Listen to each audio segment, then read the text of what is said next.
Welcome to HOJO Radio.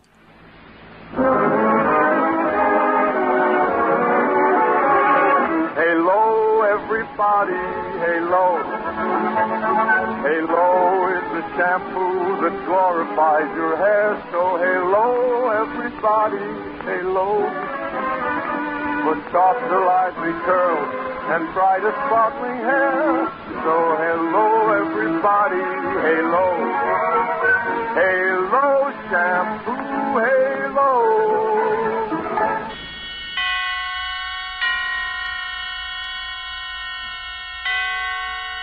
Roma Wines present Suspense.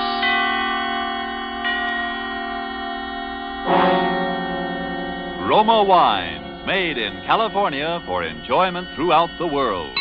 Salud. Your health, senor. Roma Wines toast the world. The wine for your table is Roma Wine, made in California for enjoyment throughout the world. This is the Man in Black, here for the Roma Wine Company of Fresno, California, to introduce this weekly half hour of Suspense. Tonight from Hollywood, Roma Wines bring you as star Mr. Ed Gardner, better known to you perhaps as Archie, the proprietor of Duffy's Tavern, where the elite are wont to meet to eat. Mr. Gardner tonight makes his debut as a dramatic actor. He will not appear tonight as Archie, but in a role entirely different from any he has ever played before. And so with a suspense play called The Palmer Method, and with the performance of Ed Gardner as a pen-pushing gentleman named Joe Palmer, we again hope to keep you in suspense. Then I will be back at 8 o'clock.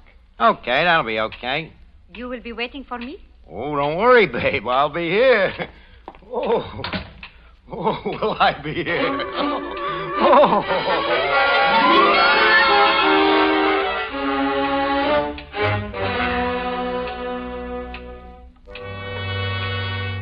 Dear friend Harry, I'm sitting here the last 10 minutes knocking myself out laughing and wishing for somebody to tell it to. And then I get to thinking of you, so I'm going to write you the whole story. Harry, you got to admit that yours truly is one smart guy. Because in about an hour, they're going to bring me so much dough, they got to bring it in a suitcase. No kidding. Of course, it's the Spanish moolah, but even in the United States, it comes to about 10 grand.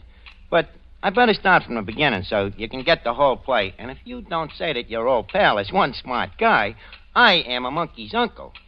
It all begins about 4 months ago in New York when I'm on a lam and expecting any minute that heavy hand is going to fall on my shoulders, and I'm trying to think of something to do about it, you know. Happens I'm down to about $3, which makes the thinking a very tough proposition, even for a bright guy like me. Anyways, things being what they are, I naturally only go out at night. So one night I'm walking through the park in Union Square, still thinking and not getting very far.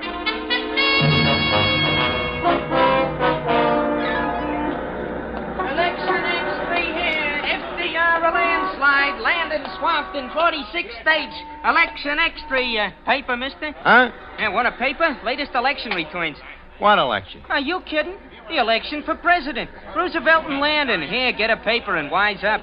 For a punk like you, I should get all excited every time they have an election? Well, it wouldn't strain your mind none. They only happen once every 4 years. Don't be such a wise kid. Do you want a paper or don't you? Sure. Give me one. Here, keep the change. Ah, gee, thanks. And let that be a lesson to you, not to get wise with guys that might do you some good someday. Well, thanks anyway. X3, FDR a landslide on the side of Spanish democracy. Now, what am I going to do with this for thing? volunteers to help the heroic Spanish people in their fight against fascism. If the fascism of Hitler and Mussolini is allowed to triumph in Spain, it'll overrun all Europe. And once democracy is crushed in Europe, it won't be long before democracy is attacked here in the United States. Hitler himself has promised that. You there. Speaking to me? Yeah.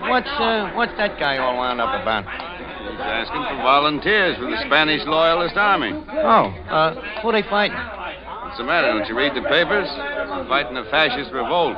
Listen, I got a paper here. You think I'm illiterate?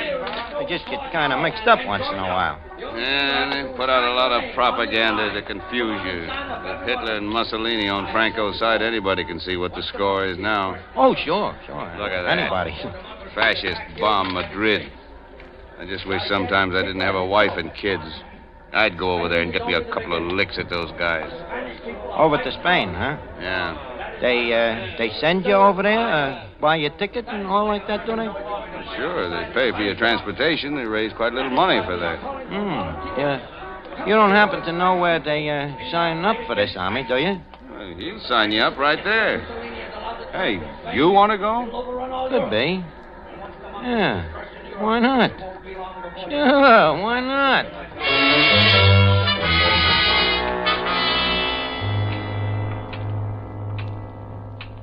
You get to play, Harry? Not so dumb, huh? I not only lamb out of the country till I cool off, but I get a free ticket. It's what I always say, Harry. A guy with real brains can always get by. Of course, I know strictly from nothing about this war, but I naturally figure it's just one of them tango revolutions, you know, like you see in the movies with a couple of guys riding around shooting off their rods at nothing in particular, and pretty soon everybody goes home.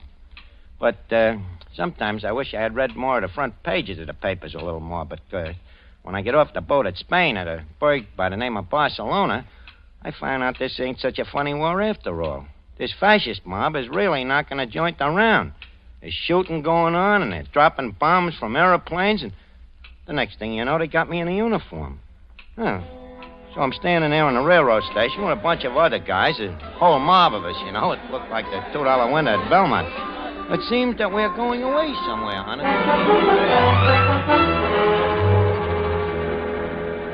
Next. Hey, step up here, please. Next. Your name, please? Padway. George Padway. Padway. Your number 336, car 7, compartment 3. Next, please. Palmer. Joe Palmer. How did you spell it, please? Palmer. Like the Palmer method. Oh, yes, Palmer. George 337, car 7, compartment 3, with Padway. Next, please. Step up, please. Next. Hey, you, Padway. Someone calling me? Yeah, come here. Look, my name is Joe Palmer. We're supposed to ride in the same compartment or something? Oh, splendid. That's car 7. It's down this way, I imagine. Well, glad you know. I can't make head and tail out of these dinky rattlers. Of course. You're American, aren't you? What else? Here, let me give you a hand with your gear. Oh, yeah. Hey, thanks. Hey, these guys over here take this war pretty serious, don't they? Well, rather. What did you expect? Yeah. See, from what I see around this Barcelona, it looks to me like if they ain't careful, somebody's apt to liable to get killed here. Well, if you think this is bad, what about Madrid? They're dying up there by the thousands. Yeah. Hey, wait a minute. Madrid? Ain't that where this train is going? Well, of course. They're sending us up to keep them out of University City, if we can. And you say they're knocking them off up there by the thousands? I'm afraid so. That ain't good. You're not worried, are you, old man? Well, no, but I'm just thinking that... Papers, please. Padway, 336. No, and I'm... Palmer, 337. No, I'm... All in order. Hey, wait a minute. You got us mixed up. Well, how do you like that? It seemed to have got us mixed up, what? Yeah.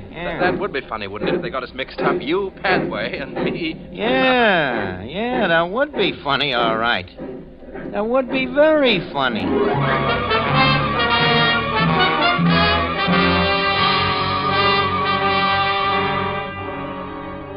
Tonight for Suspense, Roma Wines bring you as star radio's famous Archie, Ed Gardner, whom you've heard in the prologue to The Palmer Method by Ernest Martin and Robert L. Richards. Tonight's adventure in Suspense.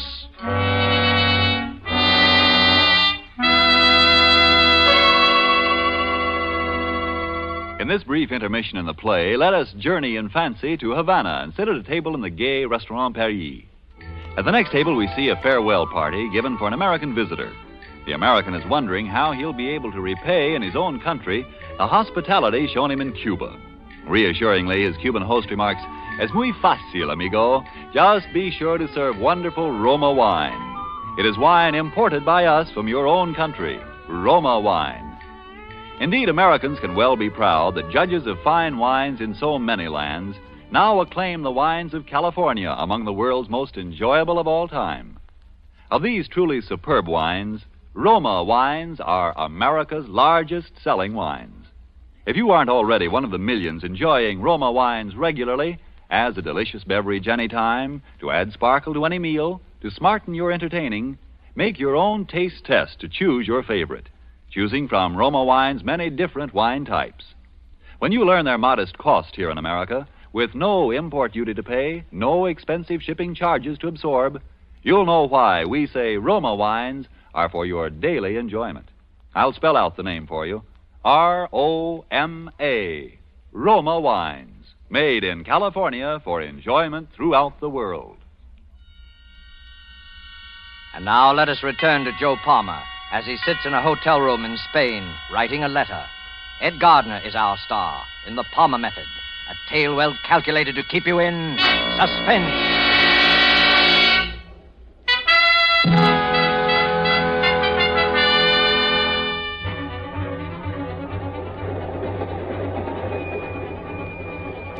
Well, Harry, there I was, on a train heading straight for Madrid, where they're knocking guys off every 5 minutes, which is naturally a little upsetting to a sensitive person like myself. And, anyways, I get to thinking about this Padway guy I'm riding with. I can see there's something different about him from the rest of these guys, so I get to thinking about a plan.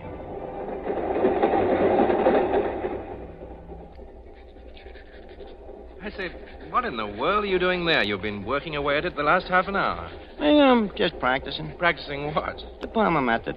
What in heaven's name is the Palmer Method? You never heard of the Palmer Method? No. It's penmanship. You know, the way they learn you to write when you're a kid. Some guy named Palmer invented it. You see, you make these ovals and lines. Pretty soon it learns you how to use your whole arm. See? Makes your writing very pretty. Aren't you a little old for that sort of thing? Well, it depends on how you look at it. With me, it's a business. You're an instructor in penmanship? Yeah, that's it. Instructor in penmanship. What's so funny? Well, look, when I was a punk kid in PS4, you know, the only subject I can pass is penmanship. I'm a whiz at it, you know, so naturally, my name being Palmer and all, it's kind of a standing joke in the school, you know. The kids would holler, Joe Palmer, he flunks in everything but writing. That's the Palmer Method. Oh, I see. Yeah, that's how it started, but now I still like to keep in practice because, well, like I say, by this time, with me, it's a business. But I still don't quite see how it can be much of a business. You ask a lot of questions, don't you? Well, I'm terribly sorry, old man. I don't mean to pry, you know. Oh, it's all right. What about you? Me? Yeah. How about me asking you a couple of questions? Why, of course, anything you like. You're English, huh? That's right. Yeah, I could tell that right away. Really? Yeah, I could also tell that you're not exactly a stumble bum. I bet your old man is in the chips, huh? You mean wealthy? Matter of fact, he is rather. Maybe even a lord or something? Oh, no, nothing like that, really. Lesser nobility, you know. I thought so. Big shot, huh? You ever been to this Madrid before? No, never have. You know anybody there? Not a soul, as a matter of fact. At it again, I see. I say, you know, you never did tell me about that Palmer business. You mean how come it's a business with me? Mm-hmm. I write checks. Write checks? Yeah, with other people's names on them. I might add that I'm about the top man in the profession, too. Oh, you're a... Yeah, I guess they call it the same thing in England, don't they? Forgery?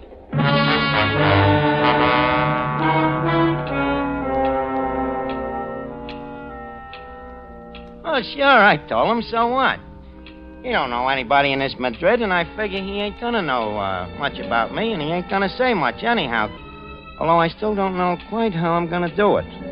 But then I get one of them breaks, Harry, that even a smart guy needs sometimes.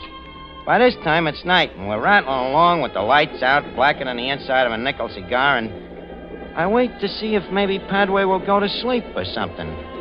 Well, the next thing I know, I must have dozed off myself. Because I hear a noise, and as I look out, I see it's daylight already, and we're coming to a big berg. Padway's awake, too, and he's looking over at me. You dropped something, Palmer? No, I thought you did. No. Well, hello. We must be getting into Madrid. Madrid, huh? Sure enough, pulling into the station now. Oh, that's great. That's fine. I say, old boy, you look a bit peaked. Anything wrong? No, I'm fine. Hey, what was that? A bomb, most likely. A bomb? That's it, all right. They're bombing the city, I suppose. Yeah, hey, they ain't gonna bomb us, are they? By Jove, I think they are. Look, what do we do, Padway? What do we do now? Keep down on the floor and hope for the best. The best better be awful good. This is a bit ironic, I must say. Oh, watch out for this one.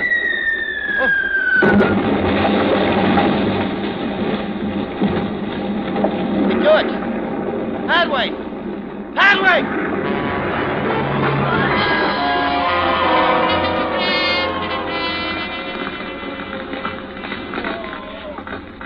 Honest, Harry, what happens to that train should happen to Sing Sing prison. I look around and there's Padway over by the door, out like a light. And I can see that he ain't long for this world, the poor guy. Me, I'm lucky. I don't have a scratch. So naturally, now is when I go to work. I go through his pockets and take out his papers. There's a passport, some letters, and a wallet with quite a bit of dough in it. So I take a couple of things out of my own pocket and I put them in his. Only just then, Padway starts coming out of it. Well, Harry, what would you do if you were me? Like I say, I am opposed to violence as much as anybody. But there he is looking at me. And the guy ain't gonna live long anyway. So I grab me rifle and I tap him on the noggin. Sure enough, he's gone again. But for good this time. And none too soon because there's some guys coming down to the rescue. One of the guys pokes his head in my door. Come again? You all right in here? Yeah, I guess so. What happened? Don't you know? You're lucky to be alive. Oh, yeah, I know, but this guy here, he wasn't so lucky. Huh? Oh. Dead, all right. Do you know him? Yeah, but I forget what name he told me. He's got his papers on him, I think. Oh, let me see here. Oh, yes. Joseph Aloysius Palmer. Oh, yeah, that was it. Palmer, yeah. Poor fellow. Well, he died in a good cause. You're right there, brother. He certainly died in a good cause.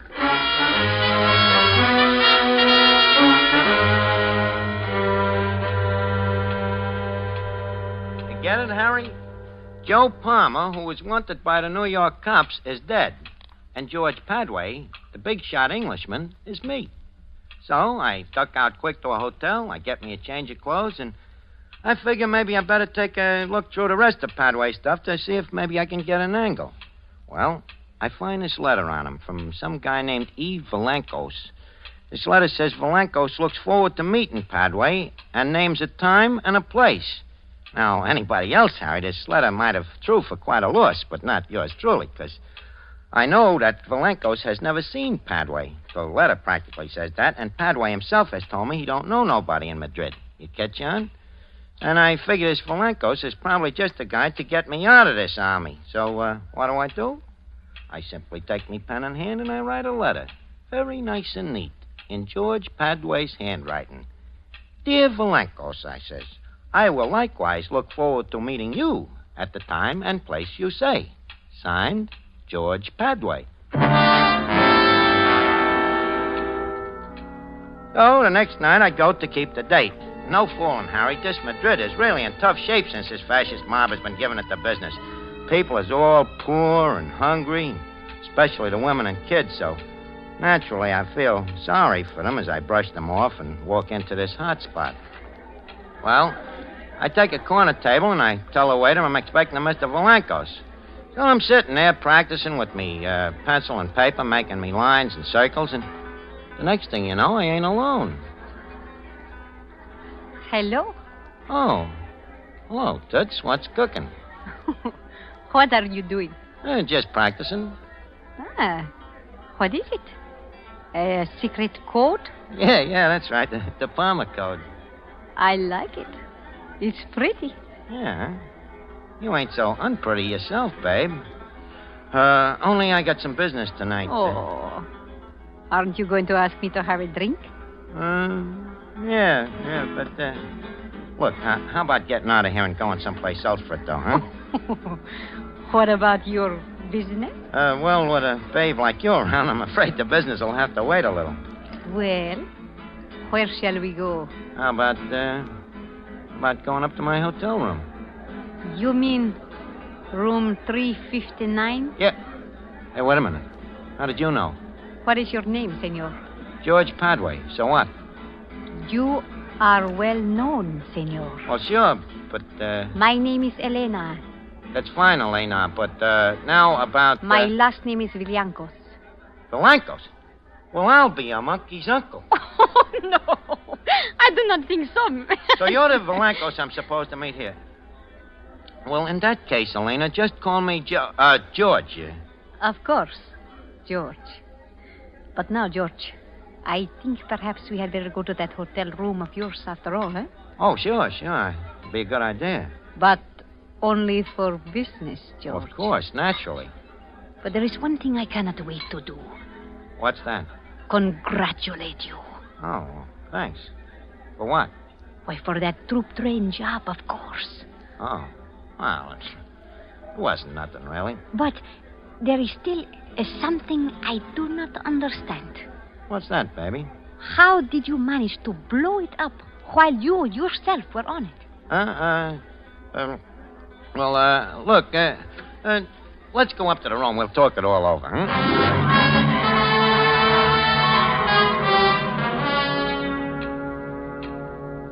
George, you still have not told me how you blew up the train and did not get killed yourself. Well, do I have to tell you everything? Perhaps that is why you are so successful, eh?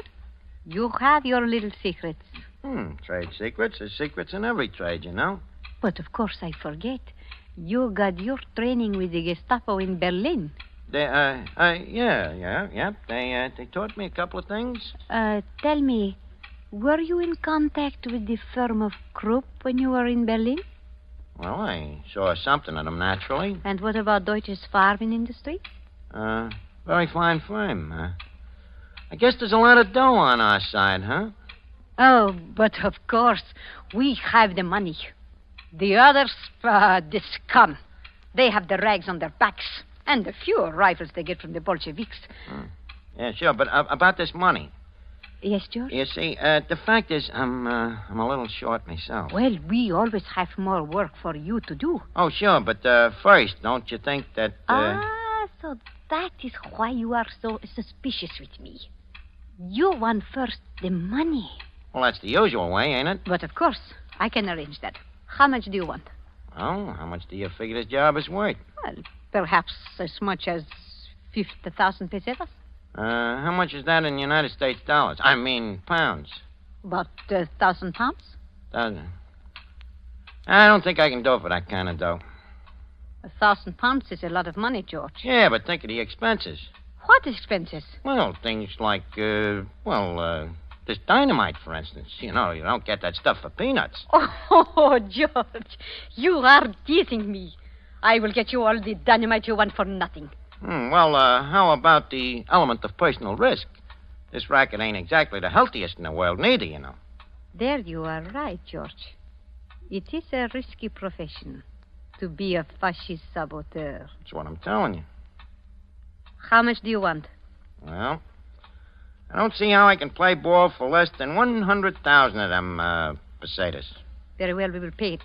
Well, that's swell of you, Toots. How soon can I have the dough? I will have it here within an hour. Okay, it's a deal. And then maybe you and me will still have time to go out on a little bender, huh? Yes, perhaps we will. Yeah, and look, make it small bills, will you? They're easier to handle. It's a lot of money, but my friends and I will bring it in a suitcase. Swell. And one thing, Elena, before this next job, you might have to help me get out of the country for a little while. You know, I got certain arrangements that I got to make. There will be no trouble there, I can assure you. Well, that's a real pal, Elena. I won't forget it, neither. I know you won't, George. Oh, George, there is one thing. Just a little formality so I can be sure to get the money. Oh, sure, babe. Anything you say. Will you write a little note for me so they will know I contacted you, you see? A note? What does the note say? Oh, just something like, I, Padre, have contacted Elena Villancos, and we are agreed on future procedure. Mm-hmm. Well, I guess that'll be all right. Okay, I have contacted Elena Villancos, and we are agreed on future procedure. Signed, George Padway. Hey, huh? Okay. Thank you, George. Well, I think you better run along now, Then I will be back at 8 o'clock. Okay, that'll be okay. You will be waiting for me? Don't worry, babe. I'll be here. Brother, will I be here?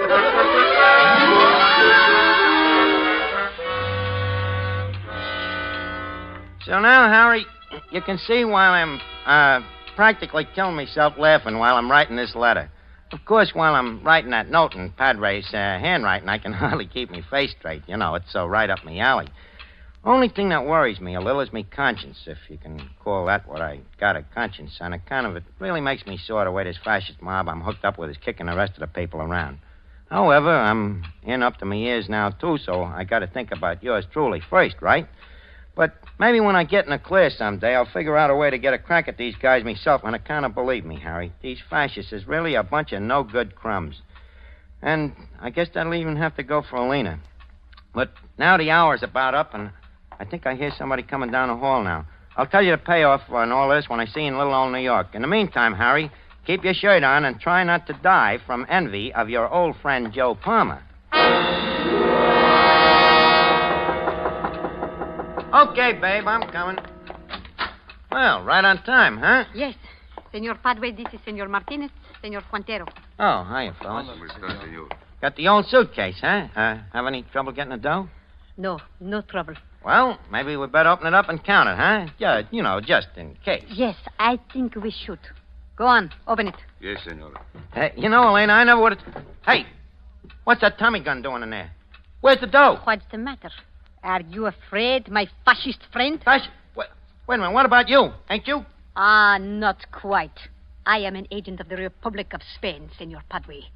We have been waiting a long time to trap you, my friend, but now we bring you your reward. Elena, wait a minute. Tell that guy to put that gun away. You gotta let me explain. I ain't no fascist. My name ain't even Padway. My name is Joe Palmer. I'm an American guy. I just come over here to fight for your side. No kidding. You can find it out from your friends in New York. I'm the guy that even killed Padway. Who wrote the letter to me?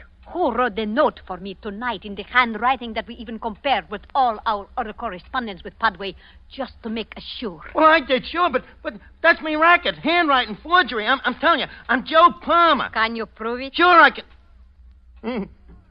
Yeah. I guess maybe I can't, huh? The handwriting. Yeah. It's like I said to Padway. I'm the best in the business. It's kind of funny now, ain't it? We're wasting time. Okay. Guess there's no use talking. Guess I've been a heel. I outsmarted myself. But I want you to know one thing. I was really kind of on a level in my own way towards the end, but... Oh, what's the difference?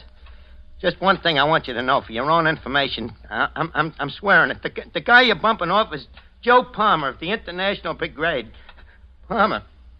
Like the Palmer. Martinez. Palmer.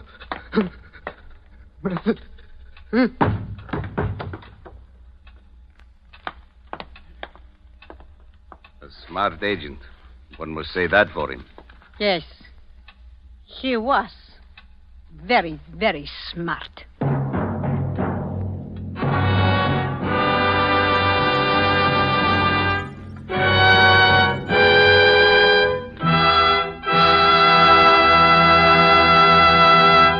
And so closes The Palmer Method, starring Ed Gardner, tonight's tale of Suspense. Before Mr. Gardner returns to our microphone, let me give you a suggestion that you will find can add to the success of your next dinner party at home. At one end of the dining table, place a bottle of Roma Wine's hearty, full-bodied Burgundy. At the other table end, place a bottle of Roma Wine's delicately delicious Sauterne. And then, let each of your guests select the Roma wine to his liking. You will know that whatever the individual choice of a guest, both of these Roma California wines will delight by their superb quality. The quality that has made Roma wines America's largest selling wines. In Roma, you have the old-world art of winemaking, plus the extra care, constant tasting and testing, which modern knowledge adds. While the superb quality of these good Roma wines will win your full accord with the judgment of wine experts of many lands, that Roma wines are truly magnificent. Let me repeat the name, R-O-M-A, Roma Wines, made in California for enjoyment throughout the world.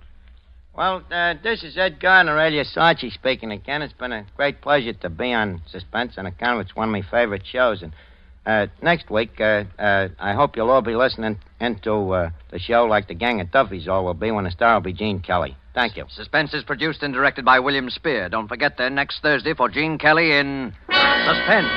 Presented by Roma Wines, R-O-M-A, made in California for enjoyment throughout the world. This is CBS, the Columbia Broadcasting System. This just in. Are you looking for some classic gaming? What about new and old Nintendo products? Do you need to find some tutorials on how to make all that stuff work? Well, look no further than Rocket Blast Gaming for some of the best classic and new gaming around. Rocket Blast is an expert at all things Nintendo, and he has all the tutorials to prove it. So check him out right here on YouTube at Rocket Blast Gaming. That's R-O-C-K-E-T-B-L-A-S-T Gaming. HOJO Radio. We're your old-time radio headquarters. Stay tuned.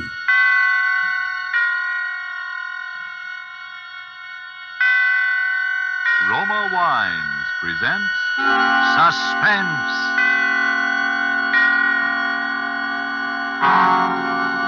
Roma Wines, made in California for enjoyment throughout the world. Salud. Your health, senor. Roma Wines toast the world. The wine for your table is Roma Wine, made in California for enjoyment throughout the world.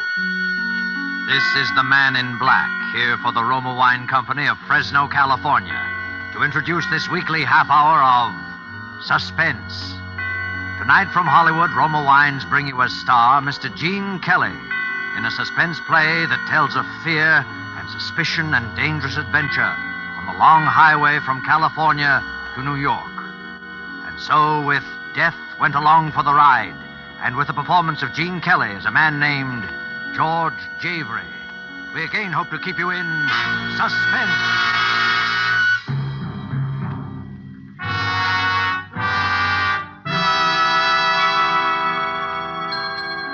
Front, boy, front. You take Mr. Brown to 314? Yes, sir. I want a room. The name, sir. George Javry, but I haven't got reservations. Oh? Well, I think we can fix you up, Mr. Javry. If you'll sign, please. Sure. Excuse me, friend. Yes? I couldn't help hearing your name, Javry, huh? Well, that's right. In relation to Frank Javry of Cincinnati? Well, not that I know of. Oh. Kind of a funny name. No offense, you understand, but I just thought, you know. Sure, I know. Been doing quite a lot of traveling, haven't you, Mr. Javry? Huh? I see all them stickers on your bags. Oh, yes, I've been out of the country. Room 610, $450 a day. Will that be all right, Mr. Javry? Sure. You, gonna stay in Reno very long? Just overnight. Going east? Uh-huh. You driving? Yeah. Say, what do you want to know? Thought I'd tip you off to a good place to eat, see? You like steaks? When I can get them. Better stop at Harry's place, then. Best steaks between here and Chicago. Here's the address. I wrote it down for another fellow this morning, but he left before I could give it to him. Oh, well, thanks. You, driving back east alone? Yes. Say, what did you say your name was? I didn't, but it's Brown. Steve Brown. Well, look, Mr. Brown, if you want a free ride east, why don't you just... Me? No. I'm heading up to Portland, see. Oh, well, have a good trip, Mr. Brown. Same to you, Mr. Javry. Thanks. Don't forget to stop at Harry's place, Mr. Javry. I think you'll find it a very interesting spot. Very interesting. Mr. Javry. What is it? Did you notice a fellow with only one arm? Oh, no, where? I didn't think you did. He said he was a friend of yours, but don't have nothing to do with him, Mr. Javry. He's no friend of yours. He's no friend of anybody. Don't have nothing to do with him. Oh, here's your drink, Mr. Javry. Thanks. Oh, did your friend find you, Mr. Javry? What friend? One-armed fella. He was looking for you. He said I should keep my eye out for you. A one-armed man, Mr. Javry? Why, no, there's no guest at the hotel that answers that description. I tell you, I seen him coming out of your room, Mr. Javry. I don't know how he got in there, but I seen him coming out. You heard me. I'm checking out. If there's anything Oh, wrong. no, there's nothing wrong. I'm just checking out, that's all. But at 3 o'clock in the morning. Look, I said I'm checking out. Now, please get my bags out to the car.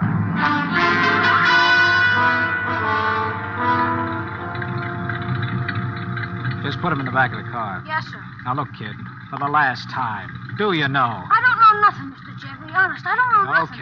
Okay, here. Gee, look, here he comes now. Hey, wait a minute.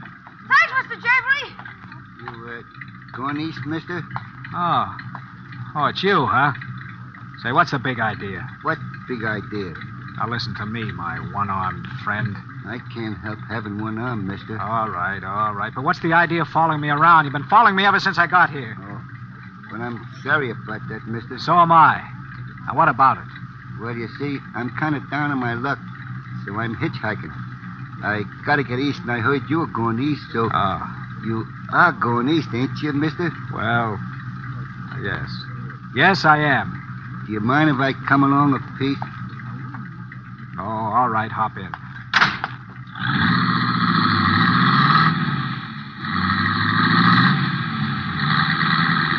Say, there's one thing you haven't explained to me yet.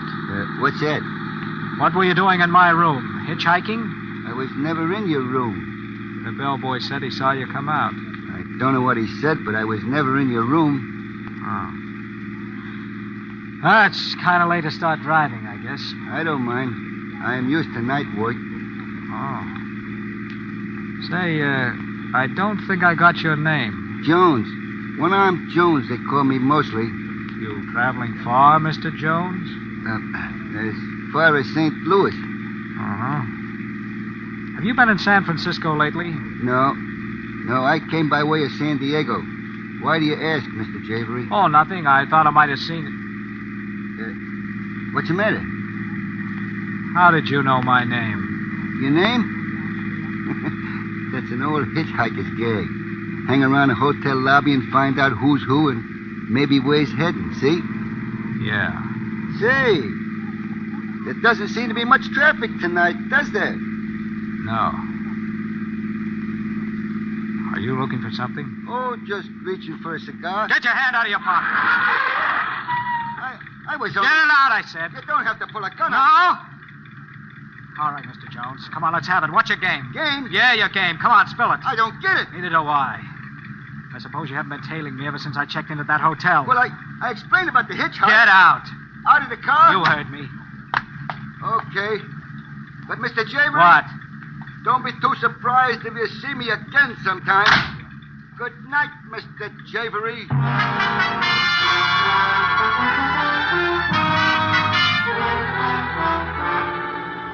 Tonight for Suspense, Roma Wines bring you as star Mr. Gene Kelly, whom you have heard in the prologue to Death Went Along for the Ride by Henri Denker and Ralph Berkey. Tonight's adventure in Suspense.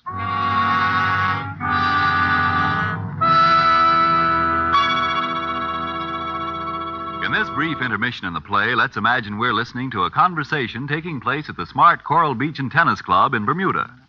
An American about to depart for the States thanks his Bermudian friend for the gracious hospitality shown him, and in particular for the especially enjoyable wine his friend served. He remarks how much he'd like to be able to get some of that same wine at home. The Bermudian chuckles as he says, "But my friend, that wine you enjoyed so much, it comes from the great wine districts of your own California. It is Roma wine." Yes, friends, many Americans are still not aware that Roma wines are so highly rated in many foreign lands that they are imported to be enjoyed as rare luxuries. But here in America, we can still enjoy these superb Roma wines as a daily pleasure, well within reach of the most modest purse, with no high import duty, no expensive shipping costs included. That's why Roma wines cost you so little. Have you been overlooking the enjoyment these richly satisfying Roma wines offer? As a delectable beverage at any time, as the addition that can make any meal an occasion, as a sure-to-be appreciated offering to your guests when you entertain. You get some idea of the great worth of these fine Roma wines when you learn Roma wines are America's largest selling wines. I'll spell the name for you. R-O-M-A, Roma wines, made in California for enjoyment throughout the world. And now it is with pleasure that we bring back to our soundstage our star, Gene Kelly, as George Javery in Death Went Along for the Ride, a tale well calculated to keep you in suspense.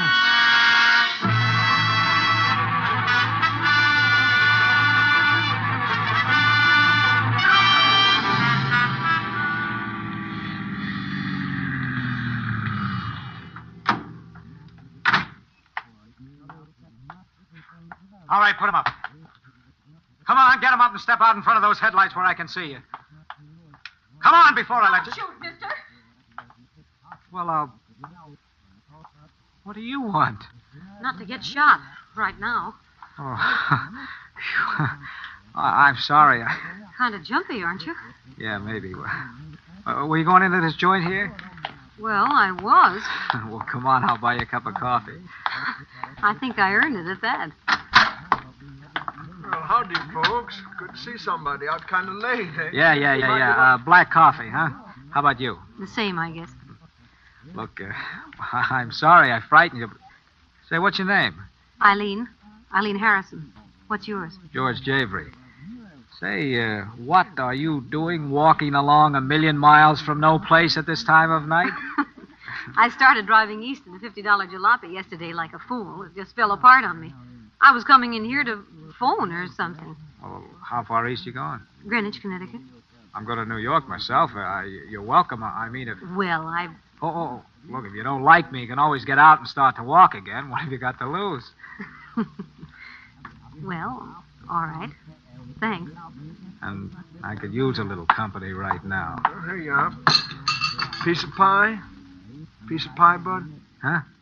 Oh, no. How about a hamburger? We got good hamburgers, you know. We got... No. Just be quiet a minute, will you? Be quiet? Yeah. What's the matter? Shh. Shut up now, the two of you. Sure, anything you say. Say, what's the matter with you? I'm listening for something, that's all. What? There he comes. Hey, where are you going? That wasn't it. You know, what's going on, bud? You hot or something? No, there's a car out there. It's been following me for the last 200 miles. Yeah? How'd you know? I know it. I took a side road. He did, too. I tried to duck him, and he hung on. He kept following me. I'm sure that... Listen, that must be it now. He's not coming in. He's waiting. For what? Me. Look, Eileen, here are the keys to the car. Go out and drive it up the side entrance. I'll be waiting at the door. All right. No, go ahead. He won't hurt you. Hurry. Okay. Hey, mister, you ain't in trouble, are you? I don't want no trouble in my keep your place. shirt on. You'll be all right. Here. Don't you want your change? No, keep it. Hop in. I'll slide over. Thanks. Look back now, baby. See that other car following us. I don't think so. Say, look, pal, I don't want to be nosy, but... Eileen, I wouldn't kid you. I don't know what it is. Is anyone following us? No, I don't think so. Uh-oh. Lights. Well, that doesn't necessarily mean it's someone following us. No? How fast are we going now? About 60. All right, watch. Hey, please, be careful, George. I'll be careful. Is he coming? Uh-huh, I think he's gaining on us. Yeah, I thought so. Well, we'll see how much this guy wants to play. He had a pretty big car, you know. Yeah, I know. Is he still gaining? He's closing up pretty fast. Oh, I can't stand this much longer, and I'm going to do something about it. What are you going to do? I'm going to pull to one side, slam on the brakes, and see what happens. George! I'll force him into the ditch if I have to. It's what he's trying to do to us. Hang on. George! He's passing! You're going to hit him! I'm trying to. Oh, he's going to turn over!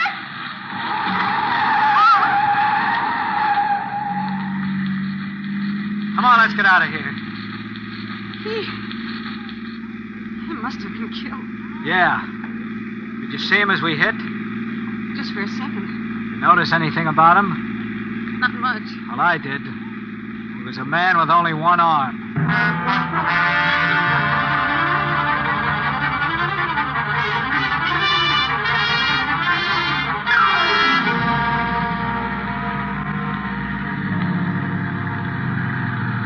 Well, this is that Harry's place that guy told me about. You sure you like steak? Who doesn't? Well, this is the place for you, then. Finest steaks this side of Chicago, they tell me. Come on.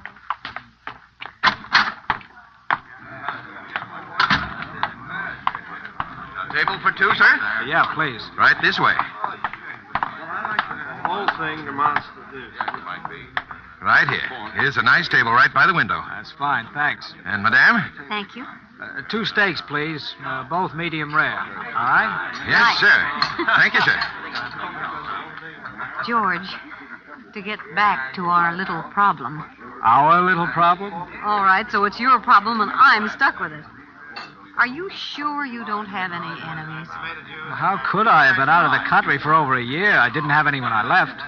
Well, could there be any connection with that work you were doing with the Chinese government? Oh, not a chance. Well, look, I don't know any secret plans, and I'm no Agent X9. Well, all that's out. Well, maybe it's all just a coincidence. Oh, sure. A one-armed guy tags me all over Reno, then says he's a poor hitchhiker. Then he acts like he's trying to pull a stick up, and then 100 miles beyond where I've dropped him, he shows up in a big Cadillac. Just a coincidence. Call for Mr. Javery. George. Telephone for Mr. Javery. Call for George Javery. Yeah. Another coincidence. What do you suppose? I don't know, but I'm going to find out. George, don't. Come on, we'll both go answer it. Are you Mr. Javery? Yeah. Well, that's good. They've been trying to reach you all day. All day? Yes, this is about the 10th call we've had for you. The phone booth is right this way. One little coincidence after another. Calling me all day at a joint I've never been in before in my life. George, don't answer it. Now, look, you just keep an eye out while I'm in the booth. All right. Pardon me. Why, of course. Hello? Hello? Hello? Can I help you, sir? Why, yes, I had a call on this wire, but... I'm sorry, but your party seems to have disconnected. Did you call them? No, forget it. What was it, George? Come on, let's go out to the car. Well, what was it? I don't know. Whoever it was, as soon as I answered, they hung up. Come on, there's a guy following us. The guy I bumped into at the phone booth. Oh, that's what that phone call was for. Get in the car, quick. Here he comes. Oh, Mr. Javery. George, he's pointing something. It's a camera. Thanks, Mr. Javery. Hey, what's the idea of taking pictures of me? It's a hobby. I'll send you a print at the morgue.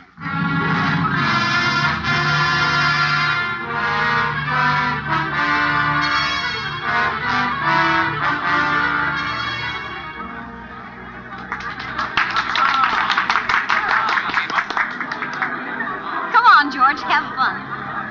This is one of the really bright spots of old Chicago. Yeah, a little too bright. Ladies and gentlemen. Ladies and gentlemen. Ladies and gentlemen, we present direct from 10 weeks' run in New York, the world-famed sharpshooter, Professor Glittenheimer. This is going to be all right, George. He's good. I saw his act in Hollywood. He's quite a comedian. Well, that's swell. A little comedy would come in handy now. Oh, George, you promised me. Come on, relax. Okay. He shoots with the light bulbs, and whether he hits them or not, they always break. And now, ladies and gentlemen, blindfolded. He didn't even aim at it. Sure, that's the point. Later, he's going to shoot straight up, and the bulb in the back of him will break. And now over my shoulder, the left shoulder. No, there's the right shoulder. That's harder yet. It's funny, isn't it? George, your glass, it's shattered. Come on, Eileen, we're leaving. Please, ladies and gentlemen, please. The performance will continue. Keep your seats, please. Oh, please wait, sir. Don't leave. I'm terribly sorry. Won't you stay and finish your dinner? Please, sir, our apologies. A most regrettable accident. Yeah? Only it wasn't. Wasn't? Wasn't an accident. That comic up there shoots blank cartridges. Well, of course, but... Yes, and what broke my glass was a bullet. And it didn't come from the stage.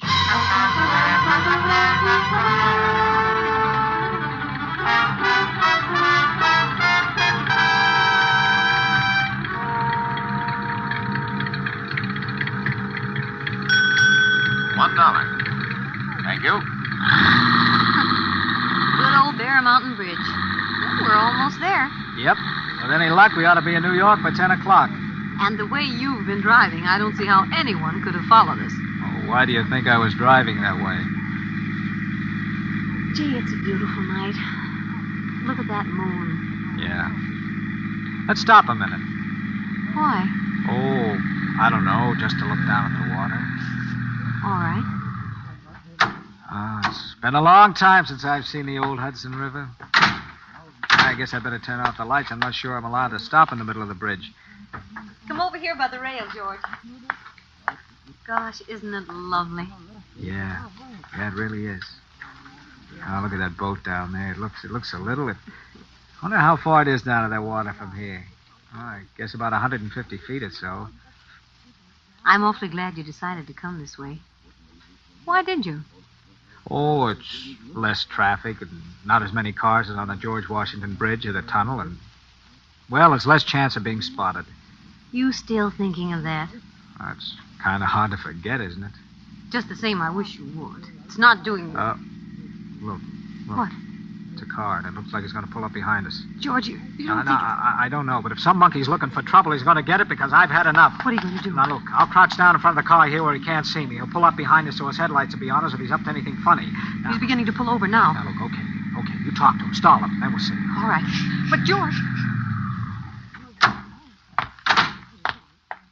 Hey, don't you know you're not allowed to stop in the middle of the bridge? Why?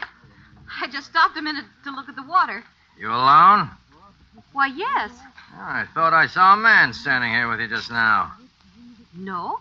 There's the California plates on your car, ain't there? Yes, I just drove through from the coast. You pick up any hitchhikers on the way? Anybody that looks like this? Like what? Like the guy in this picture. Well, that's the picture someone took at... I thought so. All right, sister, where is he? Right here, bud. George, look out, he's got a gun. Why, you... Now, let's see how good you are without a gun. George, the railing! He's trying to throw you over! He's... George! Come on, kid, let's go.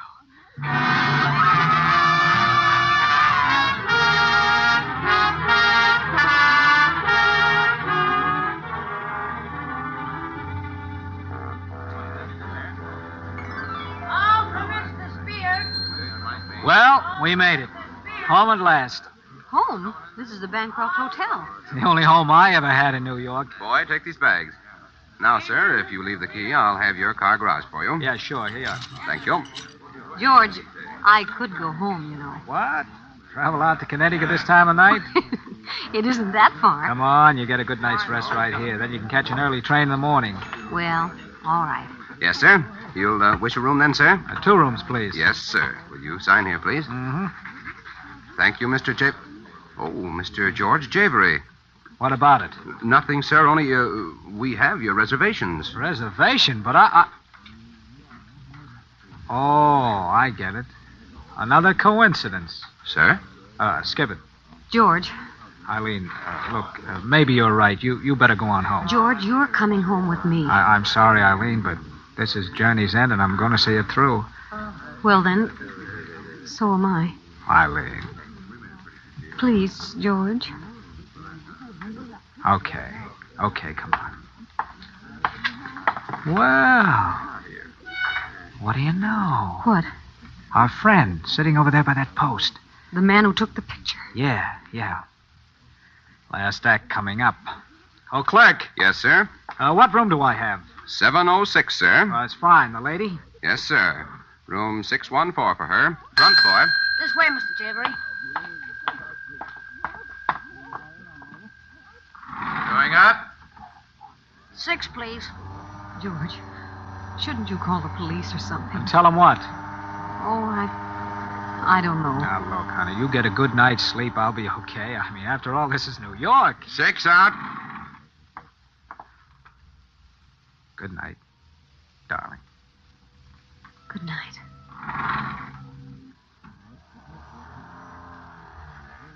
Seven. It's right this way, sir, to the left.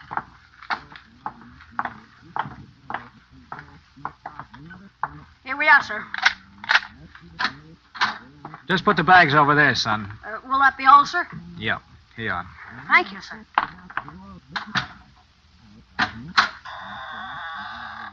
Hello, George Javery.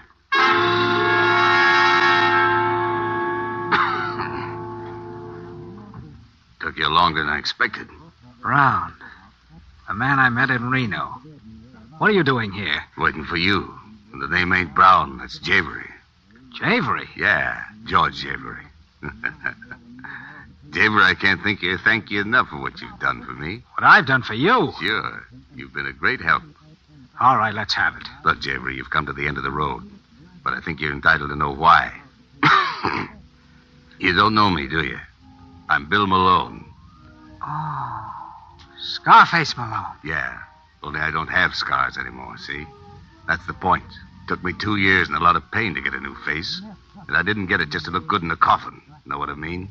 No, I'm afraid I don't. After a guy in my business has been away for a year or two, he's not always welcome back, see? And he generally finds out about it with a bullet in the back. That's why you struck me as a good idea. Oh, I did I? Yeah. I don't believe in taking chances, see?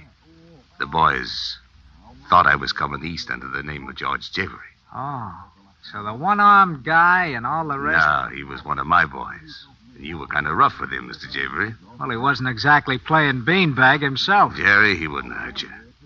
I just sent him to tell you so I'd have a line on where you were. After you dusted him off, it was just a break for me that you went to that steakhouse. Otherwise, I might have lost you. You're a candid cameraman, too, I suppose. Yeah. After I lost Jerry, I figured I wouldn't take any chances. Send a picture around to the boys. Like the guy that took a pot at you in Chicago. And the guy you tossed over the bridge. The boys that were out to get me, see? Only they didn't know all the time it was you. No chances, know what I mean? Yeah. Only I can't exactly say I'm glad to have been of service. So if you drop that gun, I'll go. Not yet, Javery. There's just one thing more you can do. Yeah? Stand over by that window. What for? Stand over there and drop your hands. Boys wouldn't quite understand it if you had your hands up. The boys? Yeah. The ones I've been telling you about. When I pull up that shade, they're going to take a pot shot at me through that window. When they do, they'll get me. Only it'll be you. They'll never know the difference. Now, over to that window. They know you're already here, so move. You don't mind if I sort of stroll, do you? After all, this is a surprise. Come on. Over to that window. And if I don't? I'll plug you. And if I do? You see, Malone, that's the trouble with your system. No incentive. You know what Don't make a move. George, is anything wrong? George! Get over there in that corner. Don't hurt her, Malone. He's going to lock the door, that's all. Taking no chances, see? Then here's some light so you can see what you're doing. What are you...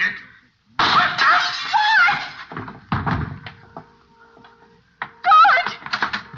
Oh, George! Oh, it's all right, Arlene. It's all right, darling. Well, there lies our nemesis. The late Mr. Scarface Malone. Otherwise known as the guy who never took chances. But he's dead. Yeah, smart guy. But he made just one mistake. He forgot that the door is right in line of fire with the window. George, what are you going to do? I'm going to call the police and explain this little drama to them. After all, I think it's about time people stop taking pot shots at your future husband. Don't you?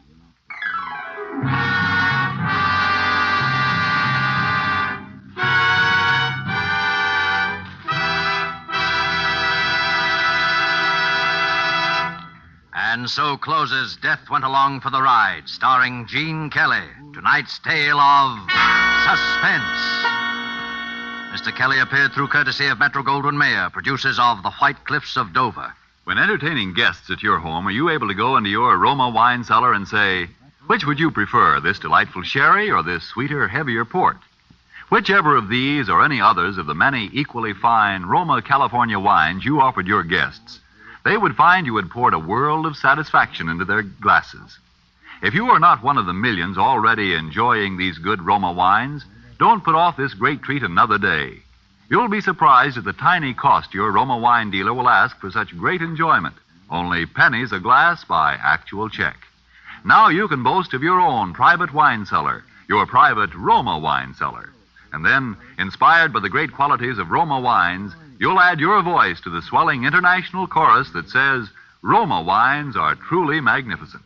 Let me repeat the name, R-O-M-A, Roma Wines, made in California for enjoyment throughout the world. This is Gene Kelly.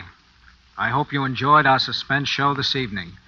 I always feel that it's a pleasure and privilege for me to appear here because most of us who act for a living consider this to be radio's outstanding theater of thrills. Next week, I know you will want to be listening when your star will be Mr. Orson Welles, who will appear in The Dark Tower, a play written by those two very distinguished gentlemen, Alexander Wolcott and George S. Kaufman. And now just one more word. Fellow Americans, the attack for victory is on. You help make the victory more certain and bring it sooner when you buy more war bonds. Suspense is produced and directed by William Spear. Next Thursday, same time, you will hear Orson Welles in Suspense. Presented by Roma Wines, made in California for enjoyment throughout the world. This is CBS, the Columbia Broadcasting System. Those three beautiful stars all use Lux toilet soap regularly. You know what a forthright person Joan Blondell is. Yes? Well, when I asked her about her complexion care, she said, "A Lux girl? You bet I am. Active lather facials really work for me." Lux Soap Beauty Facials do make skin lovelier, all right. Skin specialists proved it. In 3 out of 4 cases, daily Lux Soap care made skin softer, smoother. The fact that so many famous stars recommend Lux toilet soap shows how right it is for delicate skin. Now, there's a beauty counsel for lovely ladies everywhere. Why not make fragrant white Lux toilet soap your daily beauty soap? Remember, it's Hollywood's own complexion care. The choice of 9 out of 10 lovely stars. Stay tuned to HOJO Radio.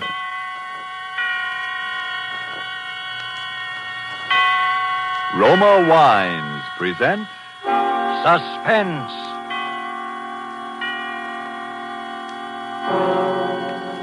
Roma Wines, made in California for enjoyment throughout the world. Salud. Your health, senor. Roma Wines toast the world. The wine for your table is Roma Wine, made in California for enjoyment throughout the world. This is the Man in Black, here to introduce this weekly half hour of Suspense.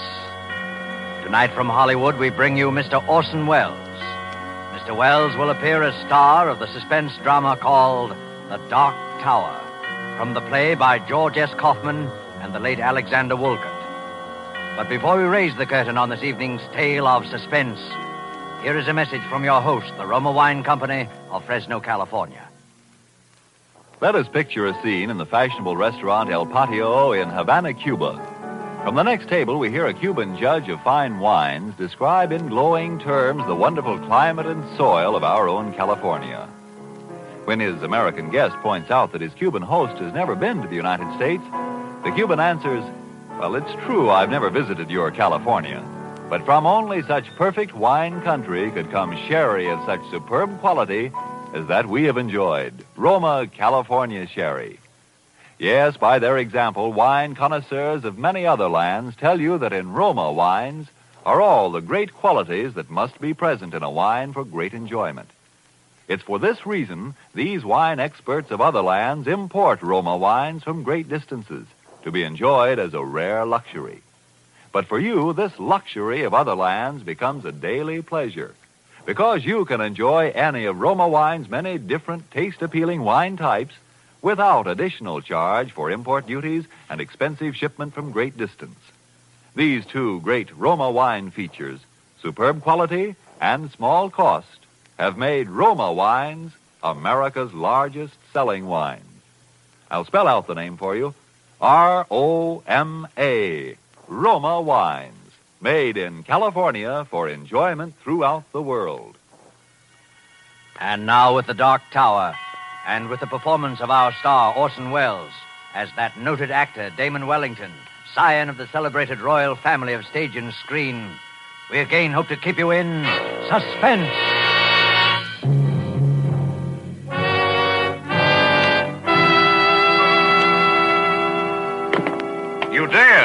You dare call me a ham. Varlet, I will prove to the world there are no brains within that thick Teutonic skull. I'll cleave it open like an overripe melon. Who thus profanes the rehearsal of maligns? Enter, if thou art man of woman born. I fear thee not. Hello, Damon. Ben Weston, you old son of a gun. I heard you were back from the coast. What news on the Rialto from that cesspool of the arts known as Hollywood? Have they turned my picture to the wall at the Brown Derby yet? No, it's still there. I despise myself for wanting to know, of course. It's marvelous to have you back, Ben, old boy. Seen Jessica yet? Yes, I've seen her. Isn't she looking fine? Feeling better than she has for years, I think. You got a great thing in this play, Ben. Changed quite a bit from the original, of course. Sort of a satire on the family. Perhaps it might be more dignified to say that the family is a satire on the play. Yes, I heard about it. For instance, those lines you heard me declaiming as you ended actually happened to me once, you know. That German, what's his name, who directed Macbeth, he called me a ham. And I chased him out of the theater, and for 4 city blocks, in full costume, with a 2-edged sword. Damon. There's a little thing I like in the second act, too. Jessica asked me why I don't stop drinking, and I say, what? Would you have me subsist entirely on food and reach the gargantuan proportions of an Orson Welles? That ought to needle the boy wonder. Hey, Ben? Damon, can't you stop clowning for a minute? Of course I can. Oh, what a rogue and peasant slave. Damon, please. Please be serious. What's the matter, old man? You know as well as I do what's the matter. No, frankly, I can't say that I do. To me, the world looks rather well. Does it? And Jessica feeling better than she has for years. Is she? Well, isn't she? Of course not. How could she be? And why shouldn't she be? Damon, don't you realize there's been a murder? Well, to be sure, so there has. And a good thing, too, if you ask me. What of it? What of it? Can't you see the thing is hanging over this house like a curse? I hadn't noticed anything hanging over this house, profane or otherwise. And what about Jessica? Oh, I suppose it's bound to upset her a little, but she's really in fine shape, Ben. It's going to be marvelous in this play. There's more at stake in this than a play, Damon. The thing has never been solved. Perhaps it never will be. Perhaps that's just as well. But Jessica can't remember, don't you understand, Damon? She can't remember. Well, then, Jessica can't remember. Listen to me, Damon. I wouldn't mind it if it was just that other people thought she might have done it. But they would do that anyway. But she does. Oh, come on, Ben. I don't believe it. I've talked to her, Damon. I know. Oh, Damon, see. I love Jessica more than anything else in the world. You know that. Yes, Ben, I do. But this way, I couldn't. You couldn't marry a murderess? Huh? I just think it'd be rather exciting. Now that you mention it, I rather wish I had. Instead of some of those I did marry. Damon. I'm sorry. Pretty serious to you, isn't it, old man? Did you think it wouldn't be? Well, to tell you the truth, Ben, I hadn't thought about it at all. That's the trouble with being an actor. As long as your part's good, you don't give a hang about the rest of the play. Yeah. You told Jessica? Yes, we had a long talk. How did she take it? You know Jessica. She carried it off, of course. Ben, you know, in spite of all our histrionic bickering, I'm rather nuts about Jessica myself. I know you are, Damon. I have no very fundamental objections to you, either. I would describe you, my dear Benjamin, as adequate. Thanks. So I think perhaps you and I'd better have a nice, long, heart-to-heart talk. What good will talking do? I think if you'll do the listening and let me do the talking, you'll see. Lend me your ears. I will a tale unfold.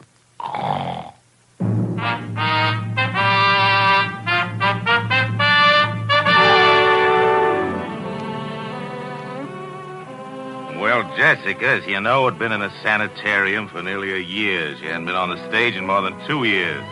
The Dark Tower was to be her first attempt to work again. All that time. I know it isn't the greatest play in the world, but it has a surefire box office appeal.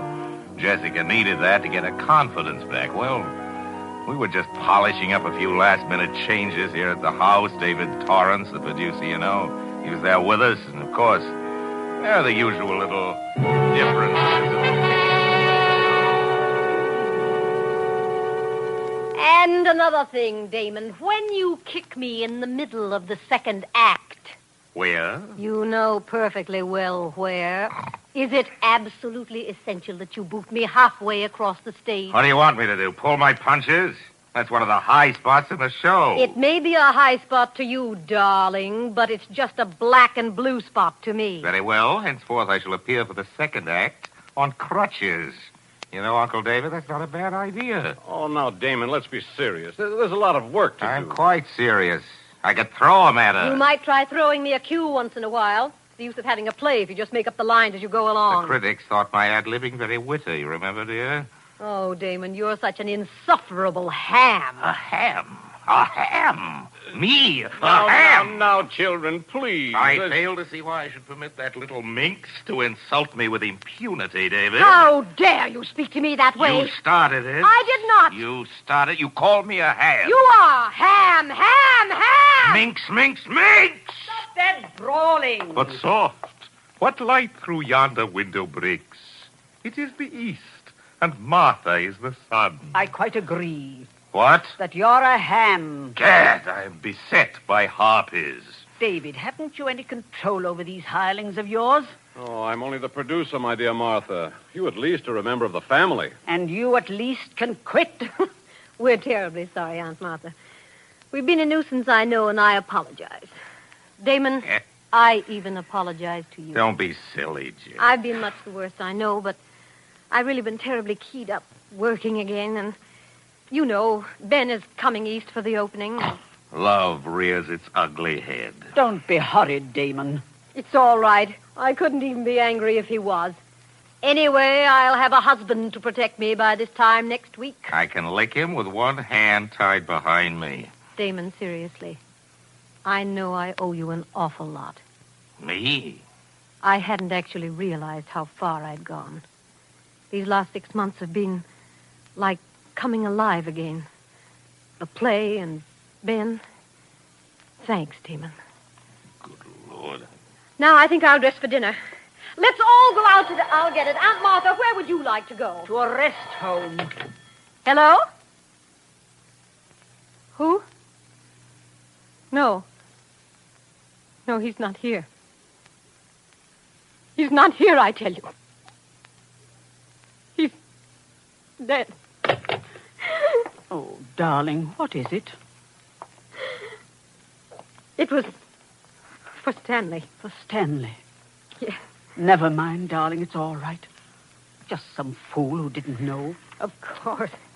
Damon, you take David and Martha out to dinner, will you? I think I'll lie down for a little while. Oh, come on, Jess. You mustn't let a little thing like that upset you. I know, but I'm awfully tired. Please. Jessica! You'd better leave her alone for a while, Martha. Oh, I suppose so. It was for Stanley Vance, the husband, huh? Yes. He's dead, you say? You might as well tell him about it, Martha. I was always for telling about it.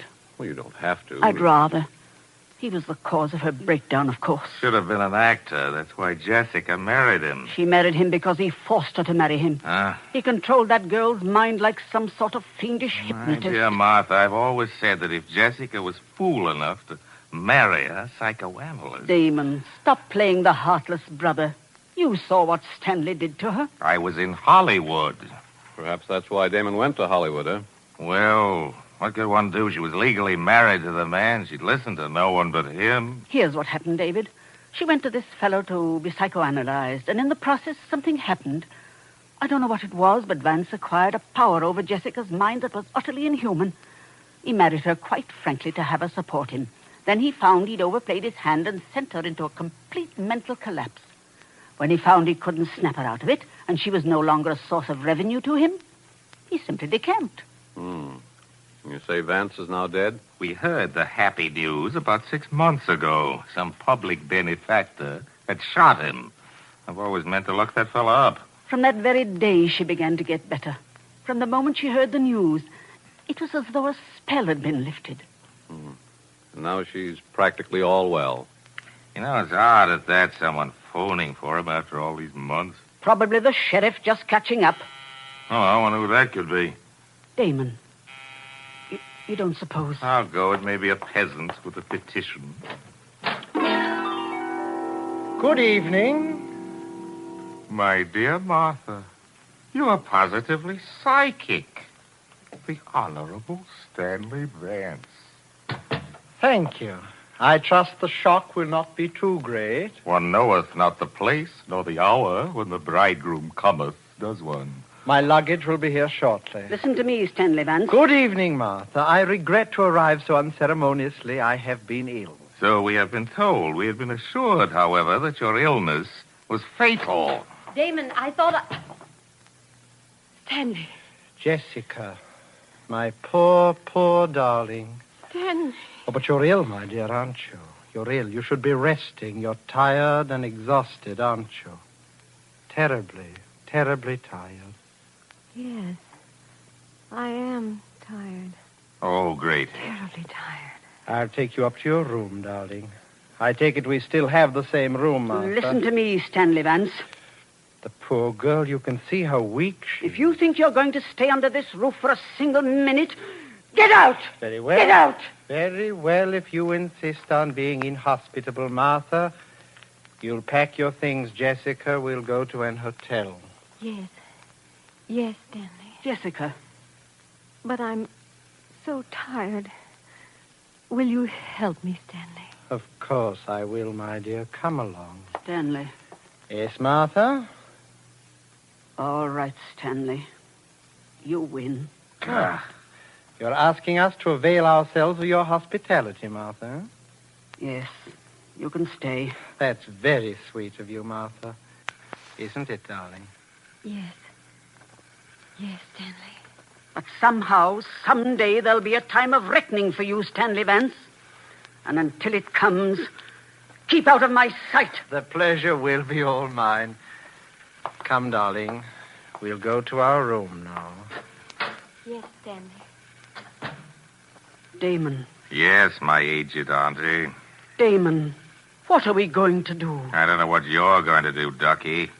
But I'm going down to the Lambs Club and have a quadruple scotch and soda.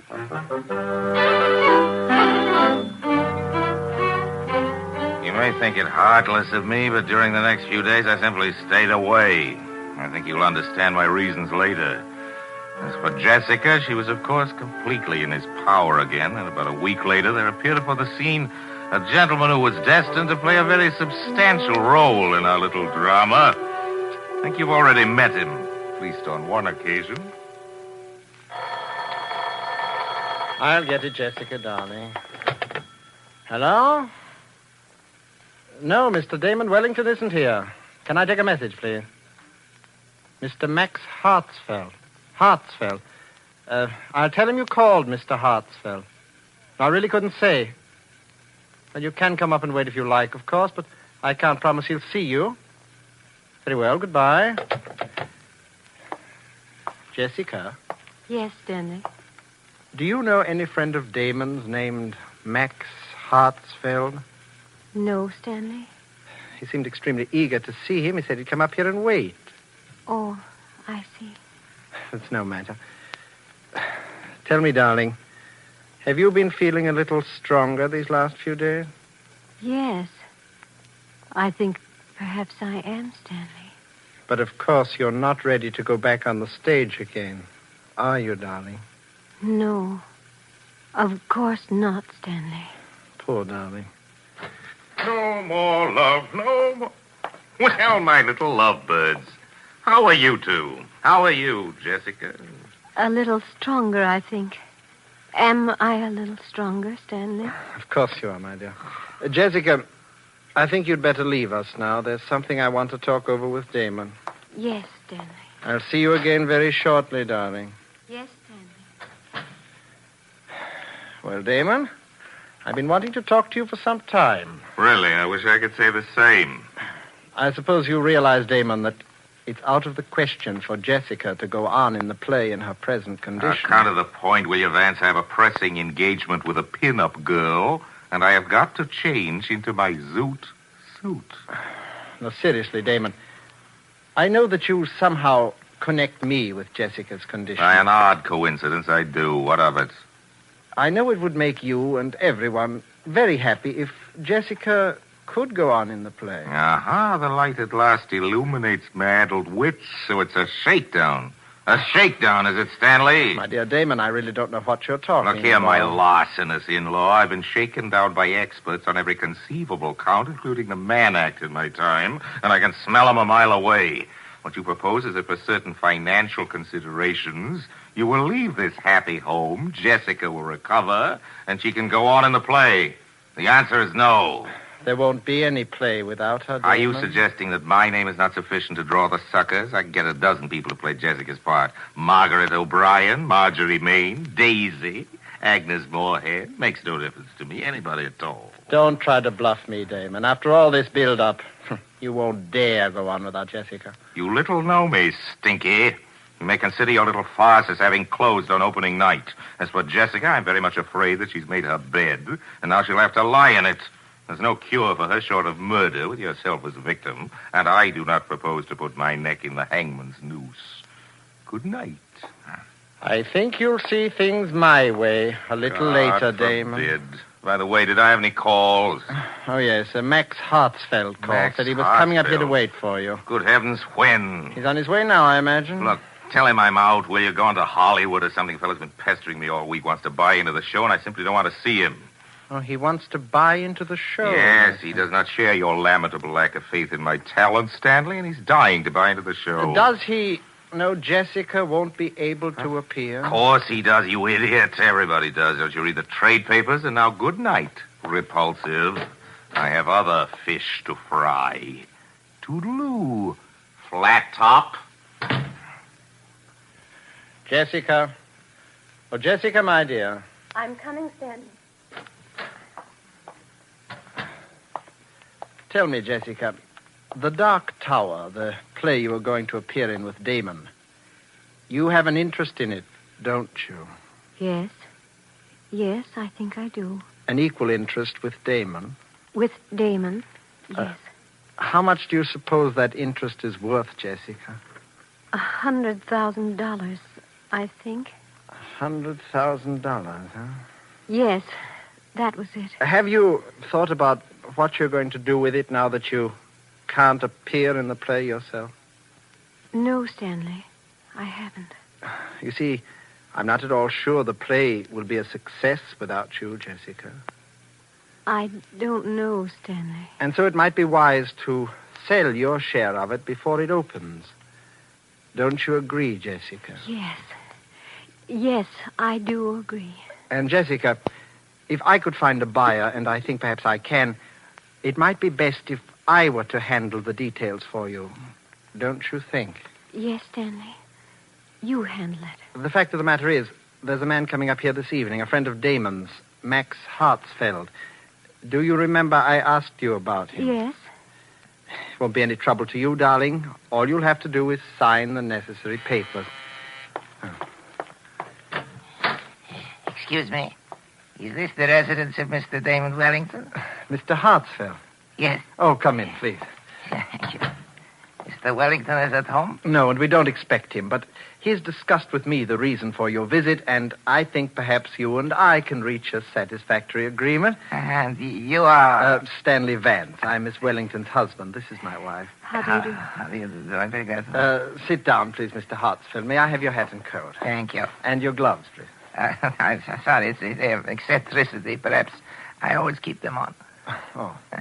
Now, Mr. Hartsfeld, Damon tells me that you wish to buy an interest in the new Wellington play, The Dark Tower. Yes, I've been seeking an interview with Mr. Wellington. Yes, so he's told me. However, Damon has very definitely made up his mind not to sell any part of his interest in the play.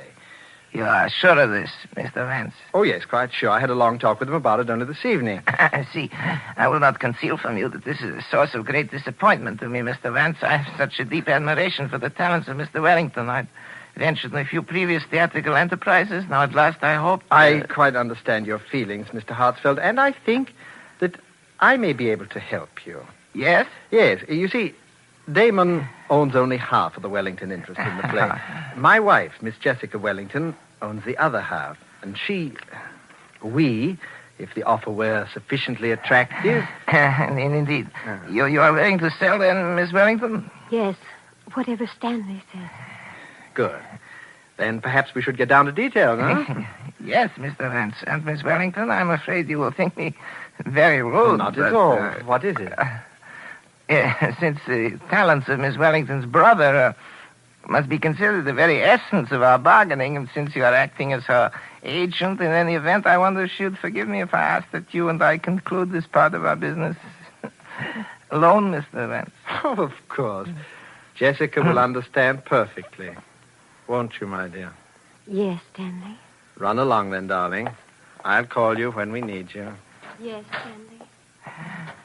Now, Mr. Vance, I imagine you will wish to know a little more about the man with whom you're dealing. Here's my card. I'm staying at the Waldorf. I've written the room number on the card for you. Oh, there's no need, really. Yes.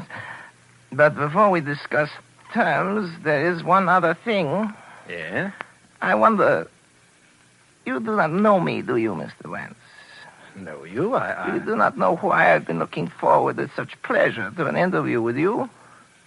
Alone. I know. It's very simple. It's very simple, really, Mr. Vance. It's just that I'm going to kill you. To kill me? Really, Mr. Hartsfield? With these two hands. And before you die, I want you to know the reason. Jessica. No. No.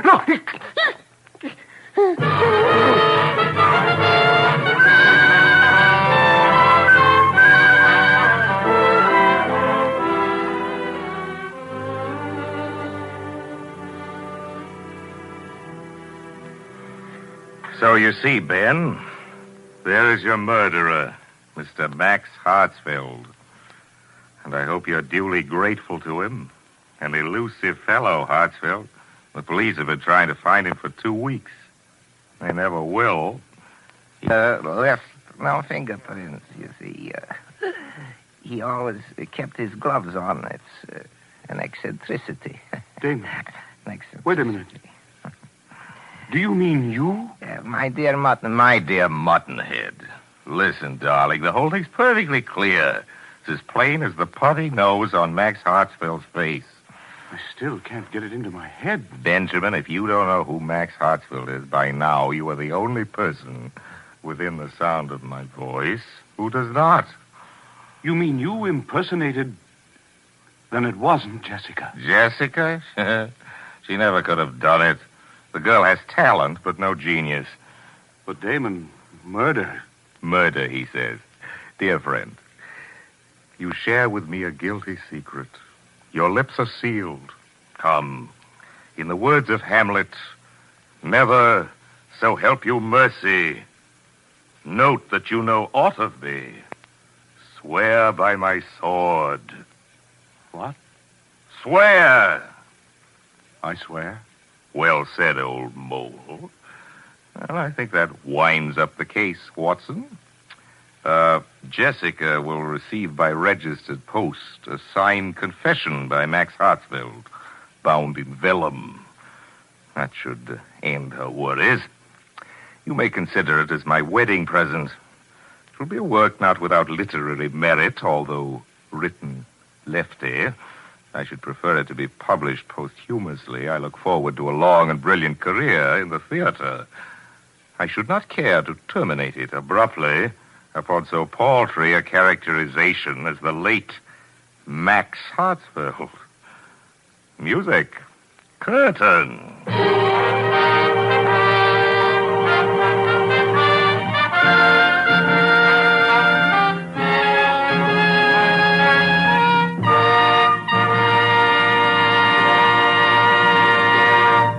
And so closes The Dark Tower by Alexander Woolcott and George S. Kaufman, and starring Orson Welles. Tonight's tale of Suspense. Suspense is produced and directed by William Spear. If we could bring to this microphone a man typical of all Roma wine dealers, this is what he might tell you. I sell a lot of the good Roma wines. They are, you know, America's largest selling wines. My Roma wine customers, I've noticed, are sociable people who enjoy entertaining friends. Talking with me, they give a lot of credit for the success of their entertaining to the enjoyable Roma wines they serve. They're thrifty people, too, these buyers of Roma wines. What else could offer so much enjoyment for so little cost? Only pennies a glass by actual check. Now, that doesn't leave much for me to add, except this, perhaps. If you are not already one of the millions enjoying Roma wines regularly, make your own taste test of any of Roma wine's many different taste-delighting California wine types, such as the delicious tangy Roma Sherry, or the hearty Roma Burgundy, or the sweeter, heavier Roma Port, and discover for yourself why Roma wines are winning international praise voiced in this phrase: Roma wines are truly magnificent. Let me repeat the name: R-O-M-A, Roma wines, made in California for enjoyment throughout the world. This is Orson Welles, ladies and gentlemen. Next week's Suspense will, as is its policy from time to time, do the unexpected in the way of casting. Because you're going to hear the country's leading comic juvenile, Mr. Eddie Bracken, as a dramatic actor. I look forward to hearing that. I know you do, too. Insure your baby's future by insuring your country's future. Buy war bonds for your baby today. Don't forget then, next Thursday, same time, you will hear Eddie Bracken in Suspense. Presented by Roma Wines. R-O-M-A, made in California for enjoyment throughout the world. This is CBS, the Columbia Broadcasting System. Hi, this is HOJO. Do you have a small business or a YouTube channel you'd like to promote? Well, if you do, you can promote it right here on our Retro Radio channel. That's right. Just send me an email to projecthojo@gmail.com. That's PROJECTHOJO@gmail.com. Thanks for listening. HOJO Radio, where the classics come alive.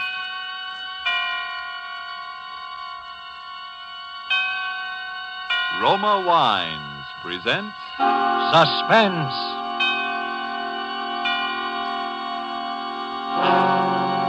Roma Wines, made in California for enjoyment throughout the world.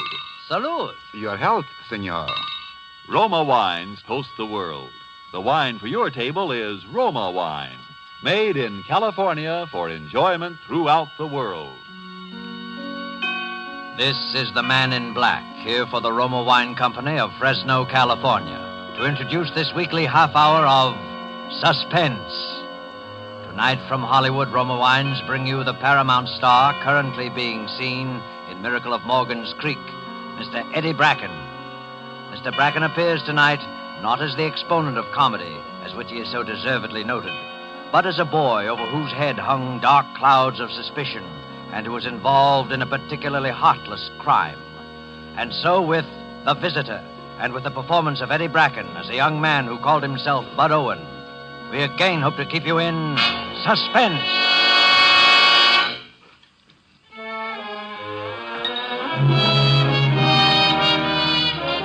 Hamburger steak, well done. Burn a cat or crisp? It was around 2 o'clock on a Thursday afternoon. I was right in my usual groove, counterman at Al's Coffee Pot, Route 22 out of Baltimore. Not a bad job for a green guy, $18 a week and my meals. But I was aiming to be a short order cook when I really got the hang of things. Of course, I'd only been in the diner a couple of months. Well, as I say, it was the usual afternoon, not especially busy, but busy enough. No kidding, Mike. Where's that Westerman? Here you are. What'll you have, mister? Ham on rye and a cup of coffee. Coming Bud. right up. Ham on Ryan, draw one. Look, kid, I'd like to talk to you. Yeah, what about? Will you get a minute? I guess so. Hey, Al, take the counter, will you? I'm going to have some coffee. Okay. So what's on your mind, mister? I'm looking for someone. Yeah? Your name wouldn't be Bud Owen, would it? They call me Bill Duncan around here. That's not what I asked. So? I'm looking for a boy named Bud Owen. Well, what about it? Disappeared from his home about 3 years ago. A boy from my town. He'd be about your age now, about 18? 17. That's it. Well, his folks have been worried sick about him. Everyone else gave him up for dead. Then I heard you were working here. Bud? Yeah? Who told you? No one told me. I got a note, anonymous. You didn't write it, did you? No, I didn't write it. You know, I think I'd have recognized you anyway. You're a lot taller, of course, and you look older. Yeah, anyone would, wouldn't they? Same ears, though. I call them wings. That's a good one. Know who I am, of course. Mac Burl. Used to be chief of police. Oh, pleased to meet you again, Mr. Burrow. Well, Bud Owen. A lot of know-it-alls are sure going to be surprised. Surprised? At what? Why, to see you. Edgerton is certain to a man that you're feeding fishes off White's Pier. And when they see you, boy, I can't wait. Look, Mr. Burrell, just what is your proposition? Why, Bud, I want you to come home again with me. Oh? Of course, things have changed some in 3 years, but not too much. If you take it easy, if you have a friend to help you over the rough spots, you'll feel right back at home in no time. I see. This way, you're depriving yourself of everything a boy could want. Good home, lovely parents. Yeah, wealthy parents. You make it sound kind of nice at that, Mr. Burrell. And, Bud, did you know that your father has offered a $10,000 reward for anyone who finds you? No, I didn't know that. Don't you think you ought to come home, Bud? Maybe I should. And think of your folks. Think how your poor mother suffered. Yeah. Think how happy it'd make him. Well, Mr. Burrell, if you really think it'll be all right. Why, sure it will. It may be a little tough at first, all the excitement, people staring at you, but that won't last long. You got to expect some excitement. Oh, I suppose it was an event having a hometown boy drowned. Drowned, boy? They thought you were murdered.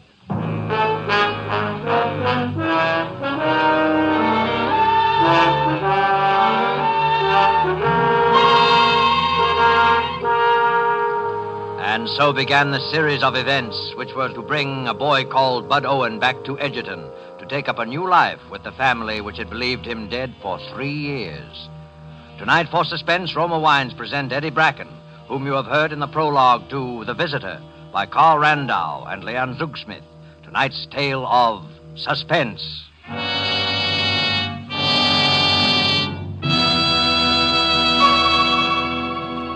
In this brief intermission in the play, let's imagine ourselves for a moment in a flower-garlanded Bermuda, seated on the terrace of the exclusive Coral Beach and Tennis Club. At the next table, a party of Bermudians and Americans are taking turns, each paying compliments to the delights of the other's native land. An American has just praised the famed flowers of Bermuda. Then a Bermudian tops him with this. Among great American delights, he says, one of my favorites is right here on our table. It is this splendid wine we are all enjoying. Bermuda imports it from the justly renowned wine districts of California. It is your internationally esteemed Roma wine. Yes, and Americans themselves have certainly not overlooked the great and enjoyable qualities of these fine Roma wines. Proof is, Roma wines are America's largest selling wines.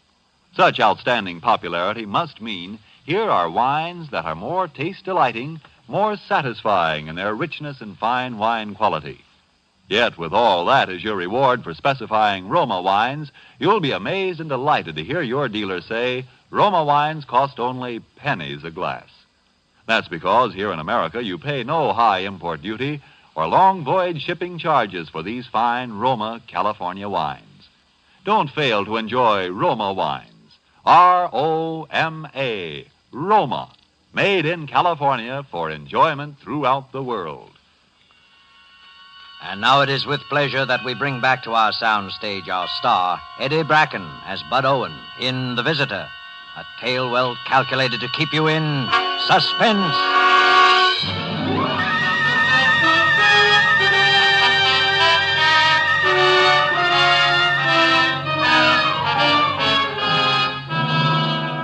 After I talked to Mr. Burrell for an hour or so, the whole thing sounded pretty darn good. I quit my job at Al's Coffee Pot the next afternoon and met Mr. Burrell at the station. We took the 5 o'clock train for Edgerton. On the way, Mr. Burrell gave me the lowdown on what had been going on in the town for 3 years. How the town thought I was murdered and how my mother and David Cunningham, my stepfather, just wouldn't give up hope that I was still alive. And he told me how my mother hadn't changed anything in my room. She was so sure I'd come back. Although she bought new stuff for the rest of the house, new rugs and a couch, things like that, Mr. Burrell described it so plain I could almost see it. Well, by the time we got to Edgerton, I was feeling pretty sad for my mother. And when I stood on the dark front porch with Mr. Burrell, it was a peach of a warm summer night. I thought if I could make her happy, even if it was tough on me, it was worth a try.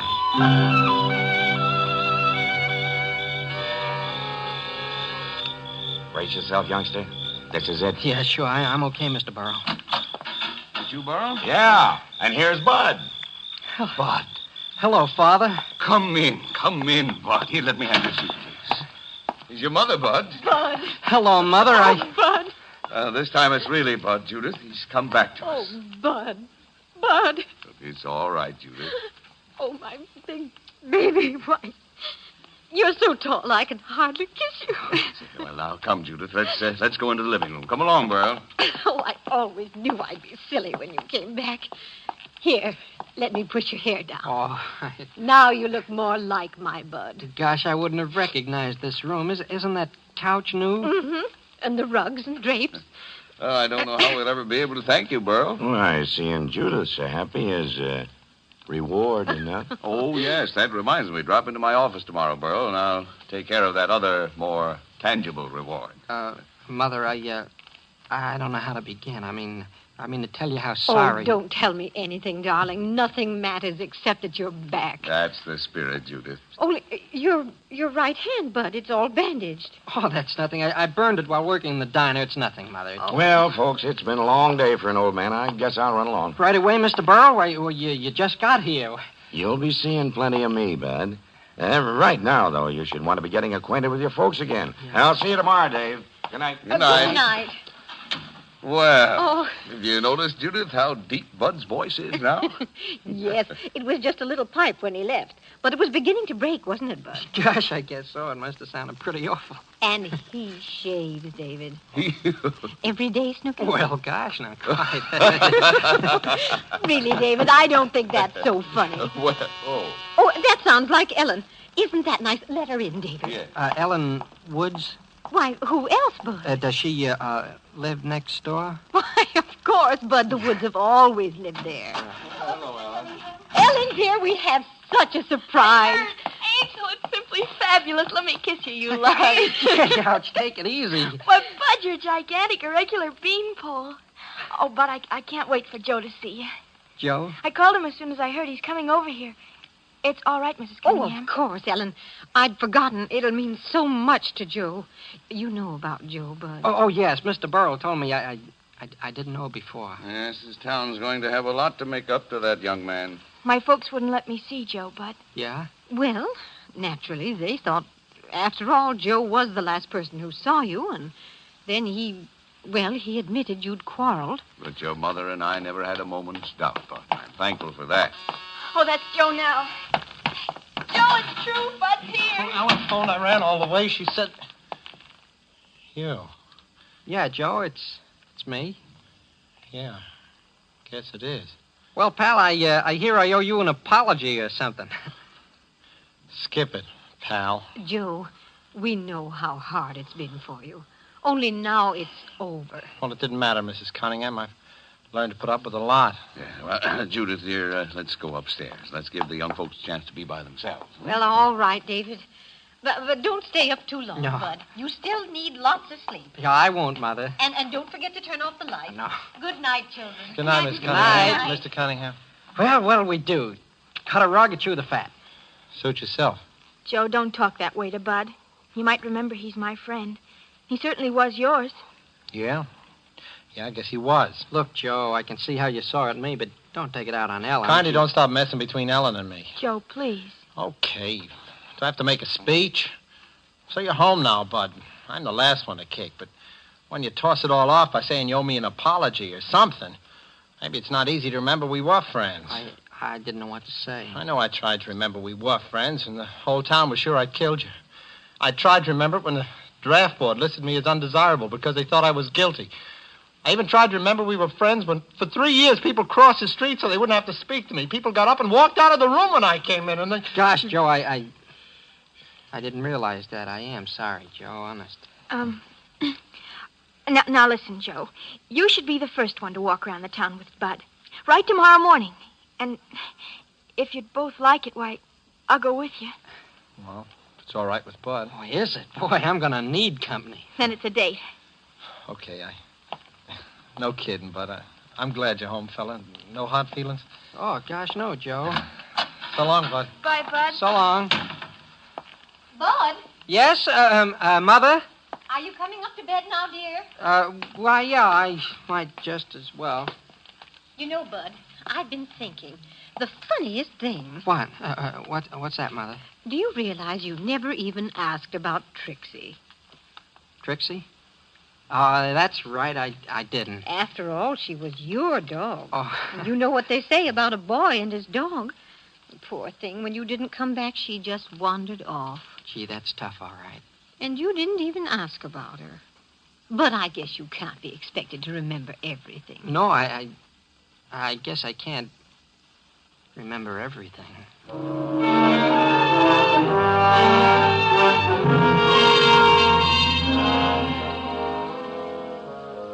My mother kissed me goodnight. I went upstairs to my room, and it was just like Mr. Burrow told me it would be. Everything seemed to have gone all right so far. I undressed and turned out the lights, but before I got into bed, I locked the door just in case.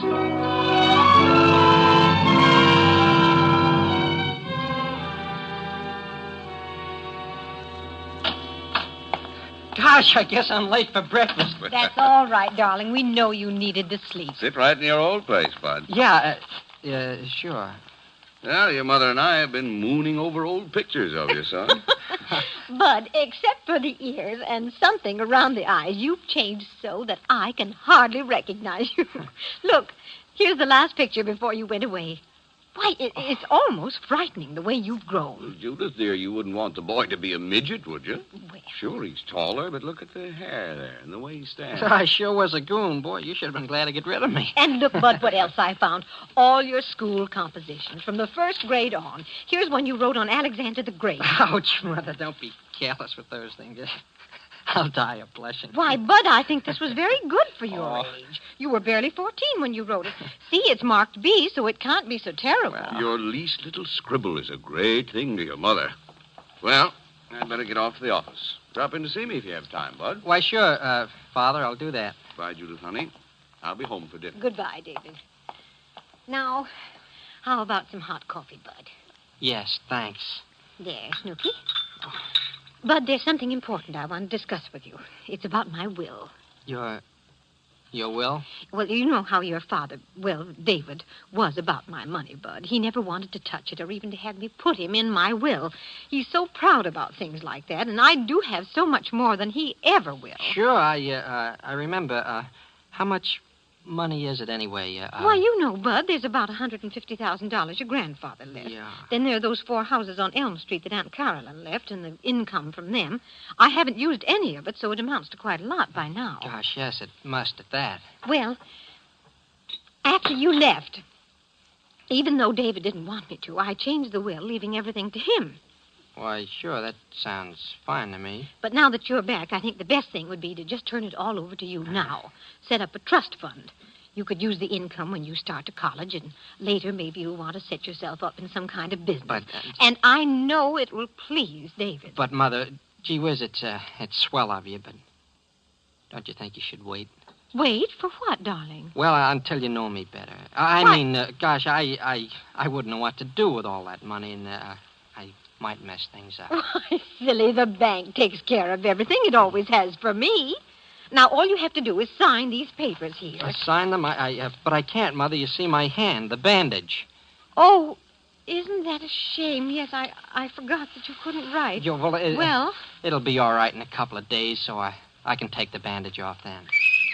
Oh, somebody's whistling for you, Bud. My, that sounds like old times. It's Ellen and Joe. They're going to take me around and show me the town. Well, I guess I have to face the music. Oh, you know you love it. You're going to be a regular hero. Yeah, but I don't feel much like a hero now.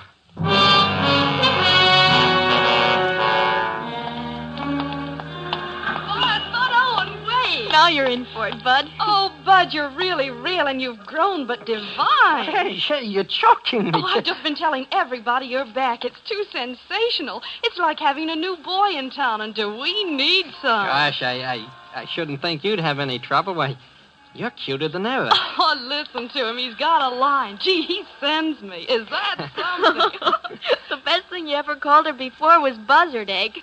Well, gosh, I called her something beside that once in a while. Well, you did call her Mary Louise. Well, of course I called her that. Gee, it's swell to see you, Mary Louise.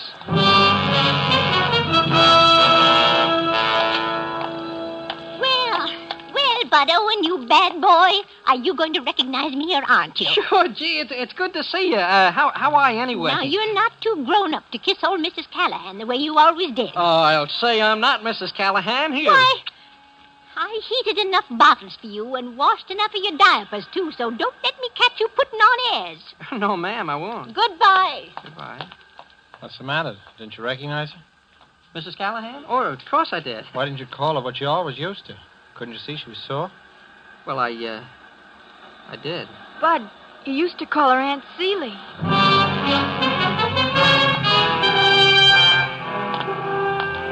Well.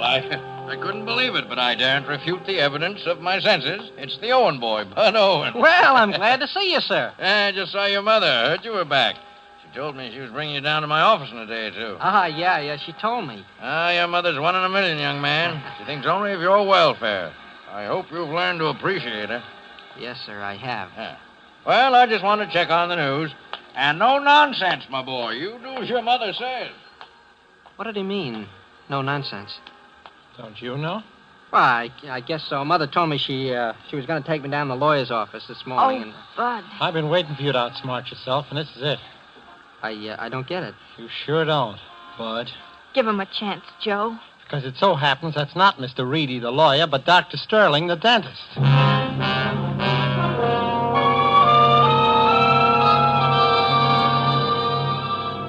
I talked fast, and Ellen took my side.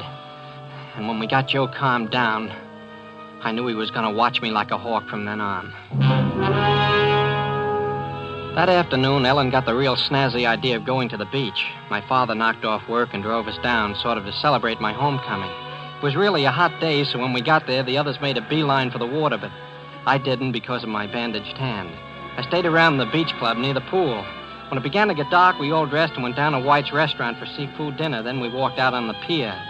The same pier where I was supposed to have been murdered. I remember I said something about taking the body back to where X marks the spot, and everybody laughed. Isn't it heavenly out here? Oh, gee, this breeze is swell. Well, Bud, looks like you and Joe are right back where you were 3 years ago. Yeah, I guess so, Father. Yeah, this railing is just where we stood, isn't it? When you and I had our fight. Yeah, about. What's that phobia people have looking down from tall buildings? I get it looking down at the water from up here. Oh, you shouldn't worry, Ellen. You swim like a fish. Now, me, I should really feel funny. About ready to go home, children? I don't want Judith to worry you. All right, Mr. Cunningham. It's been such a heavenly day. Bud, wait a minute. Come on, Joe. Wait, a couple of things I want to talk to you about. Later, Joe, Ellen, and Father. Only take a minute. First, about your not being able to swim. But, Joe, you knew about that. I never learned. That was why... Sure. Everybody knew Bud Owen couldn't swim. That was why, when you disappeared, they thought I'd pushed you off the pier and you drowned. Joe, I don't get it. Can't you let bygones be bygones? Bud Owen couldn't swim. But this afternoon, when you thought we were all at a good, safe distance, I walked up the beach club looking for you, and I saw you swimming in the pool. But I learned. And your bandage was off. We'll start talking. Or do I have to do the talking? To the cops? Listen, Joe, you gotta wait. You gotta give me time. Now, don't get me wrong. No one in this town would be gladder to have Bud Owen come back than me. After all, I've taken plenty because he disappeared, but rather than let Mrs. Cunningham be fooled... That's what I mean, Joe. You gotta give me time to square things. Just a little time. You better move fast, brother. Joe, no matter what you think, you know I haven't hurt anybody. No, not yet. And if you give me time, nobody will be hurt.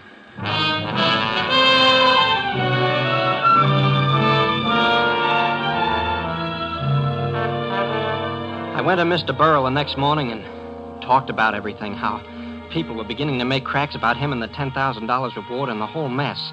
I knew things were moving awfully fast, and I told Mr. Burrell he had to help me. That night when she'd finished her coffee, my mother said she was awfully tired, and my father, David, saw her upstairs to bed. I looked out the window, and I saw Mr. Burrell's car pull up to the curb in front of Ellen's house. I knew he was going to do everything he could, but by this time I was scared. Well, at bedtime, my stepfather fixed some sandwiches and we drank some milk. Then he came up to my room with me, and we sat down to talk. Well, I see your mother's been changing your room around. It's not bad. I guess women like to fuss around and so forth. That's a fact. And there's no use opposing them. I guess that's right. By the way, what's your real name? Bud Owen. You don't need to be afraid of me. I've protected you so far. Why have you? I asked you first. What's your real name? Bud Owen. You're stubborn, aren't you? You know, at first I thought you'd work this little scheme out all by yourself or with Burl. But there's someone else involved, isn't there? Who do you think? What about that bandage? Well... Take it off. Well. Not even a scar. I don't suppose you'd mind writing with it now that it's healed. No, I don't mind. What shall I write? Well, suppose we take this little composition of yours on Alexander the Great. Would you copy this sentence, say, on the top of page 3? Sure. Why not? Yes, and to make it a fair comparison, write your name, Bud Owen. Bud Owen. Here you are. So she taught you Bud's handwriting, too. Who did? My wife. Do you think I didn't know what was going on? Every move she made gave her away. Why is she in such a rush to change her will? I don't know. Why? She thought she was being so smart trying to pass you off, trying to trap me. But I was one person who knew you weren't Bud. Yeah, but what makes you so sure I'm not Bud? I know. Isn't that enough? I see. I know. I see. Well, don't you think we'd better get my mother in on this? Yes.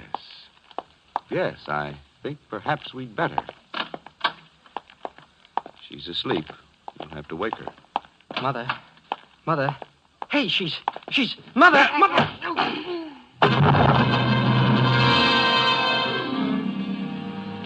When I came to, I had an awful pain in the head. I was in my room in bed, and Ellen and Joe and Mr. Burl were there. For a minute, I didn't know what had happened, and then I remembered. Mother. Where's my mother? She's all right, Bud. She's in the hospital. He gave her enough of those sleeping pills to kill a horse, but she's all right now. How do you feel, Bud? Oh, all right, I guess. Oh, it's a good thing you had us standing by tonight, son. Why, he had you trussed up like a turkey. He was going to hang you. Gee, Mr. Burl, he must have been crazy. I guess he wanted to get us both out of the way before Mother could change that will. For crying out loud, Bud, why didn't you let me in on this? I thought... Gee, I hated to do it, Joe, honest. But I had to. Someone had to be the guinea pig. It was my idea, Joe. I sent the note to Mr. Burl. I really found Bud in that hash house. Yeah, but if you'd let me in on it... We knew if Bud could fool you. If you thought he was a phony, he could fool everybody, even David Cunningham. You see, Joe, for 3 years I suspected that guy. He pushed me off the pier that night, but I was only a kid. I knew it'd be just his word against mine, so I ran away. I kept putting off coming home, but I swore that someday I'd trap him, and tonight I did. Because he said he knew I wasn't Bud Owen, I knew that he thought he'd kill me. You took one whale of a chance tonight, Bud. He'd framed you pretty. Another half hour, and we'd have found your mother dead, you strung up, and that suicide note you wrote propped up on the dresser. Kid. A suicide note? Why, I just copied a sentence out of an old composition, something about Alexander the Great. Alexander the Great? Listen to this. It is terrible what awful crimes are done for greed and ambition. Signed, Bud Owen. Sure, you see? I was just writing... What? And I signed that? Holy...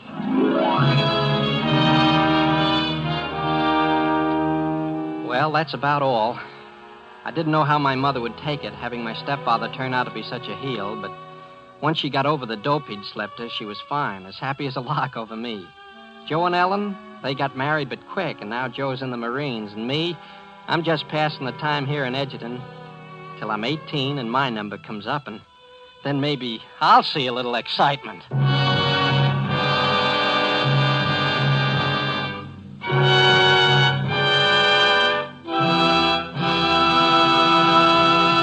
And so closes The Visitor, starring Eddie Bracken. Tonight's tale of Suspense. Suspense is produced by William Spear. Before Mr. Bracken returns to the microphone, here's a definition of yourself. Connoisseur, one competent to act as a critical judge of an art or in a matter of taste. That's what Webster says. So that makes you a wine connoisseur, because certainly you are competent to act as a critical judge of a wine's taste. Matter of fact, all you have to know to be a true wine connoisseur in the opinion of your friends and guests is a single word, Roma, R-O-M-A. To get the proof, make your own taste test of the tangy, appetizing Roma Sherry, the hearty, satisfying Roma Burgundy, the heavier, sweeter Roma Port, or any of the many different delicious Roma California wines. If your favorite dealer is temporarily out of the kind of Roma wine you prefer, ask for it again, please. Just be sure to say R-O-M-A, Roma Wines, made in California for enjoyment throughout the world. This is Eddie Bracken, and this is one of those nights I'll certainly remember for a long time. I've always hoped, A, to be allowed to play a real, genuine, dramatic role, and B, it's been an ambition of mine to get a crack at this show, Suspense, because, well, I think it's tops. The next two broadcasts in this series should be particularly interesting. I know I won't miss either of them because Orson Welles is going to star in that very thrilling story, Donovan's Brain, which will be done in two parts. One part next Thursday and part two the following week. And one more word, don't forget to buy some war bonds. Eddie Bracken will soon be seen in Paramount's Hail the Conquering Hero. Next Thursday, same time, you will hear Orson Welles in Suspense. Presented by Roma Wines, R-O-M-A, made in California for enjoyment throughout the world. This is CBS, the Columbia Broadcasting System. You worked too hard, you ate too much, the cheesecake made you greedy. Let your aching head and stomach hear this message from old Speedy. Alka-Seltzer, plop, plop, fizz, fizz, oh, what a relief it is. Plop, plop, fizz, fizz, oh, what a relief it is. Ah, those Speedy Alka-Seltzer bubbles burst into action to relieve your upset stomach and aching head fast. Use only as directed. Oh, what a relief it is. What a relief. Keep it tuned right here to HOJO Radio for more classic old-time radio.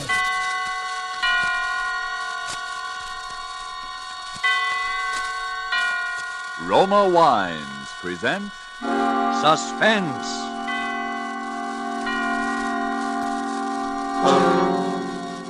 Roma Wines, made in California for enjoyment throughout the world. Salud. Your health, senor. Roma Wines toast the world. The wine for your table is Roma Wine, made in California for enjoyment throughout the world. This is the Man in Black, here to introduce this weekly half hour of Suspense. Tonight from Hollywood, we bring you as star Mr. Orson Welles. This will be the first of two consecutive performances by Mr. Welles, in which he will appear as the protagonist of Kurt Siodmak's novel, Donovan's Brain. The producer of Suspense and its sponsors, the Roma Wine Company of Fresno, California, feel that this story is so unusual that it merits more than our usual time. So in somewhat of a departure from established radio formulas, we will bring you the story of Donovan's Brain in two parts. Part one you will hear tonight, and part two next Monday night at this same time. Before we take you to the scene of our drama, let's take a little journey of a different kind. We'll let a bottle of Roma wine serve as Aladdin's lamp. I touch the label, and presto, we are all transported to that capital of gaiety, Havana, Cuba. And now we find ourselves in the charming Pan American Club. At a table nearby, an American has just voiced his delight at the uncommon beauty of the scene. And then his Cuban companion responds, "Well, you in America also have much that is uncommon to boast of. Such as this marvelous tasting wine we are enjoying this minute. To enjoy uncommon fine quality, Cuba imports this wine from your own distant California. It is your superb Roma wine. Now just realize what it means when other countries import Roma wines from such great distances. Such international esteem must mean that Roma wines are truly magnificent in quality. And then consider this. You here in America need pay no high import duty, no expensive shipping charges. For these fine Roma wines come from Roma's own wineries in the heart of the rich California wine grape districts. Because so many Americans do realize this good fortune, Roma wines are America's largest selling wines. So why deny yourself this taste delight? Try an inexpensive bottle of tangy, appetizing Roma Sherry, or the hearty Roma Burgundy, or any of the marvelously enjoyable Roma wines. But remember, these days your favorite dealer may be temporarily out of the type you prefer. Then please try again. Ask for R-O-M-A, Roma Wines, made in California for enjoyment throughout the world. And now with part one of Donovan's Brain, and with the performance of Orson Welles as Dr. Patrick Corey, we again hope to keep you in suspense.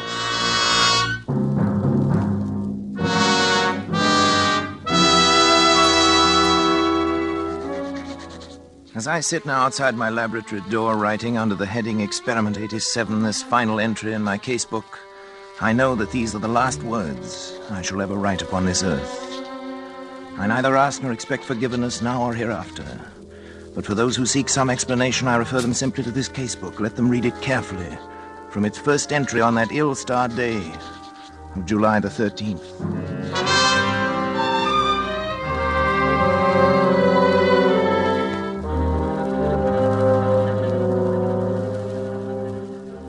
July 13th. Today I bought a small Capuchin monkey from an organ grinder. The animal trembled with fear when I took it into my laboratory, and when I tried to pet it, it bit me.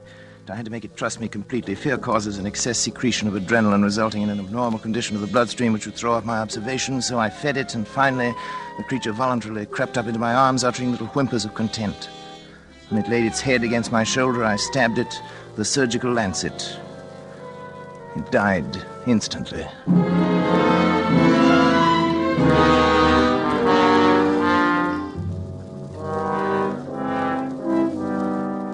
Well, David, what do you think of it? Well, it's pretty amazing, all right. See what I've done, don't you?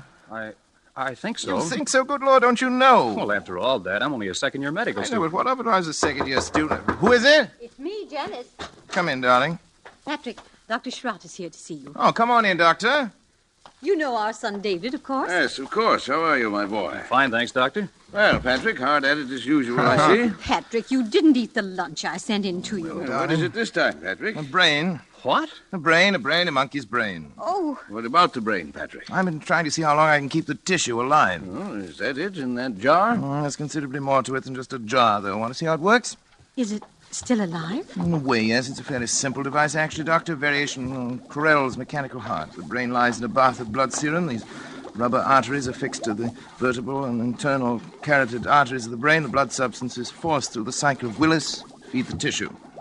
Over here, I've installed a small rotary pump that forces the blood circulation, you see? But how do you know it's alive? It's very easy to determine. The brain, when functioning, gives off infinitesimal electrical impulses. They can be measured. As a matter of fact, I've hooked the encephalograph up to a small amplifying system. The brain impulses can actually be heard. Here, I'll turn it on. You see?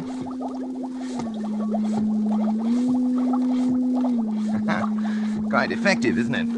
Yes, it's effective. And it's wrong, Patrick. Terribly wrong. I've tried to tell him, Dr. Schrott. In heaven's name, what's wrong with it? Oh, Patrick, you and your mechanistic philosophy, trying to reduce life to a mere matter of chemicals and test tubes. The origin of life is from a higher domain than that, Patrick. And you're profaning. Nonsense. You can't stop the progress of science. Every discovery of whatever kind is a step forward. If I can prove that the brain can perform certain functions outside the body, who knows where we may be able to go from there? Oh, Patrick, how do you know that thing in there doesn't feel pain? How do you know it isn't writhing in agony? Brain tissue itself is insensitive, you know that. Just a feeling. Look, I'll switch on the encephalograph. See? There. Notice the faintness of the amplified alpha rays. Notice the comparatively slow rate of pulsation now. Notice what happens when I tap on the glass jar. See?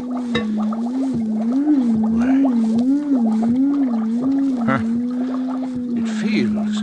It thinks. I wouldn't go so far as to say that, but it certainly shows marked reaction to an external stimulus. I wouldn't have believed it possible. The trouble with you, Schrott, is that you don't really believe in science. Have it your own way, Patrick.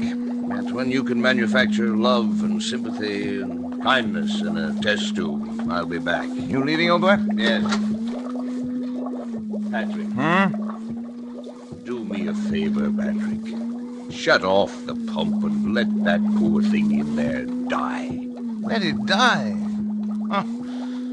If it were within my power to grant, that little brain would live forever.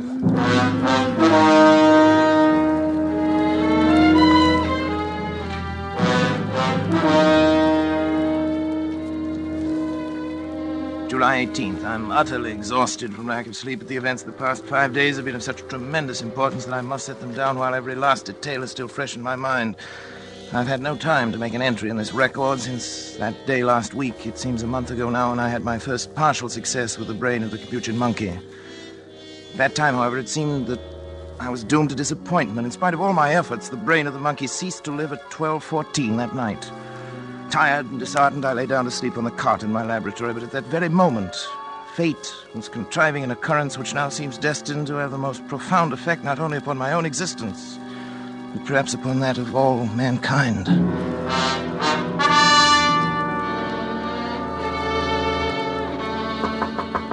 Hello? Hello, what is it? Dad. Oh, David, come in. What's the matter? It's Dr. Schratt. There's been an accident or something. He's pretty upset. All right, I'll come. Oh, Patrick, Schratt. thank heavens, my boy. What's the matter, old boy? There's been a plane crash on the mountain. Only one of them was left alive, and I've brought him this far, but he needs an immediate operation. Sorry, that's your job. You're county physician. Patrick, it's multiple fractures of both legs. The arteries are severed, and the legs will have to be amputated. Huh? You're not in any shape to do the job. Well, Well, that's not my fault. Take him to the Phoenix Hospital. I'm not going to take responsibility. It's too far. We'd never get there in time. Patrick, please. It may mean a man's life, and your job as county physician. No, I'm not thinking of that, but it's an important man. William H. Donovan. Donovan? The Wall Street Donovan? Yes. You've got to help me, Patrick. Donovan. What are his chances? About even, if we hurry. Well, bring him in. Oh, thank you, Patrick. Thank you. You'd better get some things on, David. You may have to help. Yes, and we'll use the laboratory table. Before you go, put the instruments in the sterilizer. And don't forget the Geely saw. Right. Oh, but... But what? I thought the Geely saw was only used for brain surgery. Not always. Hurry. They'll bring him in now from the car. Okay, Dad. In here. That's right. Easy does. Around the table, please. Yes, Doctor. Easy.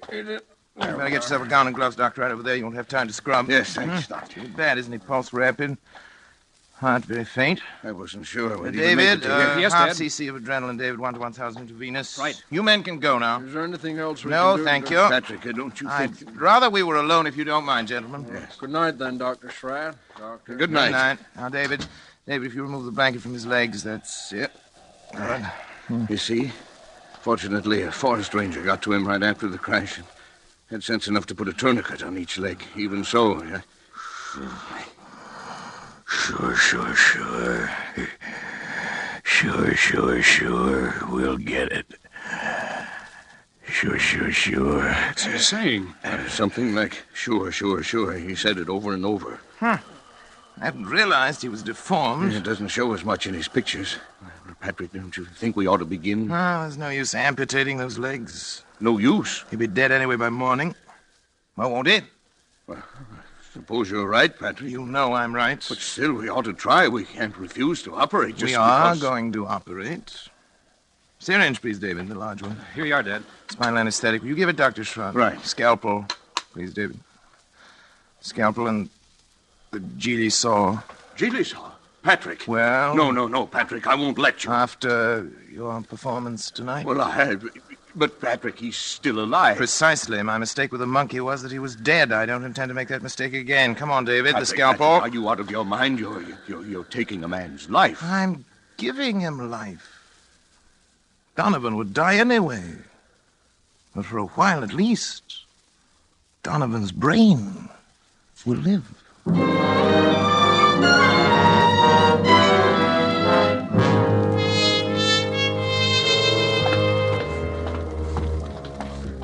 We'd better hurry. They'll be coming for the body pretty soon. You can go now, David. I think I will, then. You understand, of course? Yes, I understand. Not a word to your mother or to anyone. I understand. Did you put something in the skull cavity Oh, so yeah. the eyes won't fall? I filled it with cotton, bandaged the whole cranium. It looked like any head injury. I hope nobody gets any ideas about an autopsy. You're the coroner. You can stop that. Look, Schratt. This is a chance that comes once in a lifetime. William Donovan had one of the greatest minds, has one of the greatest brains in the world today. And now you have it. It's Turn on the madness, Patrick. encephalograph.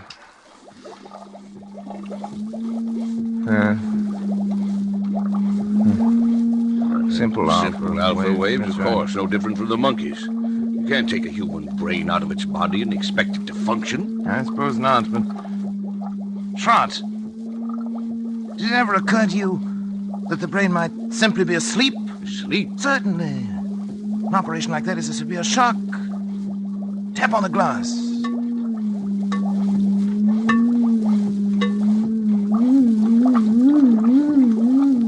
Good Lord, Patrick. Delta waves. It was asleep. You woke it up. It's actually conscious. You see, the three of us conducting this experiment now. You, and me, and William Horace Donovan.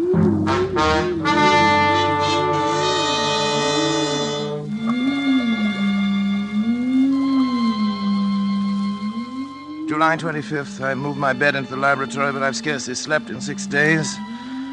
There's no longer any doubt that the brain responds like a sensitive seismograph to vibrations near it, including the sound of my voice. Yet I found no method of communication with it. I've devised a simplified Morse code consisting of taps on the glass container, together with voice vibrations. Perhaps I can teach the brain.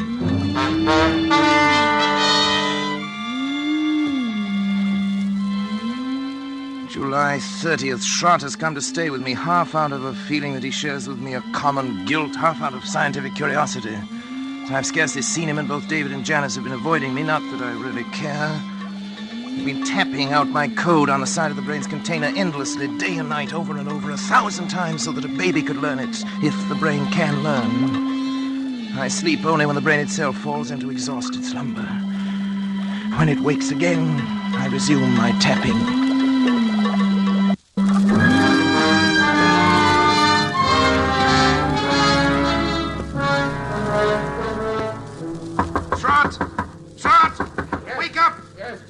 Come on, get up, hurry! Come on, I want to show you something. Something the matter? Yes, old boy, I want to show you something. Patrick, you look like a ghost. Where are we going? Back to the laboratory. I can't believe it myself. I may have been dreaming delirious. What's happened? Come on. You hear that? Delta waves. Seems disturbed. You've got to check my observations for me. If my reasoning is wrong, tell me. I can't be sure of anything anymore. Yes. Now listen carefully. You'll know that I've been trying to communicate with the brain in code now. If I were able to cause a distinctive pattern of the brain's delta waves by a specific command in code, if the brain responded with the same pattern of sound each time I issued the command, it would prove that I'd succeeded in communicating with the brain, wouldn't it? Yes, Patrick, I think it would. Now, listen.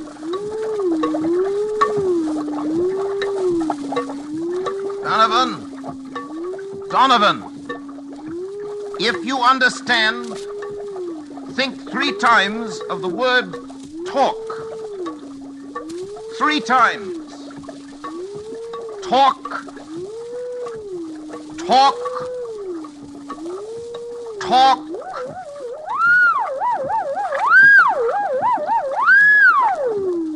It answered. It spoke. Then I'm right. It's true. This thing has learned to talk. To talk.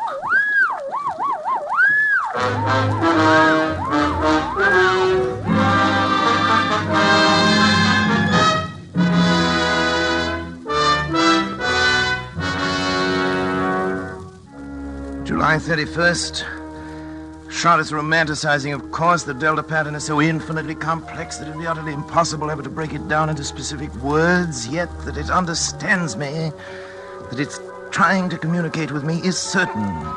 Schrott suggests mental telepathy, that I try to make my mind a blank, as the mediums call it, while at the same time increasing the energy content of the plasma that feeds the brain in the hope of stepping up the brain's electrical potential as one would step up the power of a radio station.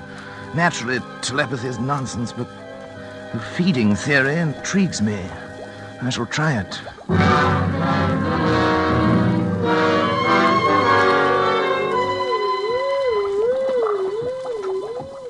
August 12th. Noticed today for the first time 2 distinct nodules of new brain cells on the frontal lobex. The electrical potential has increased to 510 microvolts. I've begun smoking cigars. Although I've always hated cigars before. Nerves, I expect.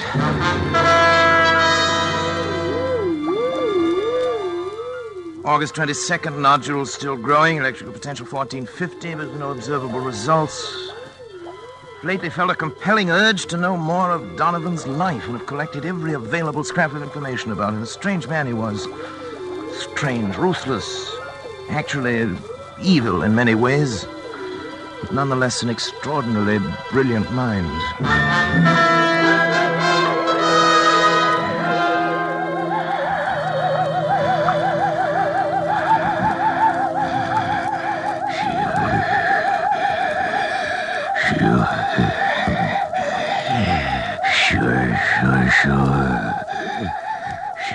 Sure.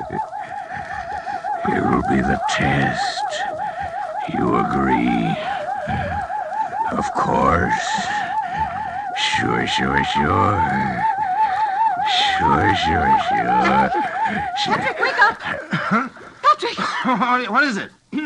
What happened here? I thought I ought to wake you up, Patrick. You were moaning in your sleep, talking. Talking? What did I say? I'm not sure, but your voice was so strange that... Janice, what's the matter? It's nothing. I was dreaming, that's all. Janice woke me up.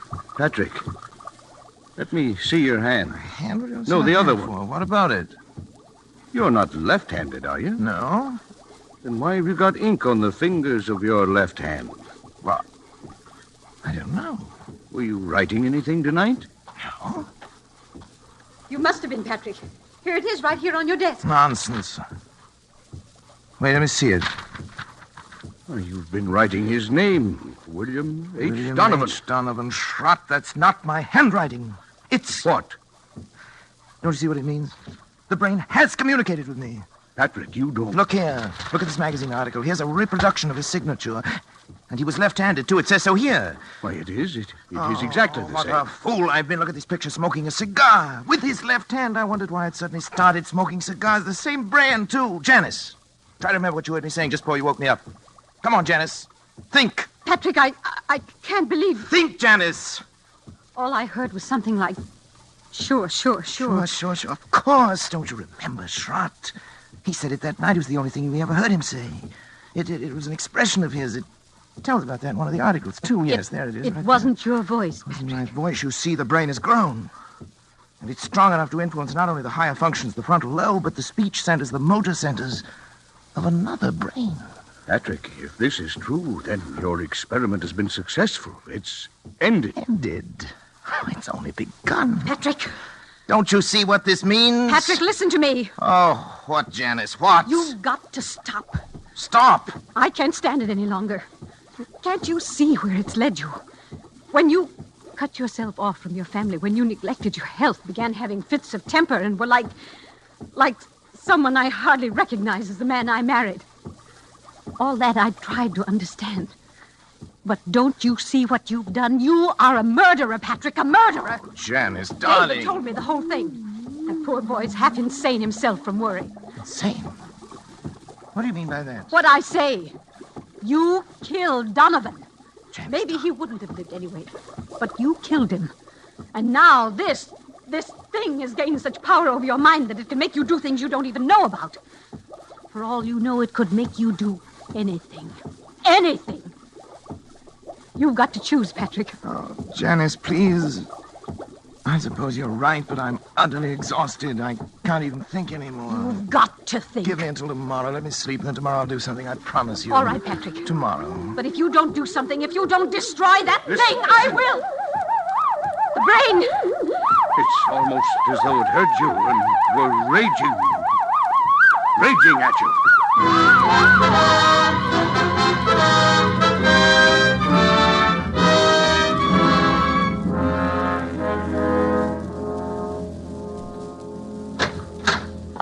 This way, please, Dr. Come Corey. on, darling. But, Patrick, why are we going in here? A psychiatric clinic? I told you I'd do something, Janice. I've got an idea. You mean you're having yourself psychoanalyzed? Well... Something like that? Something like that. I'll tell you about it later. First, I want you to talk to this man alone. Dr. Zanger, this is Dr. Corey. Oh, how do you do, Dr. Corey? How do you I've heard do, something Dr. of your work. Oh, yes. And this is Mrs. Corey. Of course, excuse me. I'm happy to meet you, Mrs. Corey. Thank you, Doctor. Won't you come into my office? I will certainly. Janice, would you mind, darling, waiting in the reception room? I'll be out in just a moment. Thank you. Why, certainly, dear. In here, please, Doctor. Very well.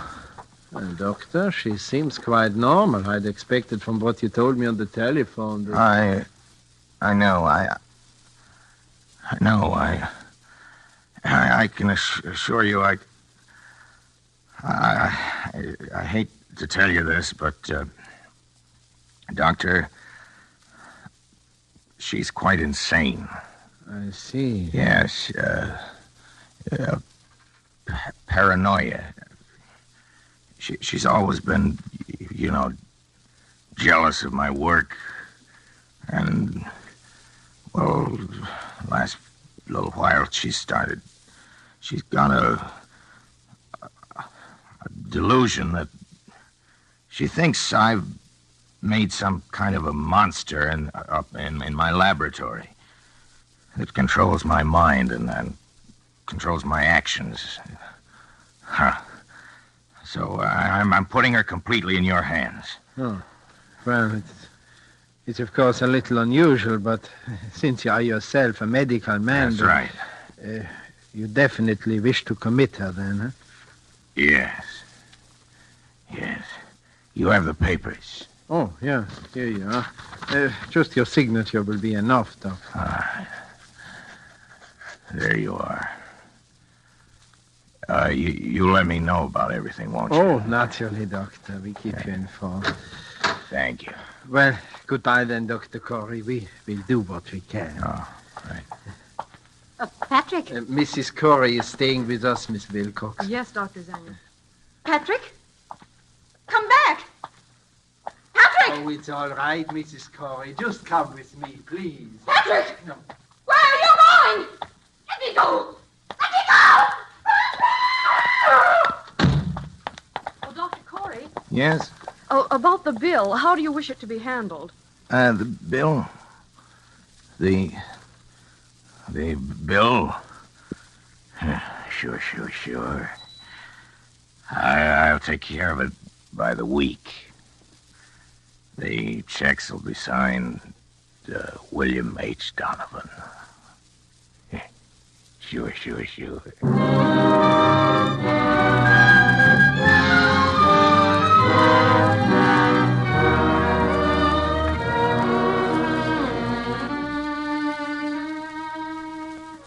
August 20th. It's nearly 3 weeks now since Janice went away. I can't understand how she could have left me just when I needed her most. When I try to question Schrott or David about it, they only look at me strangely and change the subject. Clearly, they too now are in on the conspiracy. Sometimes it seems the only person I can trust is Donovan. The brain communicates with me more freely now each day. I know it has some great plan in mind for me, for both of us. I'm waiting, patiently waiting.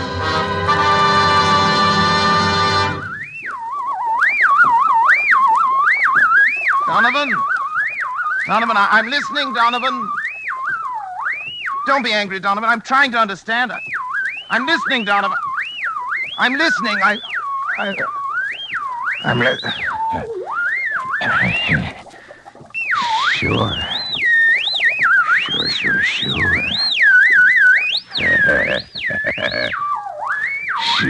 Sure.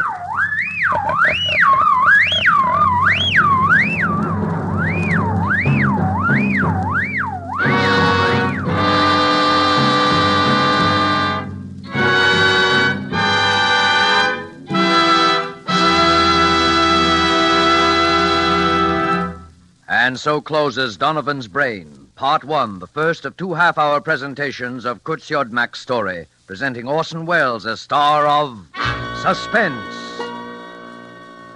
Suspense is produced and directed by William Spear. We sincerely hope you enjoyed the performance of Orson Welles and that of the whole cast tonight in our Roma Suspense play, and that you'll make a note to be sure not to miss the completion of this story next week. The Roma Wine Company would like to express its thanks for the many letters of appreciation from listeners which we are constantly receiving saying how much you enjoy these broadcasts. And here's a thought.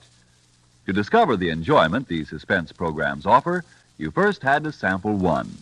And so you must first sample one of the many delicious Roma wines to discover for yourself their wonderful taste and quality, the excellence that makes Roma America's largest selling wines.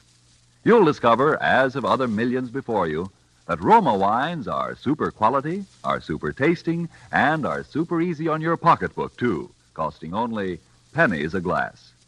Be sure you get R-O-M-A, Roma wines, made in California for enjoyment throughout the world. The greatest and most profitable investment you can make in your country's future is to buy war bonds. Don't forget, then, next Monday, you will hear Part 2 of Donovan's Brain, starring Orson Welles, in the completion of this remarkable tale of suspense. Presented by Roma Wines, R-O-M-A, made in California for enjoyment throughout the world.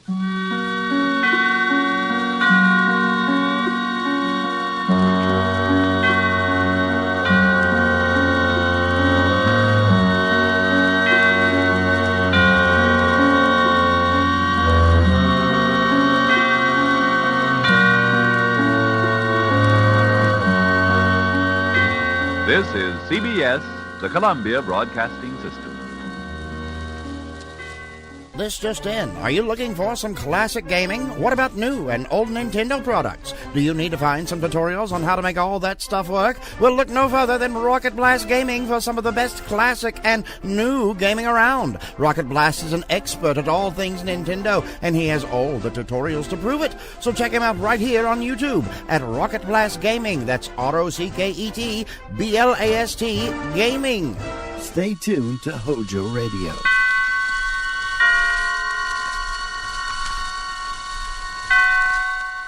Roma Wines present Suspense.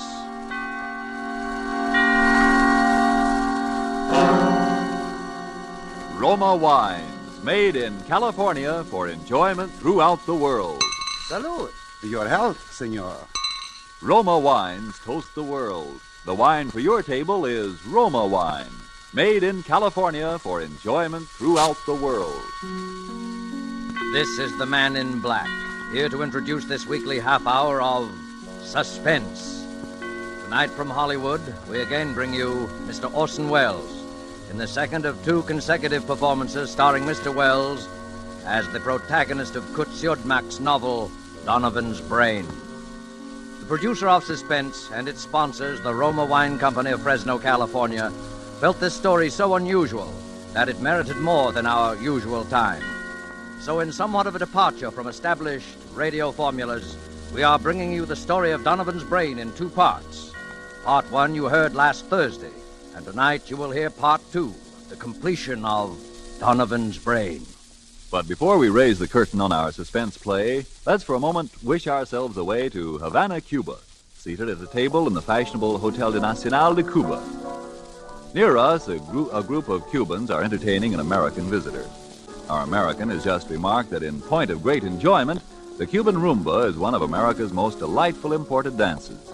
And then, raising his wine glass, the Cuban host responds, "Then we have perhaps discharged some part of our debt to you Americans for this wonderful tasting wine that gives us such great enjoyment. It is wine that Cuba imports from your faraway California. It is Roma wine."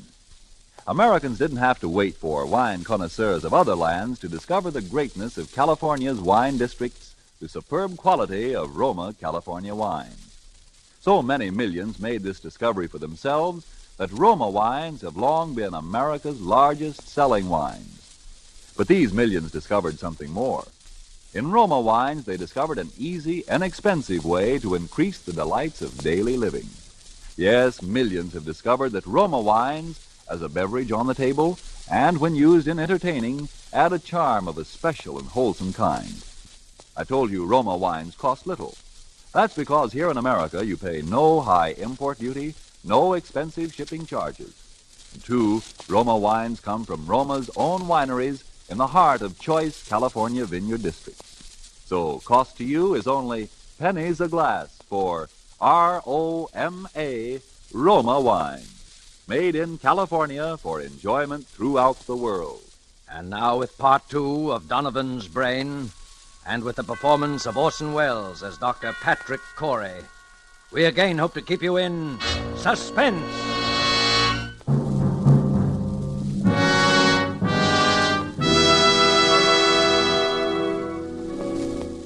As I sit now outside my laboratory door writing, under the heading Experiment 87, this final entry in my casebook, I know that these are the last words I shall ever write upon this earth. For those who seek some explanation, I refer them simply to this casebook. Let them read it carefully.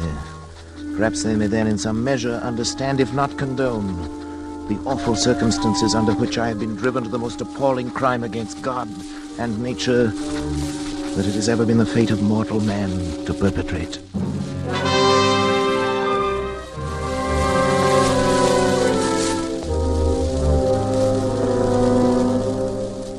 August 24th. It's now 6 weeks, exactly 42 days, since I began the experiment. For 6 weeks, by artificial means alone, I have kept alive a human brain, completely detached from the body, floating in a bath of serum, nourished by a synthetic blood plasma fed through its arteries by an electric pump. It has remained alive. Not only alive, but I have succeeded in communicating with it.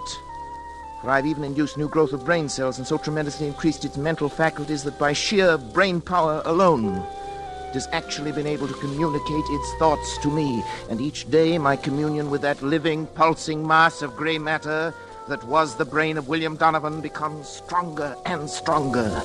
Even now I sense it striving to reveal some plan to me, something so truly world-shaking in its implications that only such an organism, developed to a point thousands of years ahead of its time, could ever have conceived it. So far I sense this only, but soon I shall know. Indeed, I shall be partner in its execution. What a fool I was ever to have considered for a moment my wife's demand that I end the experiment. It's because I refused, of course, that Janice left me a week ago without so much as a word of explanation or farewell. Even my son David and my assistant Schrott are privy to this conspiracy to thwart me, for when I ask about Janice, they pretend to know nothing, or they seek to avoid my questions. But the brain will live. Yes, I can hear it now. Its delta waves quite audible over the amplifying system I've arranged for it. Almost as though it were calling to me, trying to speak to me. The brain will live.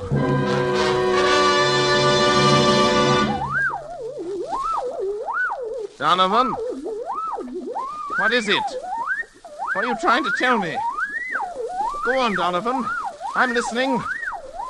Go on. Go on. Go.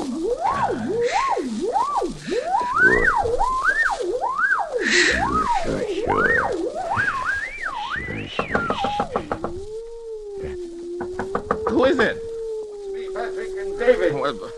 What do you want? I want to talk to you, Dad. I've no time to talk. I'm busy. I'm sorry. Go away, I tell you. I'm busy. Please, Dad. Can't you two leave me alone?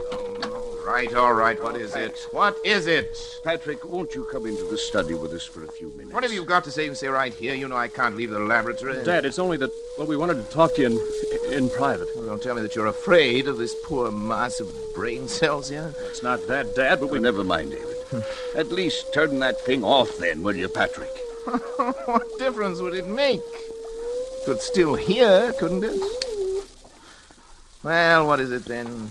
Well, it's about Mother. So, she put you up to this, did she? I thought the truth would come out sometime. Dad, listen. She's tried to stop this experiment from the beginning. She thought she could blackmail me into quitting by leaving me, and she still does. And now she's using you as a go-between. Patrick, listen a minute, won't you? We haven't heard a word from Janice. We don't even know where she is. That's what we've come to talk to you about. Oh, have you? Well, how could I know where she is? Well, because you were the last person seen with her, Dad. I was. Don't you remember, Patrick? You took her into town with you. You wouldn't tell any of us why. Yes, of course, the moment I've forgotten, but what of it? Well, don't you remember what happened then? Of course I remember. She left me, that's all. Where, Dad? Where did she leave you? Well, what were you doing? I don't know. We were in some big public building, City Hall, courthouse, taxis or something. Next thing I knew, she'd simply disappeared. Is that all? Didn't she say anything? Didn't she at least tell you why she was going? No, I remember what she said. It's been a week or more. I've hardly slept. You know, I've been working night and day. Yes, that's just it, Patrick. What do you mean by that? Patrick, you say this. The brain communicates with you, tells you things about his past life, suggests thoughts. Yes, Well, if the brain can make you think of things, mightn't it also be able to make you forget things? You're out of your mind. Dad, are you sure? Are you sure you don't know what's happened to Mother? No, I tell you, no, I don't Patrick, know. don't you see what you might have done? What? In heaven's name, stop now while there's still time. Get out of here. While there's still time to help Janice, if there is. While there's still time to help yourself. Shut off the current. Let the brain die. Kill it, Patrick. Kill it. Get out, both of you. Get out. Get out.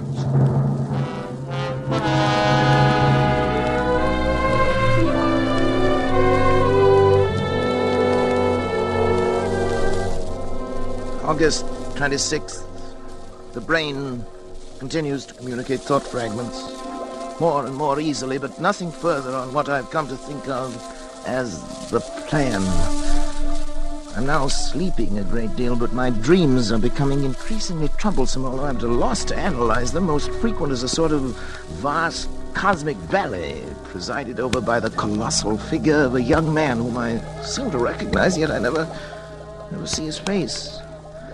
It's as though the entire population of the Earth were moving past him in review at his command.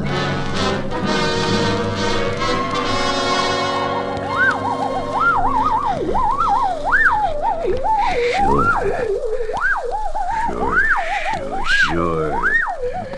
Now. Do it now. Now. Sure, now. Help me, someone! Shroud! Dad, let go, Dad! David! Had to, Dad. Never mind now. Here, help me with Shroud. He's fainted. No, David, don't let him. It's all right now. Here's a glass of water. What's the matter? You're trembling all over. You looking at me that way for? You look frightened after death. Dad, you... What happened here anyway? I came and found you on the floor with your hands around your own throat. It hadn't been for me. Why's your luggage all packed? I was going to leave. Leave? In the middle of the night? Why? Because the fuse box has been opened. It was you, Schrott. You were going to shut off the current. You were going to kill the brain. Patrick, you tried to strangle me. What? It's true, Dad. That's why I had to slap you. But that's absurd. I came in here and found Schrott with his hands around his own throat. He was strangling himself. Dad, please think a minute. Nobody can strangle himself. Look at these marks on my throat. Oh. Do you think I could have done that? Well, it's not possible, and yet... It's true, Patrick, that I tried to shut off the current. I was afraid for you. But as I opened the fuse box, I heard the delta waves in the laboratory suddenly become stronger and louder than they'd ever been before. And then... Then I... Yes. Then the brain knew? Yeah, you even spoke in Donovan's voice, Donovan's Patrick. Voice, his That voice. recurring phrase of his, sure, in his very tones, his very accent. Sure.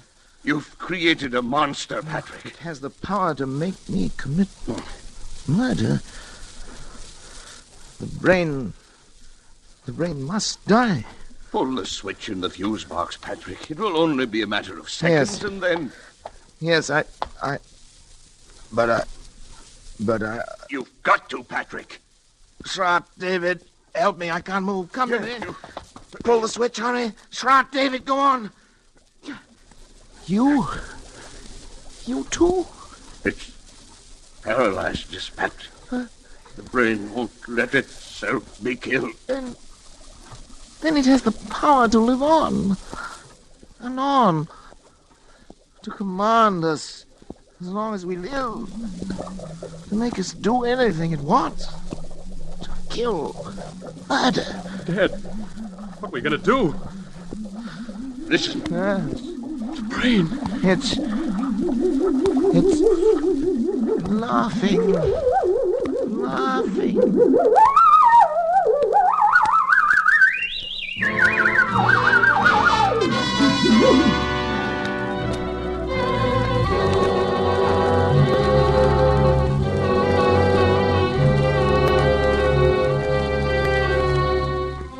September 7th. Schrott has left. He had to, of course, for his own protection, if nothing else. Before he left, he swore to eternal secrecy and going to try to find Janice. The very thought that any harm might come to her through me is enough to drive me almost mad. As for David, although he's strong enough to prevent any untoward accidents, I don't know. He's volunteered to stay with me. He'll sleep at night behind locked doors. We must devote every faculty we possess together and independently to finding a way of destroying the brain. Perhaps while it sleeps. Although it seems to have developed tremendous powers of the subconscious, which operate even in sleep. The recurring dream, the now oppressive sense of some further task to be performed continues. If Janice were only here, even her presence, I know, would help immeasurably to combat this fearful thing. Terrible thought crosses my mind. Could Trot have left if the brain had not, for some reasons of its own, actually wanted him to leave?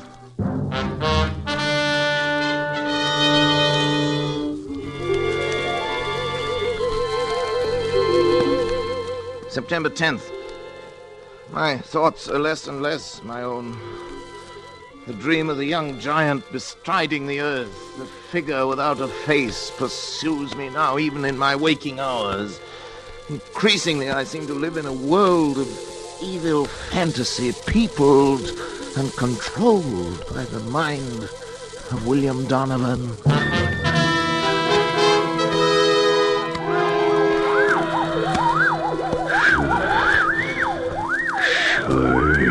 Sure. It's not much time, but time enough. Time enough. Sure. Time enough. Sure. Hello? Who is it? Patrick? Oh, Janice, my darling. Janice. Hello, My Patrick. Sweetheart. How are you, Patrick? Oh, I'm well enough. But Janice, where have you been? Janice, why did you leave me that day? Why didn't you at least tell me? Where did you go, darling? I was with friends. Well, did Trot tell you anything? No, nothing special. Well, Janice, I know I haven't been a very good husband these last months. I haven't been very kind or very considerate or even civilized. I haven't been myself, Janice. I know, Patrick. My poor darling. If you'd only known how I missed you after you left, how I needed you. I need your help, Janice. I know, Patrick. Terribly. I came back to help you. But what? Where's David? He's asleep in the next room. That is, lately he's tried to make it a point to sleep only when I didn't. I'm trying to keep an eye on things. Patrick, I'm going to help you. Oh, darling. All I can. Any way I can. But first, I want to take David away. David? Why?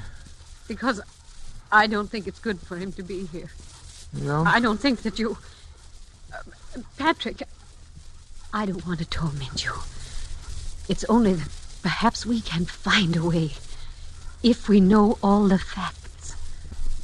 What, Janice?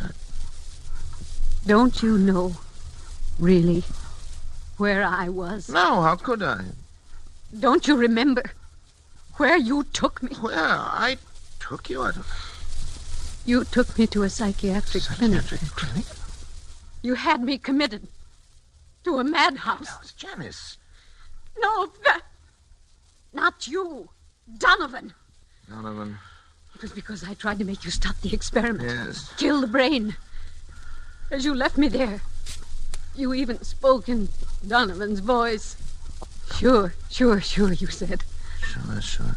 I thought they were the last words I would ever hear you speak. Oh, Janice, forgive me. Forgive me, darling. I couldn't persuade anyone. I was sane. Oh, sweet. After what you told them. Everything I said only made them think I was mad. I'm not mad. Am I, Patrick? I'm not mad. Am I?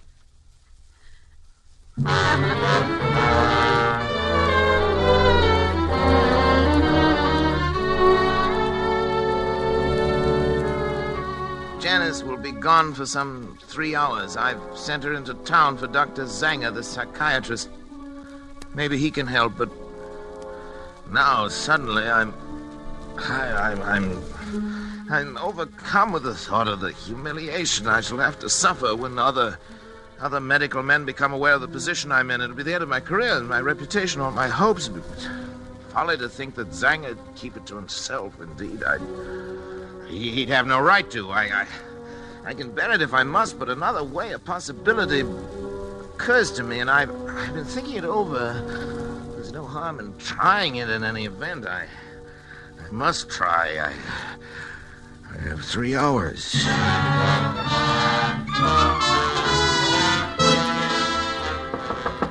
David! Yes, Dad? David, what's your blood type? Do you know your blood type? As a matter of fact, I don't think I do. Why? No matter. We can easily find out. David, I think at last I know a way.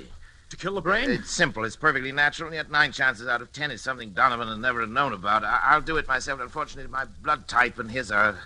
they're the same. Transfusion? Of course, I have to replenish the blood substance periodically. Anyway, it's about time to do it again. I've always used my own because it was the same type as his, but if yours is a different type, the right type, David. You mean the wrong type?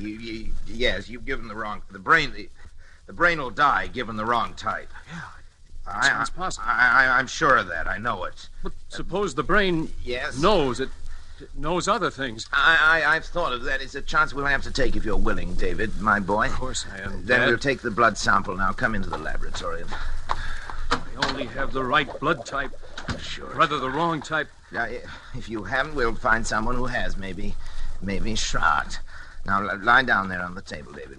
We want a tourniquet on your arm here. I'll A put it small on. syringe will do it. Go ahead. I'm ready. David, don't watch me. It'll be easier if you don't. For me. That's a funny one. Coming from you. Well, doctors are never quite as steady with members of their own family, you know. Ready? Sure. Ready? Here we are. You all right? Yeah. You'll be through in just a second. You getting it all right? Yes, sure. Just a second now.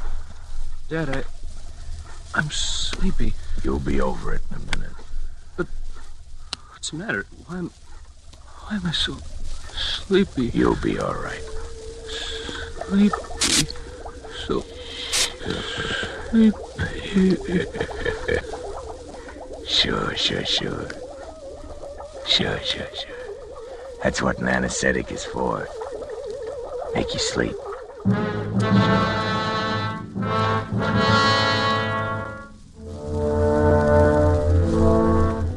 I was somewhat surprised to find the instruments sterilized, already laid out, but I worked more rapidly and skillfully than ever before in my life, I think.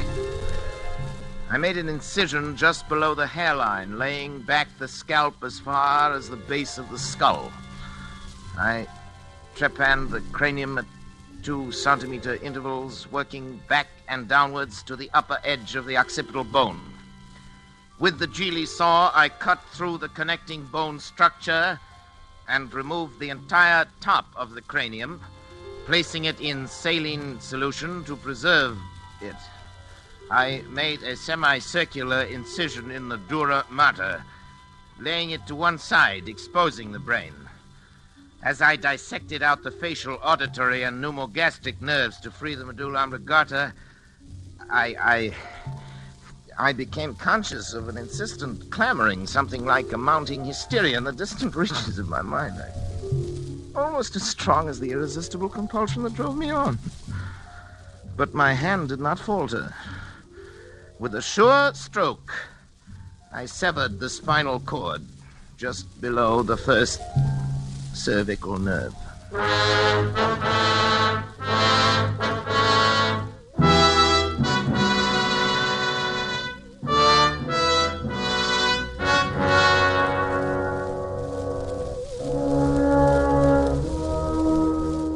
As I make this last entry with that awful guilt upon my soul, even now I cannot fully comprehend how it has been possible for any man, by mortal or immortal means, to be driven to such a crime. Even the divinity himself did not demand of Abraham that final sacrifice of expiation. When he, with his only begotten son, ascended the Mount of Olives. Perhaps Schrott is right. Perhaps there is indeed in man some spark of the divine that will elude our test tubes and our laboratories until the end of time. Perhaps that is the one thing that even Donovan did not foresee. I only know that at the instant my son died under my own hand, I was set free. At that instant, I saw and understood for the first time that monstrous plan born in the brain of William Donovan, of which I was to be the instrument. It was the plan I had glimpsed but never grasped in the recurring dream. Donovan did aspire to the domination of the world. And with those tremendous mental faculties that I myself had given him, it was literally within his power to become the absolute ruler of all mankind. Only one thing was lacking, a young, strong body into which those ever-growing brain cells could graft and affix themselves to live on, and on perhaps for centuries. He chose the body of my son, and now, my son, at last too late. I am free to destroy this foul thing of my creation. I know it as surely as I know that my own life must be forfeit. And the brain also knows. I can hear the disturbed, erratic oscillations of the delta waves coming through the laboratory door. But there's no room left in me now for fear. I shall take the 6 steps from the desk where I'm writing this across to the laboratory door. How often I've taken them in happier times. I shall open the door, close it behind me for the last time, and write finis to the mortal life of Patrick Arthur Corey and the brain of William Horace Donovan. May others learn from the record I leave here the lessons I have learned so bitterly and profit by them. And for the things that I have done, may God have mercy on my soul.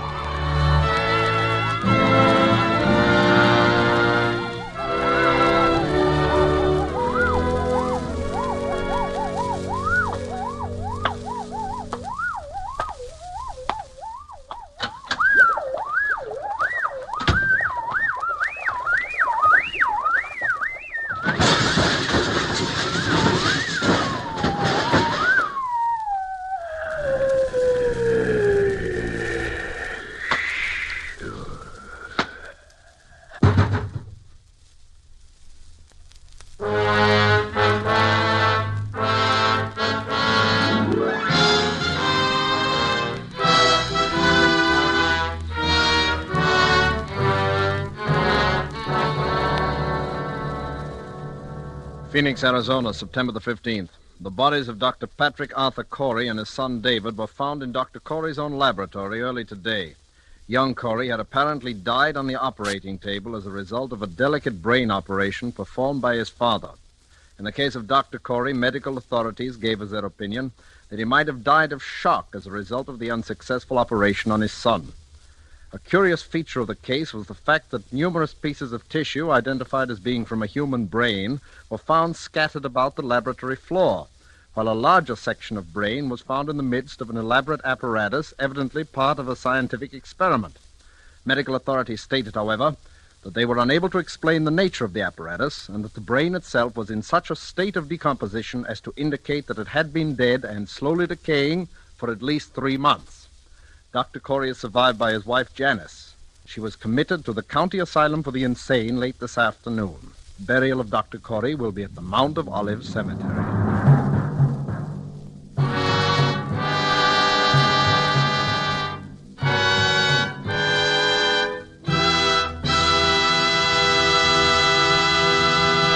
And so closes Donovan's Brain, Part 2, the completion of 2 half-hour presentations of Kutz Yodmak's story, presenting Orson Welles as star of Suspense.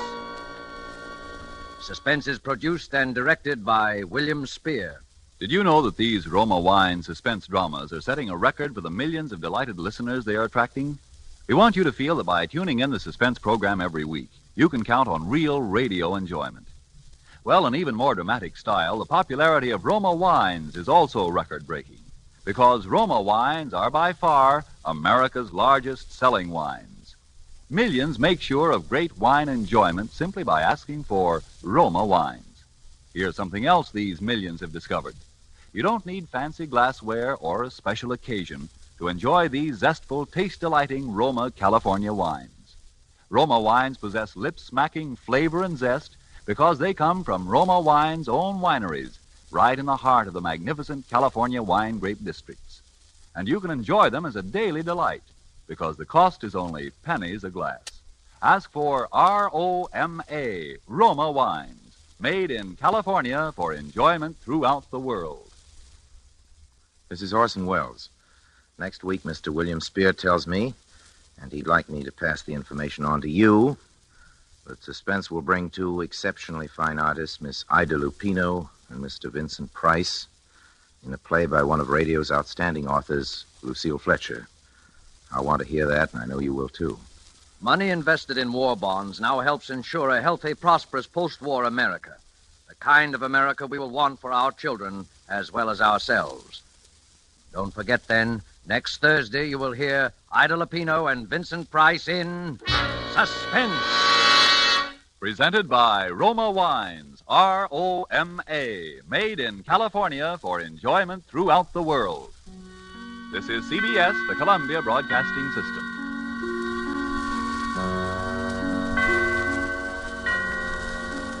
Every one of you undoubtedly has a headache or pain remedy that you swear by. But haven't you noticed that on some occasions it fails you? That there are times it does not seem to work? On these occasions, let me suggest that you try Anacin, for here is a remedy that I'm sure won't fail you. You'll find the fastest and most complete relief in Anacin you have ever experienced. The reason is simple. Anacin contains not one pain-soothing agent alone, but four, one of which is in all probability the remedy you now customarily take to relieve pain. You can get Anacin at your druggist for a few cents. Your money back if you're not pleased. I'll spell the name. A-N-A-C-I-N. Keep it tuned right here to HOJO Radio for more classic old-time radio.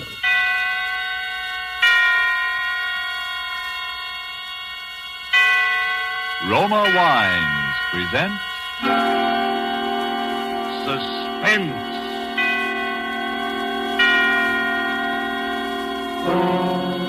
Roma Wines, made in California for enjoyment throughout the world. Salud. Your health, senor. Roma Wines toast the world. The wine for your table is Roma Wine, made in California for enjoyment throughout the world.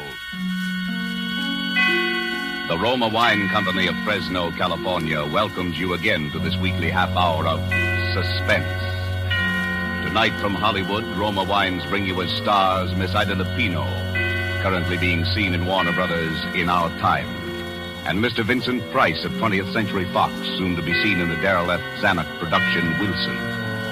For the appearance of these two distinguished screen personalities, Lucille Fletcher has written a suspense play that deals with brooding anxiety and sharpening suspicion, played against the severe and forbidding background of the late Victorian era. And so with Fugue in C-Minor, and with the performances of Ida Lupino and Vincent Price, we again hope to keep you in suspense.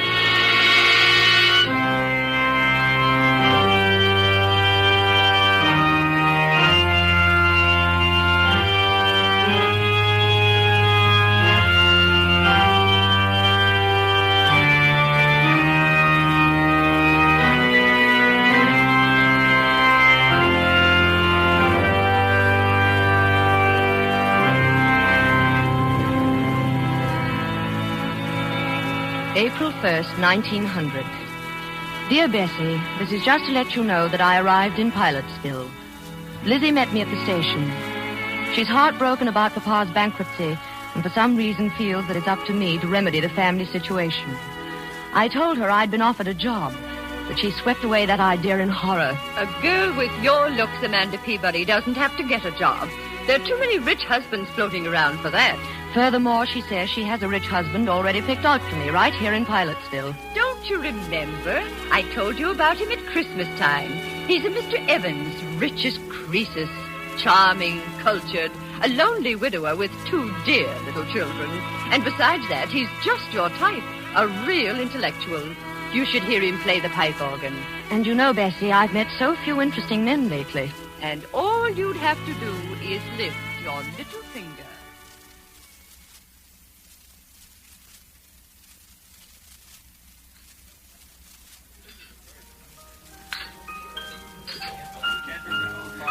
Mr. Evans. Oh, good evening, Mrs. Chumley. How delightful to see you here. I'd like you to meet my sister. Mr. Evans, my sister, Amanda Peabody. Delighted, I'm sure. It's a lovely party, Mr. Evans. Thank you, Miss Peabody. Have you just come to Pilotsville? Yes. She's down from New York visiting me after the whirl of the hectic social season. Oh, indeed. Well, I'm afraid our Pilotsville society must seem a bit dull to you, Miss Peabody. Oh, no, not at all. It's charming. I've enjoyed everything so much tonight. Your beautiful house, the music.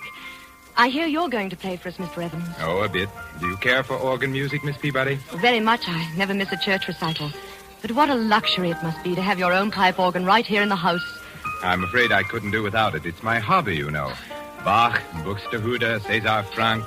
Don't you adore their work? Oh, Amanda's very musical. You should hear her render the burning of Rome. Yes.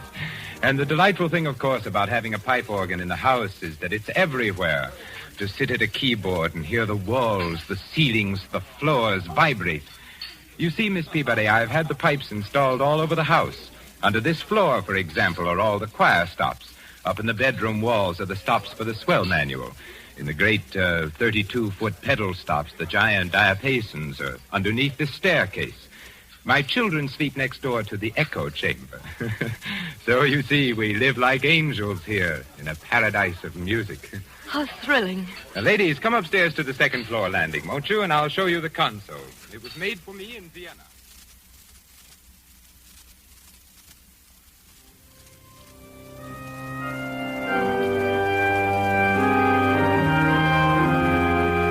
April 7th, 1900. And Bessie, dear, to tell you the truth, I really find him fascinating. I wish you could hear him play. It sweeps you off your feet. There is such wildness to it, and at the same time, such dignity. And to hear the sound all through that marvelous house, rolling through those gorgeous rooms with their beautiful tapestries and potted palms. I could sit and listen to him all night. You have the most amazing eyes, Miss Peabody. What are you thinking about? The music. Oh, please don't stop. It's so beautiful. Well, you seem to be as mad about music as I am. Your sister says you play, too. Oh, no, only a little. My appreciation of it is all inside, I'm afraid. That's plenty. If one can't play, it's better just to enjoy the music of others. I can't bear this sentimental drumming, can you? I shouldn't think you would enjoy it. The idiotic tunes people play nowadays. Give me the old stern classics. They have strength and power. Give me something with life to it, something that will flood the whole house with sound.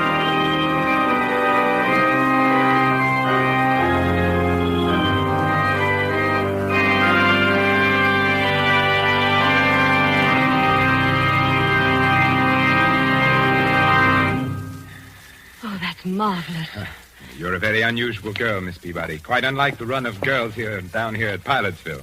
Yes, in what way? Oh, it's rather hard to explain. Some more tea, Amanda? No, thank you. A muffin? No, thank you. You have an excellent cook, Mr. Evans. Please call me Theodore. You know you promised. Theodore? Amanda. And your house is beautifully run, too. You must have an excellent housekeeper. Everything always looks so charming and quiet. I haven't even heard a peep out of your children. My children? Oh, yes, the children have been away at school. You have two, haven't you? Yes, Daphne and David. What sweet names. Ordinarily, I don't approve of schools for young children, but you see, they were rather overwrought. After Mrs. Evans passed on... I can well understand. They were almost morbidly devoted to their mother, and then, of course, the unfortunate circumstances of her death, but I suppose your sister, Mrs. Chumley, has told you all about that. No, not very much, except your wife was killed in a street accident, wasn't she? Yes, in Philadelphia. A brewery wagon and 4 horses ran her down. Oh, how terrible. It's something I don't like to think about very often. Poor, beautiful Margaret. Well, it's like a nightmare, Amanda, and I still can't feel reconciled, but... Well, what I was driving at was the children. They were in school when she died, and by some malicious stroke of fate, there was an epidemic of scarlet fever raging out there. The authorities wouldn't lift the quarantine and let them out for her funeral. Oh, poor little things. Yes, it upset them dreadfully. In fact, I sometimes fear it's left a mark on them which may endure all their lives. What do you mean? They suffer from delusions about her. They think that in some way she is linked. Her soul is imprisoned in the organ pipes. How horrible. I wish I could do something about it. It's a frightful notion, but they won't. They don't let me play when they're at home. That echo chamber in particular, next door to their bedroom. Yes? You know, it's nothing but an empty sealed room with a few wires. Of course, it's all because they never saw her dead. But they have a notion that she's, well, somehow hidden there. How ghastly. They really think that, do they? Children can think up such very strange things in their little minds. Can't they?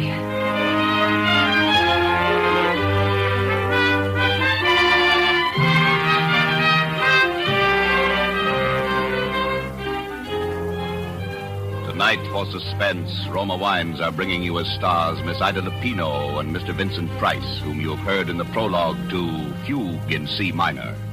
Tonight's tale of suspense.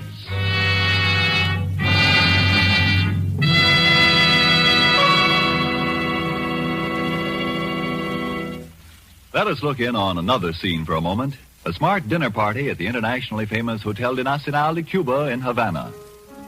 One of the guests, a world-traveled American, sets down his wine glass and remarks that a truly fine wine always carries the unmistakable flavor of the particular vineyards from which it comes. Well, then, laughs his Cuban host, you must be homesick for California right now. For the wine you are enjoying so much is from America, from California. It is Roma wine. Yes, it's true. Our own wonderful vineyard country in California produces in Roma wines that discriminating people in other lands esteem as an imported delicacy. Yet you here at home can enjoy these distinguished Roma wines for mere pennies a glassful. You pay none of the expensive overseas shipping charges and duties. Daily with your meals or when entertaining or any time, you can delight yourself with the wonderful flavor that comes from age-old winemaking traditions perfected by modern quality controls and tests. Yes, only pennies a glassful for a treat you are certain to enjoy. For remember, Roma wines are America's largest selling wines. Roma, made in California for enjoyment throughout the world. And now it is with pleasure that we bring back to our soundstage Ida Lupino as Amanda Peabody and Vincent Price as Theodore Evans in Fugue in C-Minor. A tale well calculated to keep you in suspense.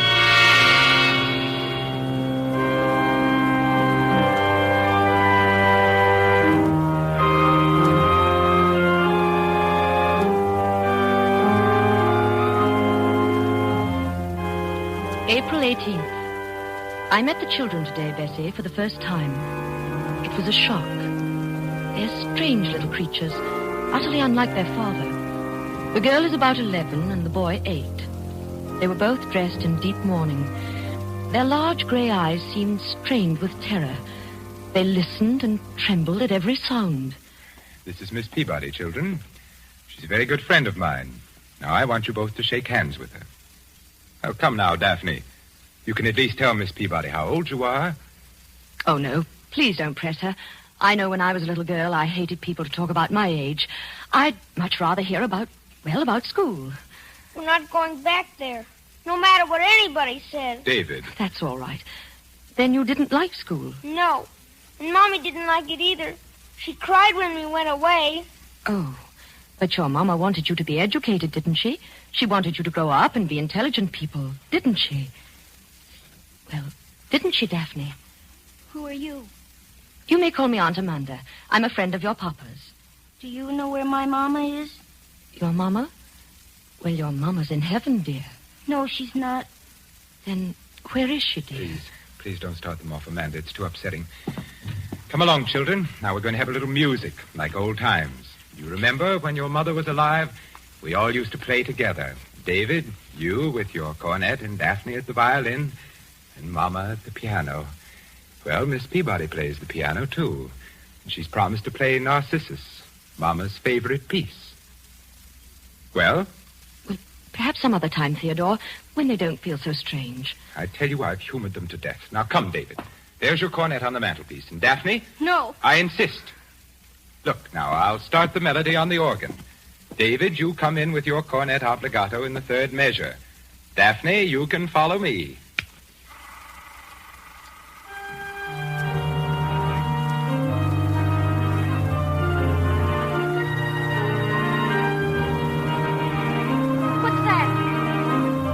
along, children. What's that note? That note making that funny noise. What note? Oh, you mean that? Oh, that's just a cipher. A wire must have stuck somewhere. One of the pipe valves. It's Mama. That's where Mama is. She's calling for us. Don't be silly. I'll just hit the key a few times and it'll stop. You've heard these ciphers before, haven't you, Miss Peabody? Well, I don't know much about pipe organs. It's a common technical occurrence, but very annoying, of course. What is she doing in there? Why doesn't it stop? That's where she is. She's in the pipe and she can't get out. Daphne, stop that nonsense. Oh, hush, dear. Your papa will fix it. No, he won't. He can't. She won't let him because he killed her. Daphne, what did you say? She didn't mean it, I'm sure. The poor little thing's hysterical. We should never have tried to persuade them. Oh, Amanda. Just because they never looked upon her face, because they never saw her lying there in the coffin. Hush. My own children believe that I am a murderer. Theodore, you're making them both sick. So I who loved their mother so much, who was so devoted for 12 years, do I look like a murderer, Amanda? Do I? No. There it is again. It's Mama. It's Mama. Shh, dear. I'll take them upstairs for you, Theodore, while you try and fix it.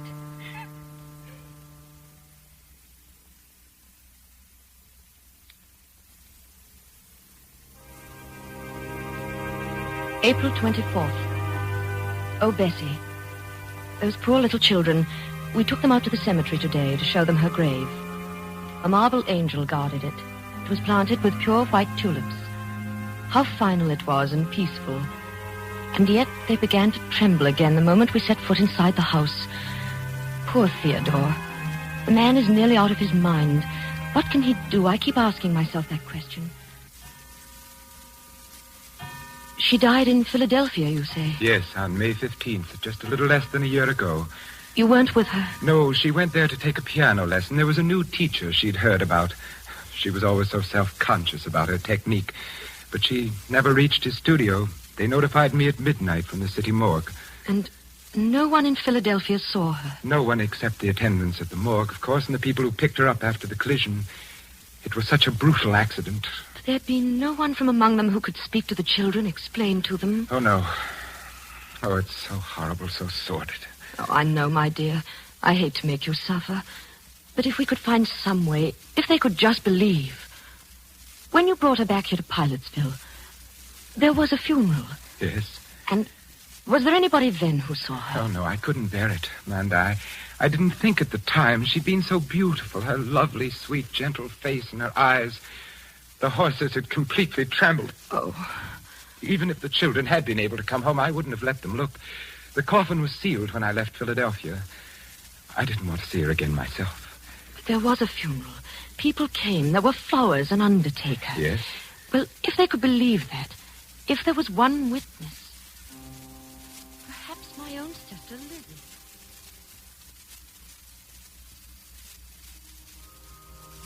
Funeral, Amanda? Of course there was a funeral. The finest funeral in town. A snow-white hearse and 25 coaches. Everybody sent flowers. The casket wasn't open, but I've been to lots of funerals where they don't open the casket. And from what I understand, she was pretty badly mangled. But it was a beautiful funeral. Mr. Evans played the organ himself, the finest selections. All the sweet old pieces his wife liked. There was Narcissus and Mighty Like a Rose and Goodbye Forever.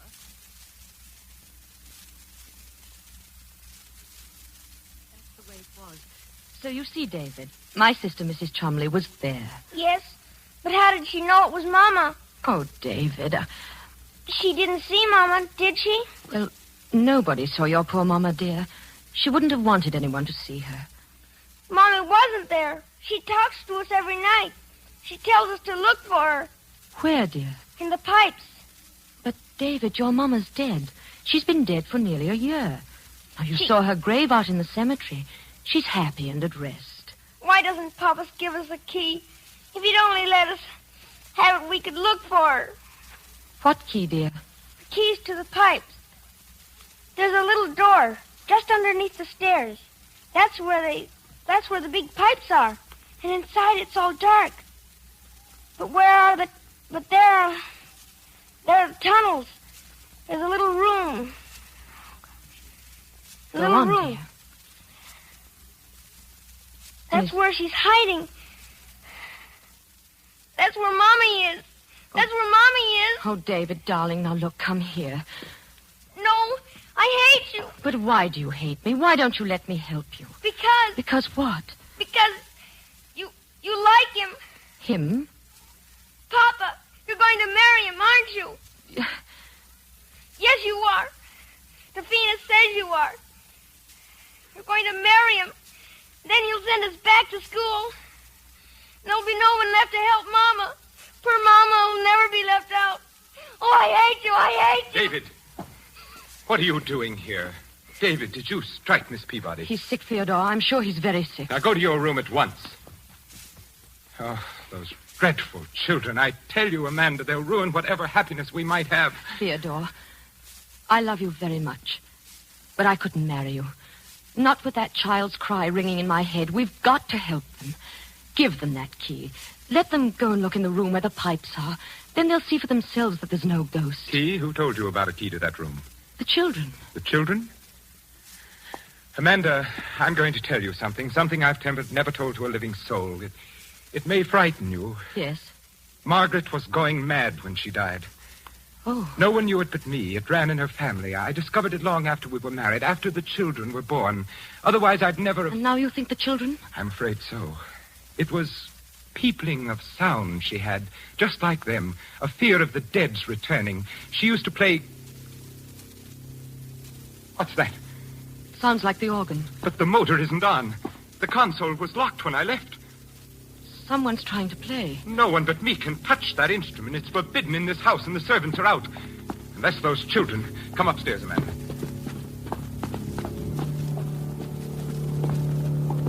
Theodore. Why, there's no one here. No one at the keyboard. The organ's playing itself. That's impossible. The motor's not going. The motor? Yes, it sets the bellows going. There's no air in the pipes unless it's on. No air to make the pipes speak. It's impossible, I tell you. Perhaps the children found the key and got in. Key? No. The key's here in my pocket.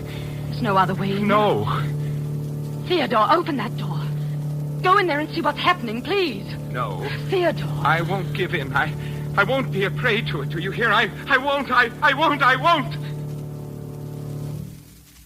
Here. It's stopped now. Yes. It was probably nothing but the wind. Theodore, give me the key. I'm not afraid. Are you saying that I am? I don't know. But I'll be fair with you, Theodore. I couldn't marry you and live here with that any more than your children can. What do you mean? Rip out those pipes. Rip out the whole pipe organ. Give it to a church, but don't keep it here. Get rid of it's the not pipe worth organ? It. Yes. But I couldn't. The whole house was built around it. It's been the very soul and spirit of this home. It's been the curse, you mean. Theodore, I know I'd go mad, too, if I had to listen to it night and day. It's so hollow. Think of those pipes so huge down there in the darkness. I'd begin to hear things, too. Oh, Be quiet. Be quiet. Come outside. We'll take a walk. No, give me the key. Give me the key. You're hysterical, Amanda. I'm sorry I've overburdened you. Why don't you want to go in there? Is it because you know something? You did something? What do you mean? Did you kill her? Amanda. Very well, Amanda. Here's the key. If that's the way you trust me, we'll go down and look around together. Come now, Amanda. I'm sorry, Theodore. It slipped out. It was a dreadful thing to say. It's all right, I understand. Yet it hurts a little. I've trusted you so completely, Amanda. Theodore. Yes, Amanda. Let's not go in there. I do trust you, darling. I believe everything you've told me. No. This little key. To think it should mean so much. How black it is. Yes, pitch black. And cold. Where are the pipes? I can't see them. Come in further, Amanda. You'll see them as soon as your eyes grow accustomed to the darkness. The biggest pipes packed this well under the great staircase like giants. Oh, yes, I'm beginning to see them now. Shouldn't we go and get a candle? Oh, no. Go in a little further. Be careful. The floor's a maze of wires. Now stand there for a second. Theodore, don't leave me. I won't be long. I thought you said you weren't afraid. No, I'm not only... Where are you going? Just upstairs to play for you. Theodore! I'd like you to hear how the music sounds in the darkness. It's quite an experience being so close to the pipes. You know, narrow, suffocating, especially when I play the great Passacaglia and Fugue of Bach. Oh, Theodore, please. I don't want to stay Perhaps here. one of the Rheinberger symphonies or the great chorales of César Franck. Margaret, of course, preferred Narcissus. Margaret? You're very gullible, Amanda. Then you did kill her. You killed her in this room. And you're going to kill me. Yes, simple, isn't it? But why? I don't Why? know. One gets tired every now and then of mere music. Sometimes the classics demand competition. A scream, for example. There's something so exciting about pulling out all the stops and drowning out all human sound. Have you ever tried to match your voice, Miss Peabody, against the thunderous voice of Bach? It's most effective. And then when the struggle gets weaker, when the air is almost gone and you choke and gasp for breath, to bring the music down softer, softer. Theodore, you're mad. You're mad. Come, Amanda. Would you deny me that pleasure? No. I Help. promise you the concert Help. won't be too long. It takes about 8 hours before the air gives out. But you know, I could play for days. And don't worry about the children. I think you've convinced them about the ghost. What's that? Theodore. Someone shut the door. It's locked and the key's outside. Who's there? Let me out. Let me out. Theodore. Get away from me. Let me out, do you hear? Let me out. Let me out. I can't breathe. I'm suffocating. It's so dark. I can't breathe. Let me out, please. Please. I can't breathe. I can't. No. No, don't. I can't. I can't. Let me out. I can't breathe.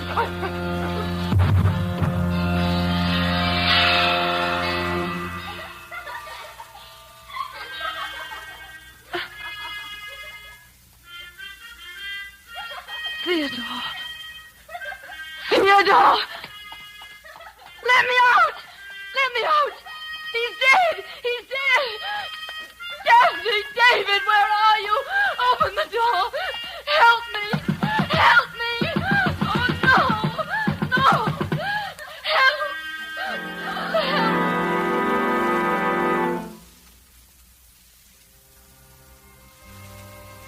May 1st, 1900.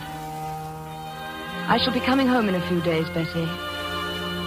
I still can't sleep at night. I still hear that laughter. Still hear that cornet playing its unearthly music.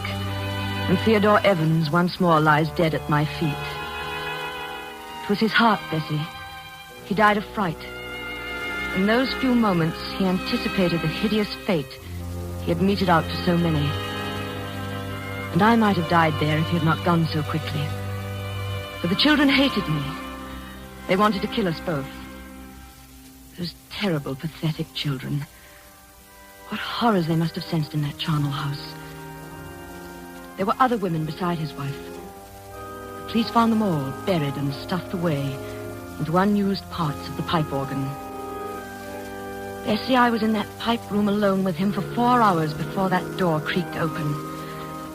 There they stood, and I shall never forget their faces or the things they said. All right, Miss Peabody. You can come out now if you're really sorry. I'm sorry. Are you sure he's quite dead? Yes, he's dead. We were right all the time, weren't we, Miss Peabody? Yes, you were right. Now, will you come and help us find Mama?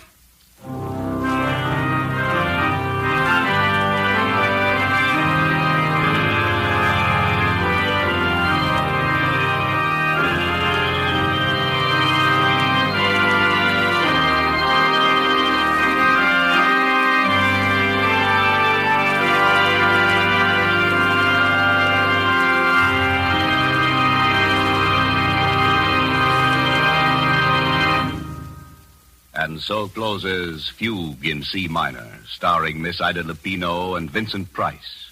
Tonight's tale of Suspense. Suspense is produced and directed by William Spear.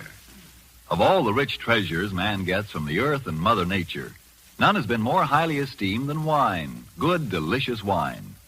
And if you are one who does not yet know how much and how delightfully Roma wines add to your meals, well, let me urge you not to miss out any longer on such a treat as this.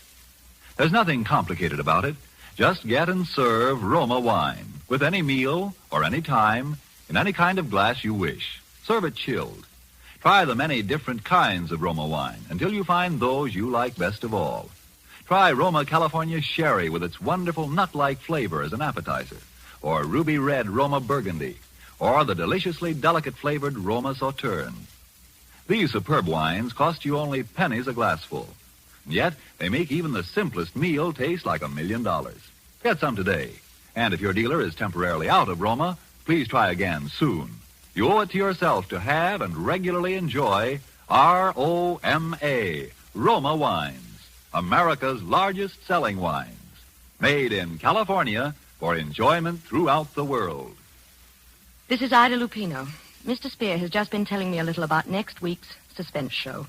The star will be Thomas Mitchell in a story about a man who had headaches, tried everything to cure them, finally went to a psychiatrist, and found out that he was a murderer. That certainly sounds like a broadcast we listeners won't want to miss. One more word. Don't forget to buy that war bond this week. Next Thursday, same time, you will hear Thomas Mitchell and Donald Crisp in Suspense. Presented by Roma Wines, R-O-M-A, made in California for enjoyment throughout the world. This is CBS, the Columbia Broadcasting System.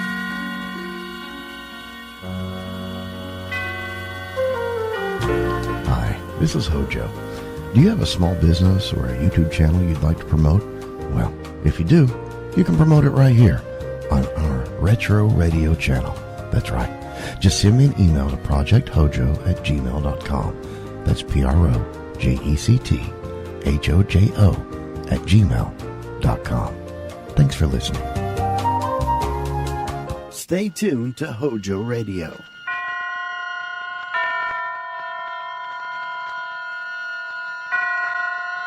Roma Wines present Suspense. Roma Wines, made in California for enjoyment throughout the world. Salud. Your health, senor. Roma Wines toast the world. The wine for your table is Roma Wine, made in California for enjoyment throughout the world.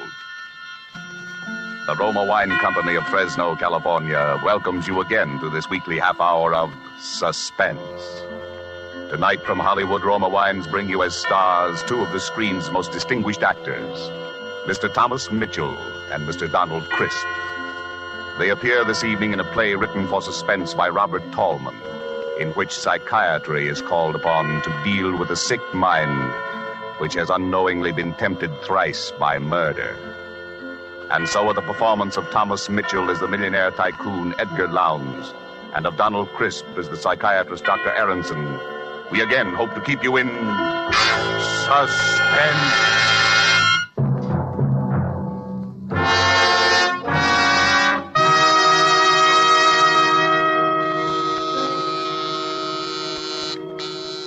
Yes?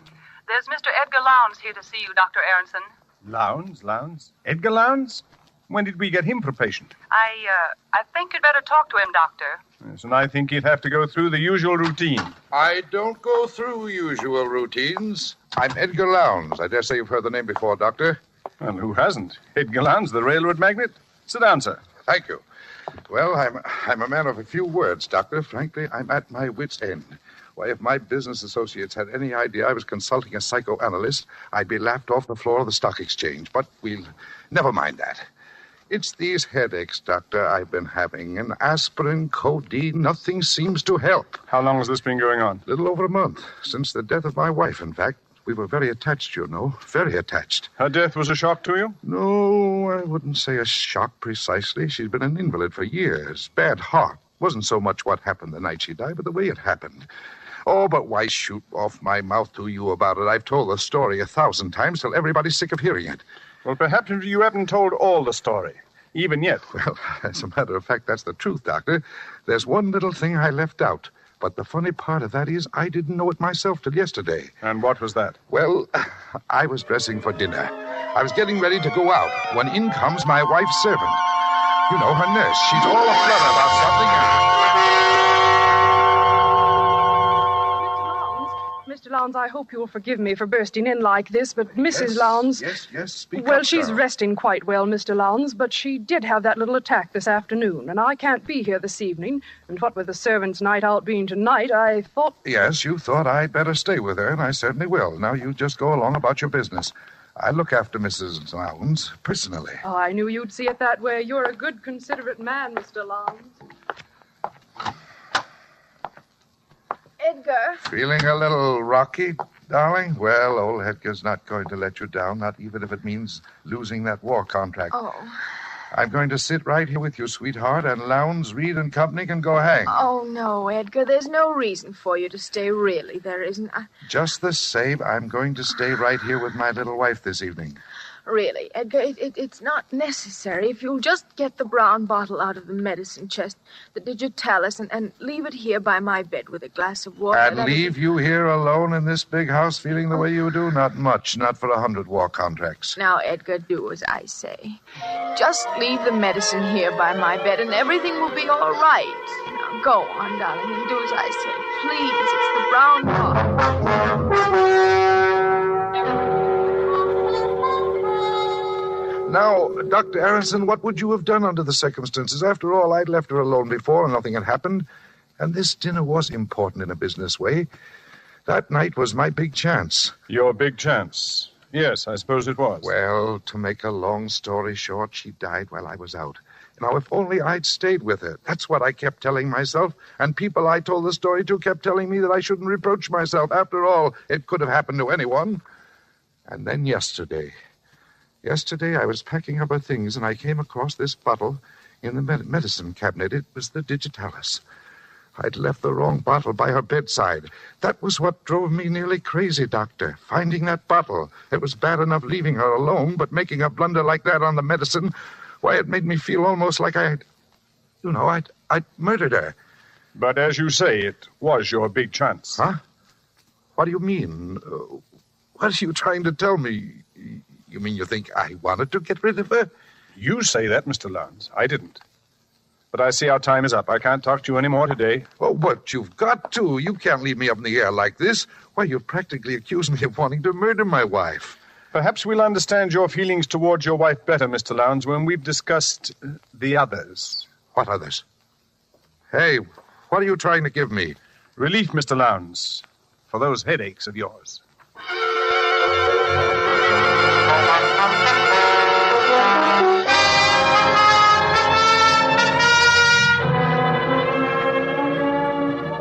Tonight, for Suspense, Roma Wines are bringing you as stars Mr. Thomas Mitchell and Mr. Donald Crisp, whom you have heard in the first act of Case History on Edgar Lowndes. Tonight's tale of Suspense.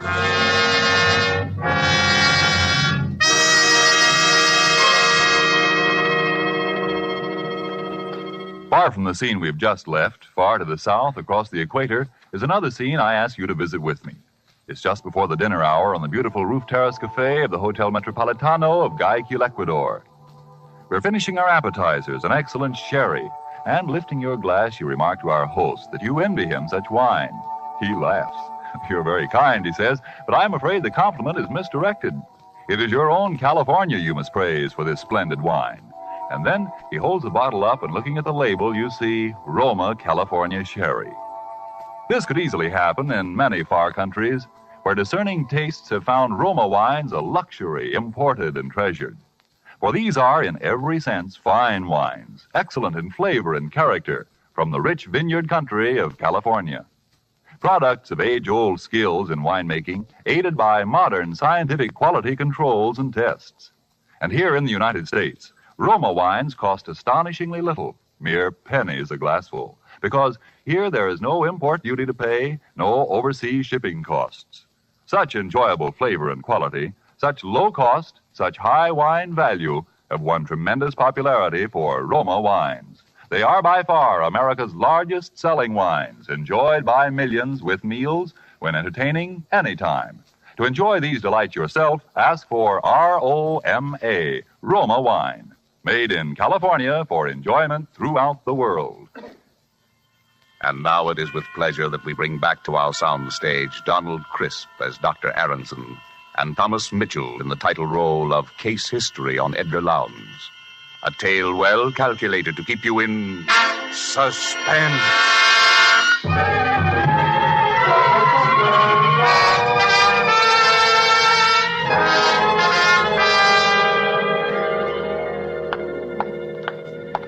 He's outside now, Doctor. Here are your notes on the case. Oh, good. Just leave them here on the desk. And, oh, Miss Finchley. Yes, Doctor? From now on, when Mr. Lowndes is in the consultation room, I want you to keep an eye on my private office. Make sure that the recording equipment is in operation at all times. I want a record of every word he says in his own voice. Is this a criminal case, Dr. Aronson? I don't know yet. But hadn't you ought to... I'm sorry, Doctor. You can let him come now, if you will, Miss Finchley. Yes, Dr. Aronson. The doctor will see you now, Mr. Lowndes. Thank you. Well. Here I am again. Surprised to see me? How are the headaches, Mr. Lowndes? Well, sir, they evaporated just like that.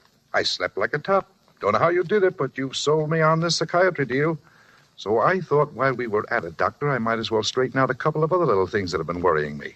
I rather thought there were others. Now, listen, Doctor, don't start talking in riddles again. Maybe you were right. Maybe I did want my wife to die. Unconsciously, of course.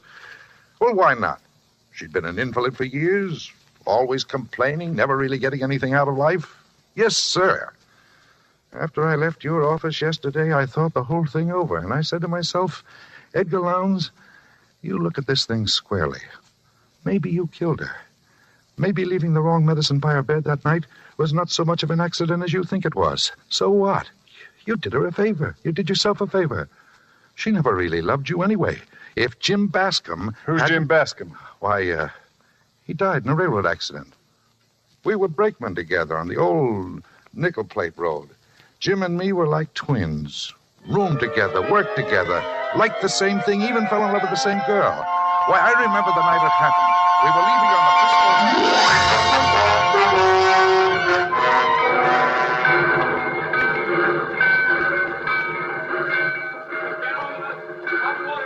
Reckon we better climb on top, Ed. It's our signal. Hey, wait a minute, Jim. There's Virginia. Ah, bless her heart. I knew she'd come to see us. So hurry up, sweetheart. Oh, gee, I'm glad. I was afraid I'd be too late. There's not a train in the whole nickel plate line you wouldn't haul up for us, Virginia. Oh, Jim. Baby. Hey, what about a kiss for me, too? Why, Edgar, you're jealous, I do believe. Well, why not? Oh, there. How's that? Like my own sister. Well, come on, Ed. They're getting impatient up there. You've got to tell him this time. You hear me, Jim? Yeah, I'll tell him. I promise, Virginia. Hey, come on, Jim. Coming, Ed. Coming. One more kiss, baby. Oh, darling. My darling, take care of yourself, Jim. I will, baby. Don't forget to send out the invitations.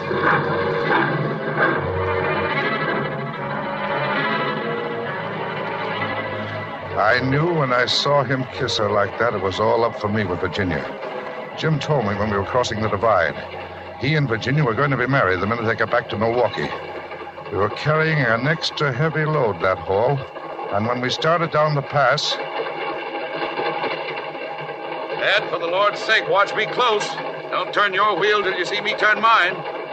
One jolt away, this train's rolling down the grade, and we'll all land in the ravine. Sure, Jim. Don't worry. I gotta be in good shape for that wedding, remember? Yeah, I remember.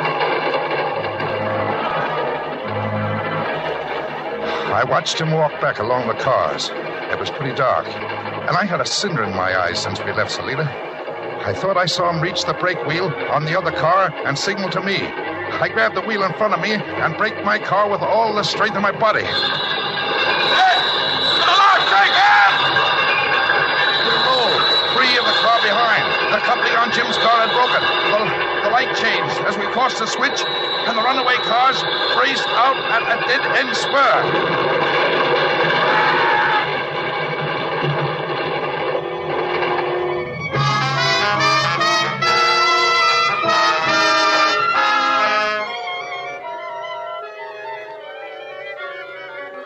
I saw Jim's body jolt free of the splintering car and hurtle out over the gorge.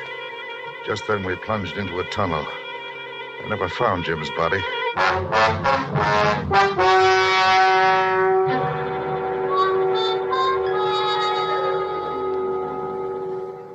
Well, So you can see why I think of trains in connection with death, can't you, Doctor? Yes. Yes, the association is quite clear. Uh-huh. Now, you're thinking I killed Jim, too, aren't you? Isn't that what you're thinking? Is that what you're thinking, Mr. Lowndes? I don't know what to think. Say, what are you trying to do to me anyway? I came here to get professional advice. You're trying to drive me crazy. If that's the way you feel, perhaps you'd better try another doctor. I will. By George, I will. That's just what I'll do. Well, good luck, Mr. Lowndes. Huh? No hard feelings? No, of course not. And you won't tell anybody about... Why, what is it, Mr. Lowndes? You're trembling. There it is again. It's happening again, Doctor. Say, Doctor, you've got to help me. You've got to. Forget what I said about getting another doctor. I need help. Mr. Lowndes, calm yourself. What is it? What's happening again? I'm hearing it again. The train. Like in the dream. Make it go away, Doctor. But I hear it too, Mr. Lowndes. It's just a commuting train that passes over the bridge out there. Look out of the window. You can see it. Oh, of course. Thank heaven. I thought the dream had... You never told me about a dream before. No, and I'm not going to. You know too much already. Yes, Mr. Lowndes, I'm afraid you're right. I know too much already.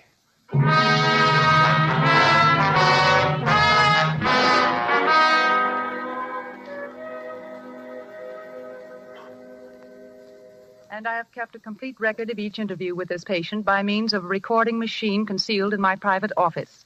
There is no doubt that the patient has twice committed murder unconsciously, and on the day the patient stopped the analysis, he exhibited hysterical symptoms which were brought on by the sound of a railroad train. Yes, go on from there, Miss Finchley. New paragraph. The train is a death symbol for this man and appears to be the subject of a recurrent dream. The danger of the present situation lies in the fact that the patient's unconscious impulses have been brought to the surface without being rationalized. There is, in my opinion, a positive danger that the patient, in his present condition, may commit one or even more conscious murders, particularly should he take it into his head to board a railroad train.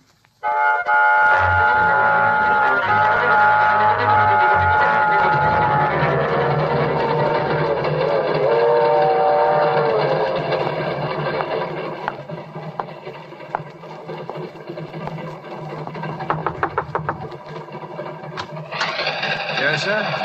Pardon me, but I noticed you were traveling alone, too, and I wondered if you'd like to join me in a little game of cards. Oh, well, that's a great idea. Come on in. Thank you. Railroads are my line. Edgar Lowndes. Not E.J. Lowndes? Uh-huh. Oh, well, this is in the nature of an honor, sir. You're something of a tycoon, Mr. Lowndes. Thanks. My name's Ellis. Neckwear is my line. Mr. Ellis? Say, I could use a couple of neckties. Got any samples with you? Oh, sure thing, Mr. Lowndes. Right here in this case. There you are, sir. Take your pick. Compliments of the Swalligan Cravat Company. Now, this one strikes my fancy. Well, go ahead. Take it. See any others you like? Well, let me think. Oh, hey, there's another tray under there. Say, hey, look. What?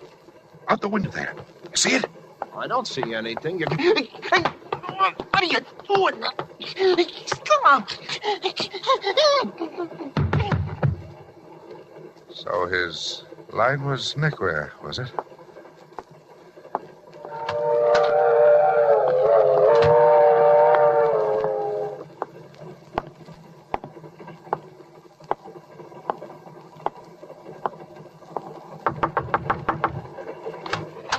Yes, sir.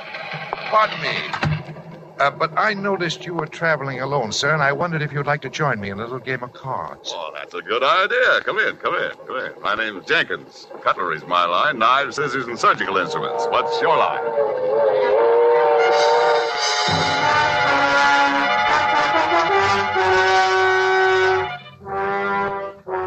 Police of 5 Midwestern states are on the lookout tonight for the homicidal maniac who stalked the corridors of the Lightning Express transcontinental luxury train, claiming the total of 3 victims murdered in cold blood.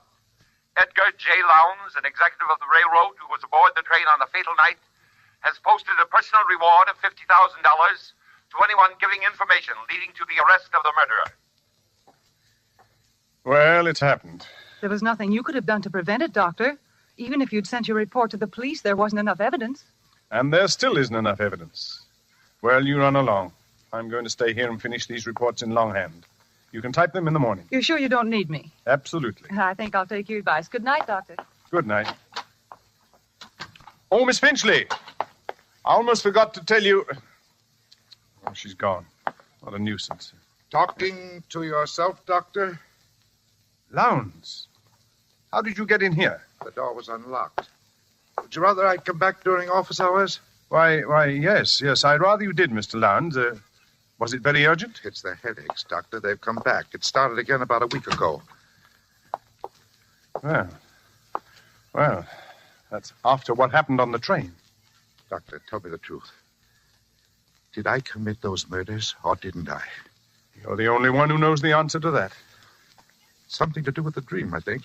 Oh, yes, the dream. We were getting around to that when you left here the last time. Now, tell me about it. Well, I hear the sound of the train, and I'm sitting there beside someone, a stranger, I think.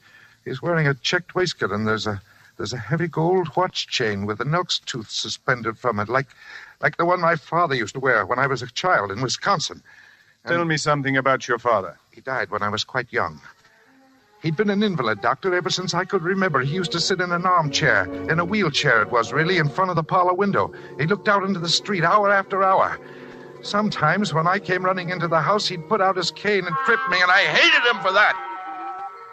At one time, Doctor, I think I was about 8 or 9 years old at the time. Edgar? Edgar, come in here this instant. Your father wants to talk to you. Oh, heck, Mother, I was going to get up a ball game. Now, the ball game can wait. You come along with me. Can I ever have any fun, Mother? Can I? Hush up. Here he is, Jonathan. Come closer, boy. Won't ever look at you. Yes, Father? Just as I thought. Grass stains all over the new suit I bought for you, huh? Where? There. And there, and there, and there, and there. I won't have him get the idea just because his father's an invalid. He can roll in the dirt like a gutter snipe and get away with it. Stop blubbering. Now go wash your face. I'm driving into town today. Want you to go along, run errands. The car my father drove was an old electric, a battery job. His legs were completely paralyzed, and my mother had to practically lift him into it. But the car itself was entirely controlled by hand. Driving it gave him a sense of power he needed. I used to dread those trips into town with him, the horrible spectacle of Mother helping him in and out of the car while the neighbors stared, and then riding along with him alone, without anyone, nothing, to intervene for me. That was the worst.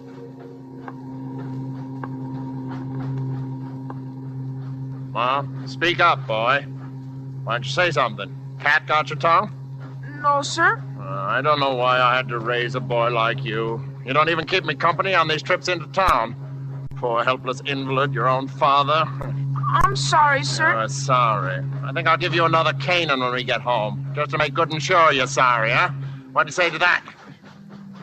Oh, bother. Now look what's happened. Stalled. Battery's run down again. Get out and open the hood in the back, boy. You see a switch there. Turn it to the left where it says reserve battery. Hurry up. We're stopped right on the railroad track. Turn the switch to the left where it says reserve battery. Yes. Hurry up. There's a train be along here any minute. Oh, yes, Father. Don't just stand there looking stupid. Go and turn the switch, as I told you. What's the matter with you? Have you gone crazy? Don't you hear the train coming, Edgar? Edgar, you want your father to be killed? I can't get out of here by myself, Edgar. Now, please do as I say. No, the train can kill you for all I care. I'm going back home. Son, don't you understand what you're doing? You're murdering your own father. Now, this is murder. Murder, I tell you, murder. Murder.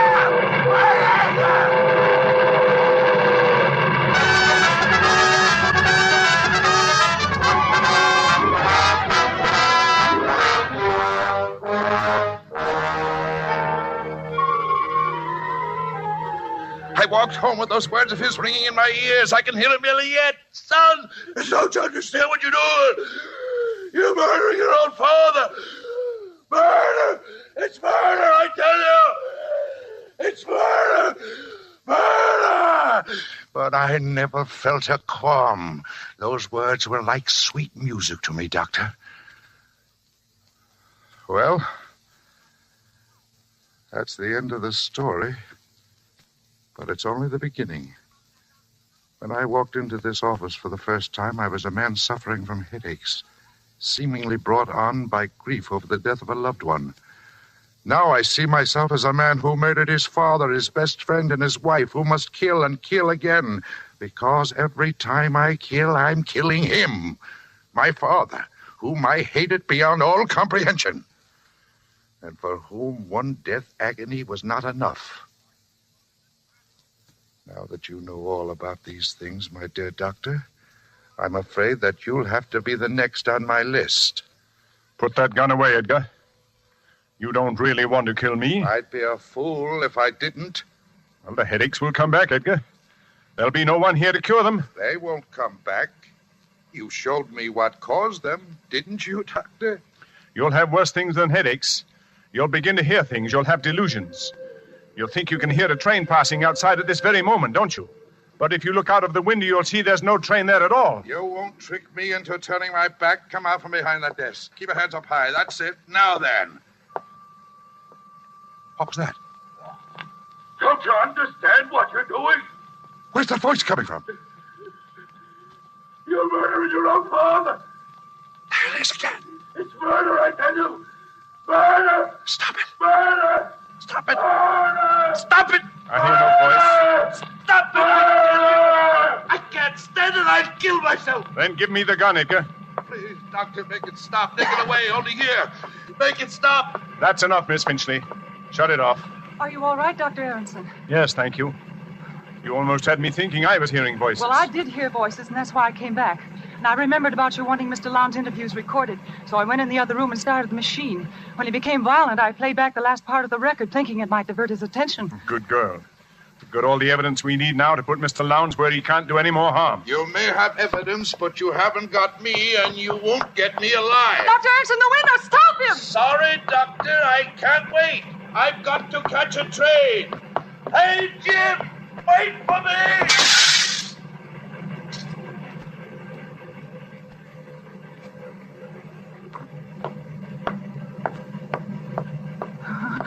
21 floors to the street. Or is it 20? Do they skip 13 in this building? Well, it doesn't matter to Lowndes. He's back with his friend Jim Bascom on the old nickel plate line. Listen. It's just crossing the divide.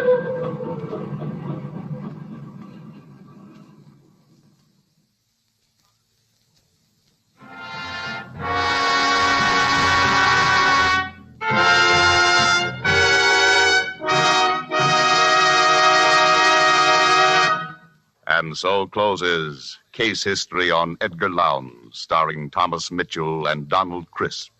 Tonight's tale of Suspense. Suspense is produced and directed by William Spear. To every woman listening tonight, I want to say a special word about making every dinner or supper you serve taste better. I want to urge you to start serving Roma wine with your meals. It's simple, the cost is very, very little, and it works magic in making food more enjoyable. You can serve Roma wine with any meal or any time in any kind of glass you wish. Serve it chilled. Try different kinds of Roma wine until you find those you enjoy most of all. Try hearty red Roma California Burgundy or the delicately delicious Roma California Sauterne. The cost is mere pennies a glassful, but you'll find even a pickup supper tastes like a banquet. Get Roma wines today, and if your dealer is temporarily out of them, please try again soon. Just ask for R-O-M-A, Roma Wines, America's largest selling wines, made in California for enjoyment throughout the world. This is Donald Crisp. I'm sure I speak for both Mr. Mitchell and myself in saying how much we've enjoyed appearing this evening as the guests of Suspense, which I'm sure must be one of your favorite programs, as it is one of ours.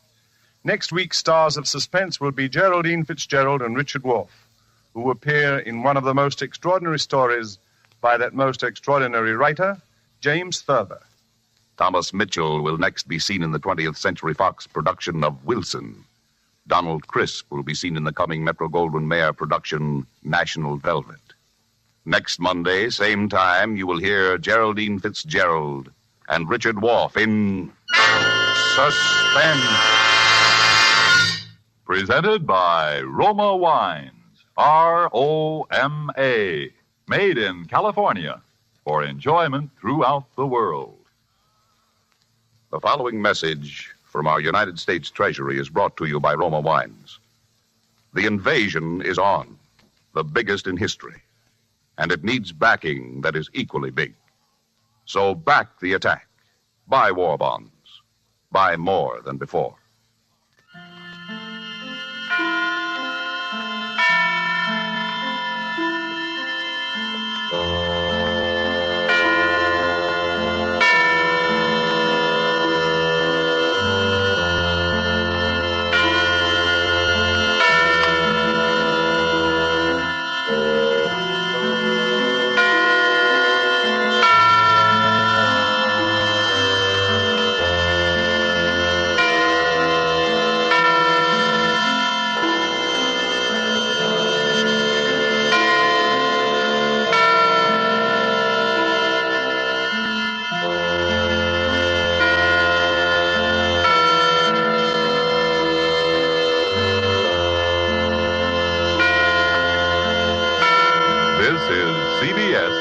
The Columbia Broadcasting System.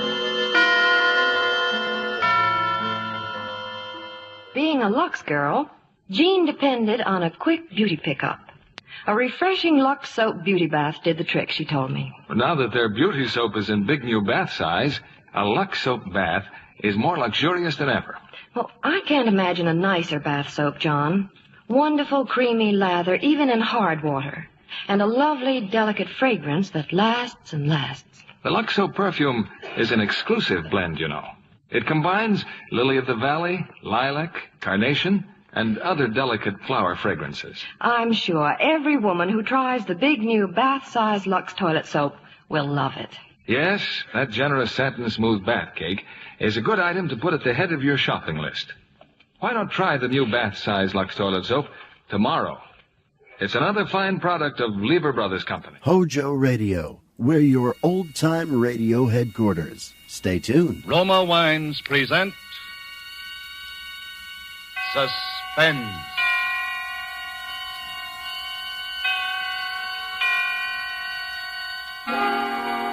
Roma Wines, made in California for enjoyment throughout the world. Salud.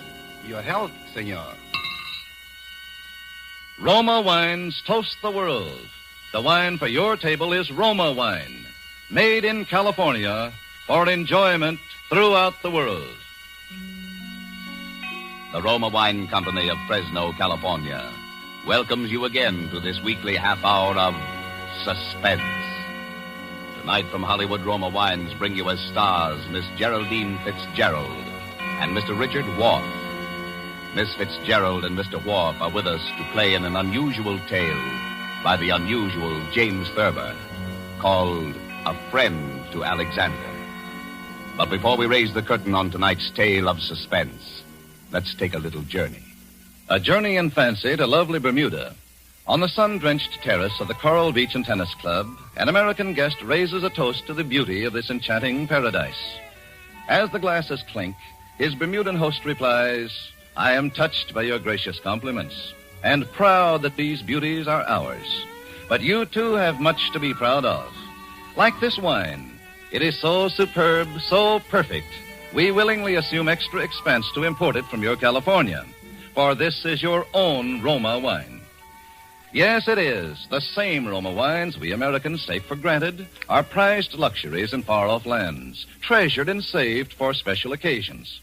How lucky that you can enjoy the subtle bouquet and exquisite flavor of famed Roma wines as an inexpensive, everyday delight. For, unlike wine lovers in other lands, you enjoy Roma wines without high import duties, without extra shipping costs. Actually, at only pennies a glass. No wonder that Roma wines are by far America's largest selling wines. enjoyed in millions of homes, produced with a combination of age-old winemaking skill and modern scientific quality control that make each thrilling sip perfection. For uniformly fine wine at reasonable cost, do what millions of others do. Ask for R-O-M-A, Roma wines, made in California, for enjoyment throughout the world. And now with James Thurber's poignant and strange story, and with the performance of Richard Wharf as the man who was a friend to Alexander, and of Geraldine Fitzgerald as his wife Bess, who relates these events to us, we again hope to keep you in suspense.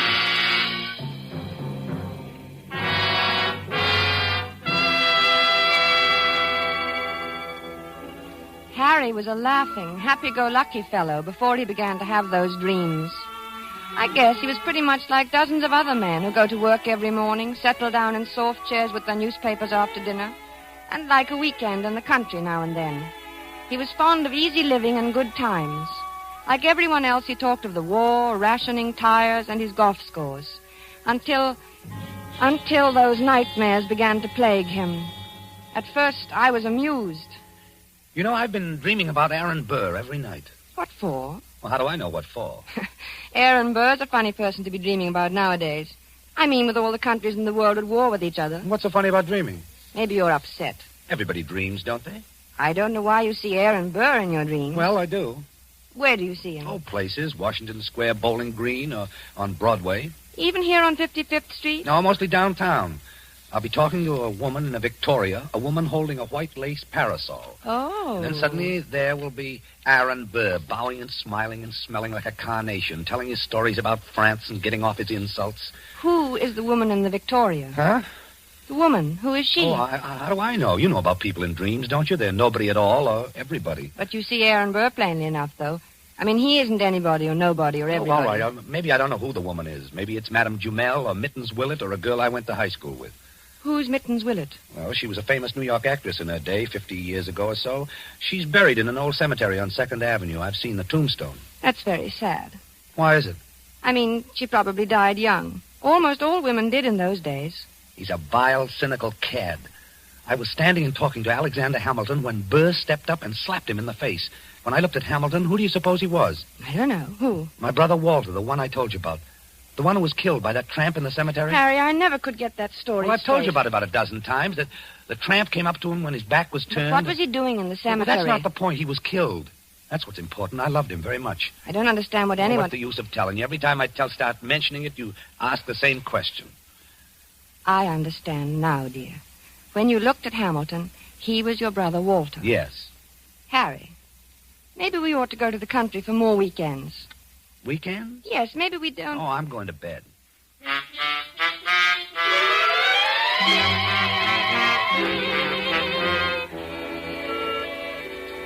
For a time that evening, I worried about Harry. Not about his dream. Why shouldn't he dream? But I wondered about his health. He looked so unlike himself. I was glad when he went to bed. A good night's sleep was just what he needed, I thought. Sleep. How could I know? The next morning, we were quietly eating our grapefruit when Harry flung down his spoon. I wish he'd go back to France and stay there. Him and his la-la. Who, dear? Oh, you mean Aaron Burr. Did you dream about him again? Yes, and he said la-la to me. Why should he say la-la? Look, I was at the tavern and we were drinking ale. I said something funny. I don't remember what it was. Something amusing about what Ben Franklin had said to Washington once. It was one of those things, you know. No, I don't. Have some more coffee, dear. No, I don't want any more coffee. I made this remark and everyone laughed. Everyone but Burr, that is. He sort of sniffed and then he said la-la. Well, why not? I mean, is there anything wrong about him saying la-la? Well, it's the way he said it. He was sneering at me. They all noticed it. Who, dear? Who noticed it? The others, all of them, and Hamilton. I was there with Hamilton. It was swell until Burr came in, Aaron Burr. I don't see why you dream about him all the time. Don't you think you ought to take some luminol? I'm not sick, I tell you. I know what I'm dreaming. I just thought, well, it's always Burr, and that seems odd. Why? Why shouldn't I dream about Burr if I want to? But you don't want to. No, but I can't help it. Everywhere I go with Alexander, sooner or later, Burr shows up, and he makes those nasty remarks. Last night, he elbowed Alexander out of his way. He did it deliberately. Alexander? Hamilton. Oh, Alexander Hamilton. Yes, goodness knows I'm familiar enough with him by this time to call him by his first name. You know, we might go to the Old Drovers Inn this weekend. You like it there. Hamilton has become not only my brother Walter, but practically every other guy I've ever liked. Don't you like the Old Drovers Inn anymore? Isn't it natural that Hamilton should represent my brother and guys I like? Well, that's natural, isn't it? Yes, I suppose it is. Then why are you looking at me like that? You know, dear, I wish you'd go and see Dr. Fox. But I don't want to go and see Dr. Fox. I want Aaron Burr to stop sneering at me. And my clothes. He looks at me and his lip curls up and he says, La, Mr. Andrews, what odd taste you have. I wish you'd go and see Dr. Fox. I'm going to the zoo and feed popcorn to the rhinoceros. That makes things seem right. For a little while, anyway.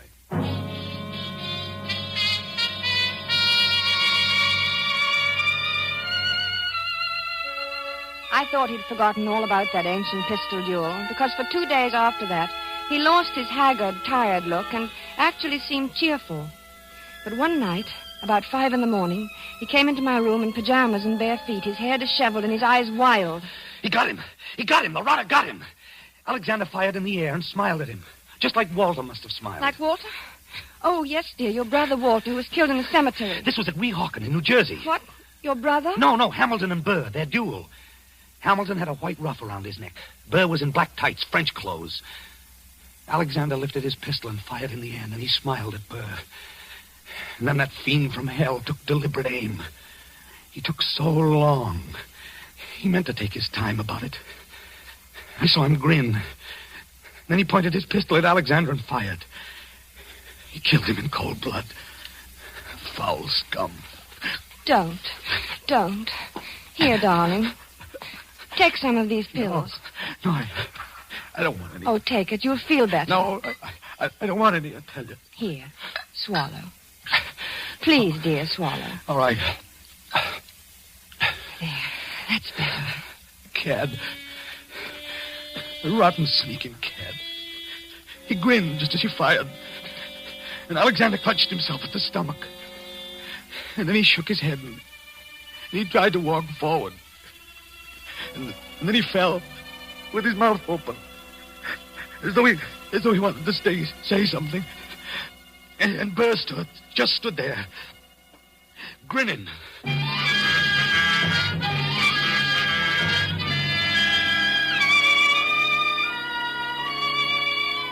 I finally got him to see Dr. Fox, and he said Harry was fine, heart perfect, everything. But Aaron Burr did not lead my husband to sweeter or more peaceful dreams. Harry said nothing about it for several mornings, but I could tell he was still being tortured by these ghosts. He brooded over his breakfast. He didn't answer me when I spoke to him. What was that? Only my butter knife, dear. Oh. Harry, are you still dreaming about that man? I wish I hadn't told you about it. Forget it, will you? I can't forget it with you going on this way. Can't you forget I mentioned it? What does he do now? He goes around bragging that he did it with his eyes closed. He says he didn't even look. Didn't look when? When he killed Alexander in the duel. Well, what does... He claims that he could hit the ace of spades at 30 paces blindfolded. Furthermore, since you asked what he does now, he jostles me at parties now. I think you should stay out of this, Harry. It wasn't any business of yours anyway, and it happened so long ago. I'm not getting into anything. It's getting into me. Can't you see that? I see that we've got to get you away from here. Maybe if you slept someplace else for a few nights, you wouldn't dream about him anymore. I don't know. Oh, let's go to the country tomorrow. We'll stay at Lime Rock Lodge. Bess, why can't we visit the Crowleys? They live in the country. All right, fine. Bob has a pistol. We could do a little target shooting. What do you want a pistol for? Plenty of open space. I'd think you'd want to get away from shooting. Yes. Yes, sure, dear, sure.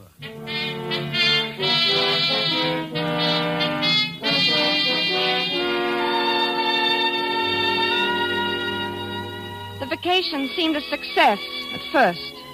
When we arrived at the Crowley's house in the cab, I thought I'd left my suitcase at the railroad station. Harry laughed his old normal laugh for the first time in many days as he found the bag and handed it to me. And then he leaned over and kissed me. Good old Connecticut. Oh, Harry, this is wonderful. We'll have a grand time. Yes, darling. Here they come. Oh, good old Bob. Hello. Remind me of telling that rabbit joke. Hello, Madison. I'll take your bags, Mr. Andrews. Oh, thanks, Madison. Good to see you. Thank you, sir. Hello there. Well, Bob, how's the old country squire? Fine, fine. How have you been? Never better voice. Good to be here. Hello, Alice. Well, you two, I'm glad you've come. It gets kind of dull out here in the hinterland. Well, Harry and I'll fix that. Wait until you get one of our extra special cold martinis into you. You'll feel ship-shape then. Still know how to mix them, huh? Better than ever. Get lots of practice these long country winters.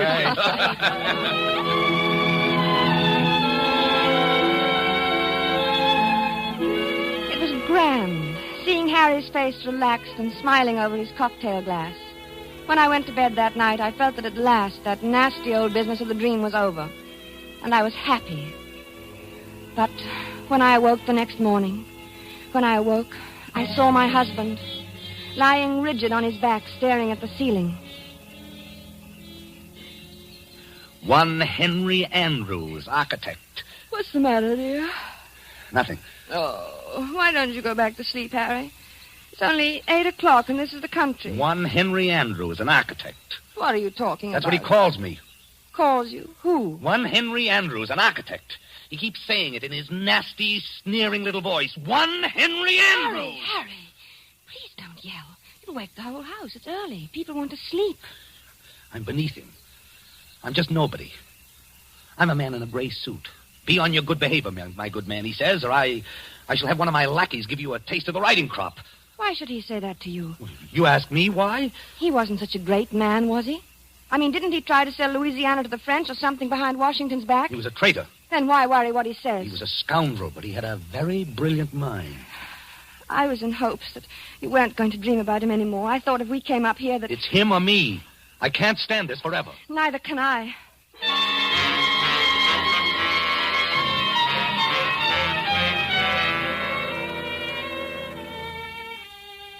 As I had expected, Harry spent most of the afternoon with Bob shooting at targets. At first, they just aimed at the paper squares. It all seemed to be good-natured and in fun. After a while, Harry stood with his back to the dead tree trunk on which the targets were nailed. Then, he walked 30 paces ahead in a stiff-legged manner, and his face was set in stern lines. His revolver was at arm's length above his head, when he turned suddenly and fired. Bob dropped to the ground, scared. What's the big idea, Harry? But Harry didn't answer. He started to walk back to that dead tree trunk again. Oh, I get it. Then, with his back to the target, he began marking off the 30 paces. Bob called to him. I think they kept their arms hanging straight down. I don't think they stuck them up in the air. But my husband continued to count off. At the 30th step, he lowered his arm, wheeled about suddenly, and fired from his hip. Hey, what are you doing? 2 of the shots missed the tree, but the last one... Hey, watch out! Like a mechanical man or someone in a trance, Harry began to walk back to the tree again without a word, his lips tight, his eyes bright, his breathing coming fast. Look, it's my turn, Bob. But Harry about-faced and stalked on. This time, when he fired, his eyes were closed. Poor Bob didn't know what to make of this strange behavior. Good heavens, man. Give me that gun, will you? Without a protest, Harry let him take it. For the first time, he spoke. I need a lot more practice, I guess. Not with me standing around. Come on, let's get back to the house and shake up a drink. I got the jumps. I need a lot more practice.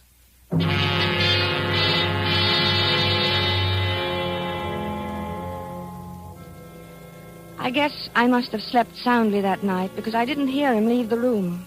He must have crawled out of bed, dressed silently, and crept out of the room. The sun was just coming up, and the light was hard, and the air was cold. Then I heard the shots. Harry! I threw on a dressing gown and ran downstairs. The Crowleys were in the hall. Heavens, Is Harry all right? Certainly sounds like it. Where is he? What's he doing? Well, it sounds as though he's out behind the studio shooting. Oh, Alice. Oh, take it easy, Beth. Bob will go out and get him. Well, maybe he had a nightmare or walked in his sleep. No, he never walks in his sleep. He's awake all right. Well, let's go down and get some coffee. He'll need some. I'll need some, too. What the dickens is the matter with him, anyway? Oh, I don't know. I'm so sorry to be... You go get him, Bob. At your service, madam, alive or dead. Bob, stop it. Well, okay, I'll do my best. Hey, Harry!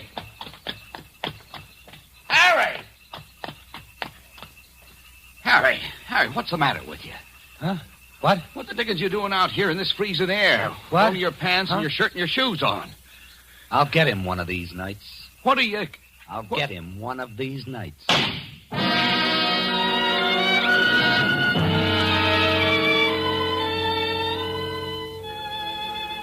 By this time, I was really frightened.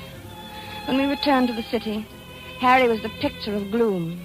Our first night back, I looked at him as he lay on the chaise lounge in my bedroom in his blue dressing gown, smoking a cigarette. He was haggard and tired, and he kept biting his lower lip.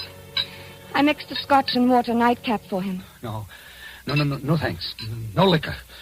I need a steady hand. Look, watch my hand. Does it tremble? Is it steady?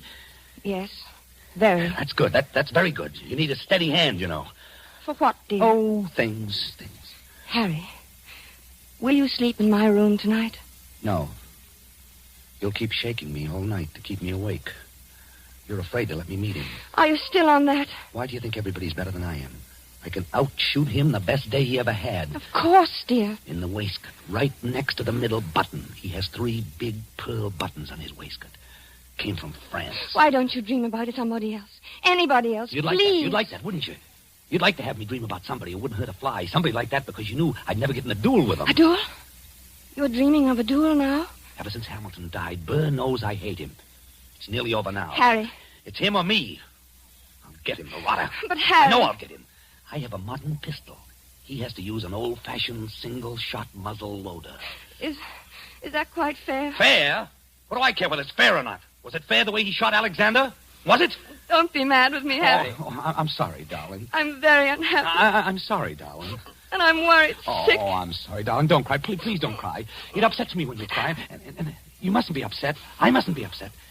I must be very calm and rested. My hand must be steady tonight, especially tonight. I'm so worried, Harry. Oh, don't worry about me. I'll be all right. I'll be fine. My hand is like a rock.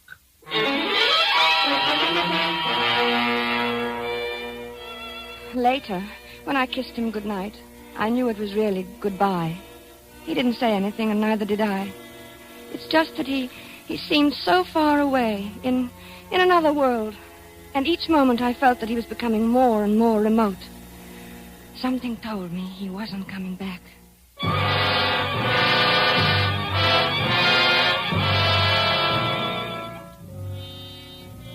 I couldn't sleep.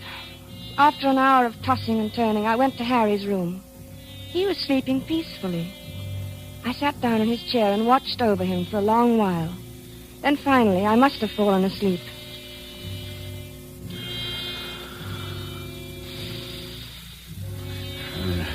Beautiful morning. It was about 5 in the morning when I awoke. Harry was talking in his sleep. Oh, yes. Doctor? Good of you to come, Doctor. Yes. Often misty at this hour. Harry? Are they loaded? Splendid. Harry? Wake up. Yes, I'm perfectly ready. Is Mr. Burr... He is.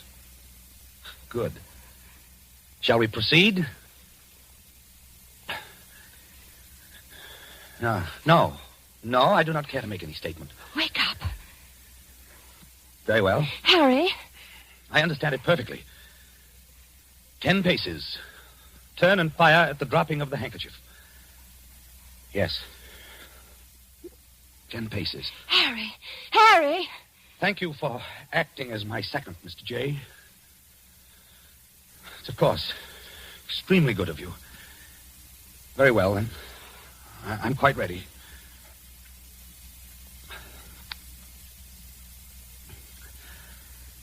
One. 2. 3. 4. Harry! Harry, please! 5. Don't, Harry! 6. 7. 8. 9. 10.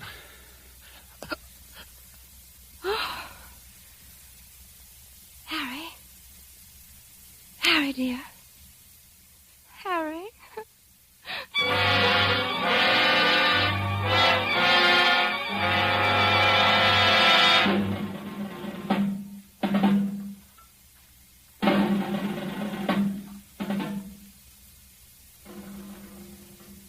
Dr. Fox was puzzled when he examined Harry. It was extraordinary. His heart was as sound as a dollar when I saw him the other day. He seemed to be fine, Dr. Fox. I can't understand it. What?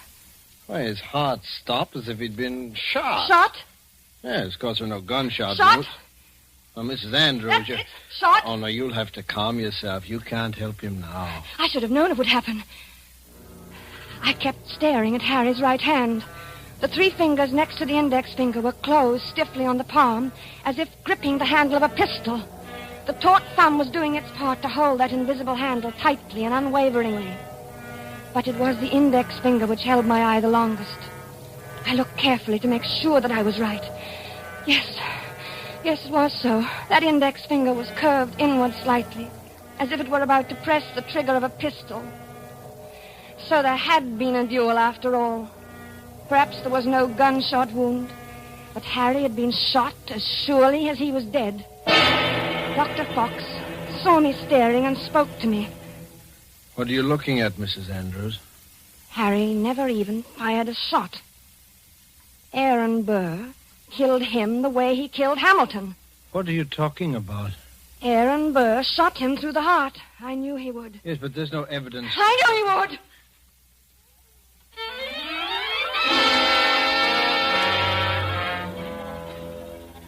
Then Dr. Fox put an arm around me. He looked at me gently and a bit frightened, the way I used to look at Harry when he told me about his dreams. He led me to his assistant and whispered something. He thought I didn't hear him, but I did. She's crazy. Stark, raving crazy. I let the assistant take me away. Maybe he thought I was crazy, too. But now, I knew. Aaron Burr got Harry. Just as he had killed Hamilton in that old quarrel long ago.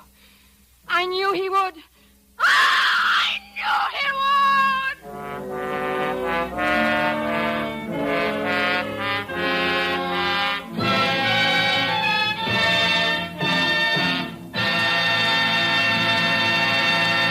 And so closes A Friend to Alexander, starring Geraldine Fitzgerald and Richard Wharf, the James Thurber story, which was tonight's tale of Suspense. Suspense is produced and directed by William Spear. It is a significant fact that when lovers of truly fine food gather in many a far corner of the world, there you may well find Roma wines lending their subtle magic to the greater enjoyment of living. They furnish a gracious prelude to any meal, a flavor complementing delight during the meal and even at dessert time, too. For truly, the exquisite flavor of Roma California wines used in cooking and also served with the food can make even the simplest everyday meal the simplest entertaining, a special occasion treat. Discover for yourself how much far-famed Roma wines can add to your meals and delight your friends when you entertain. Remember, Roma wines are almost unbelievably inexpensive for wines of such distinguished character. Only pennies a glassful. Ask for R-O-M-A, Roma wines, America's largest selling wines, made in California for enjoyment throughout the world. Next Thursday, same time, you will hear Lucille Ball in Suspense. Presented by Roma Wines, R-O-M-A, made in California for enjoyment throughout the world. This is CBS, the Columbia Broadcasting System. This just in. Are you looking for some classic gaming? What about new and old Nintendo products? Do you need to find some tutorials on how to make all that stuff work? Well, look no further than Rocket Blast Gaming for some of the best classic and new gaming around. Rocket Blast is an expert at all things Nintendo, and he has all the tutorials to prove it. So check him out right here on YouTube at Rocket Blast Gaming. That's ROCKET BLAST Gaming. Stay tuned to HOJO Radio.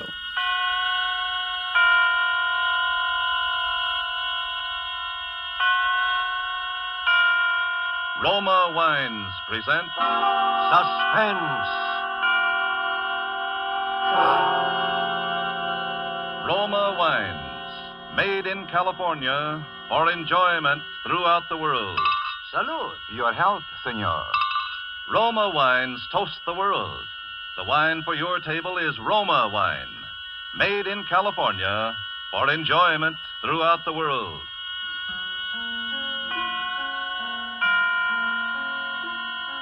This is the Man in Black, here for the Roma Wine Company of Fresno, California, to introduce this weekly half hour of Suspense. Tonight from Hollywood, Roma Wines bring you as star Miss Lucille Ball, who appears tonight as a Broadway lady, whom you may have often seen if you are a devotee of musical comedy. She is the third one from the left in the chorus line. And so with this little lady's narrative about the 10 grand, and with the performance of Lucille Ball as Miss Gigi Lewis, we again hope to keep you in suspense.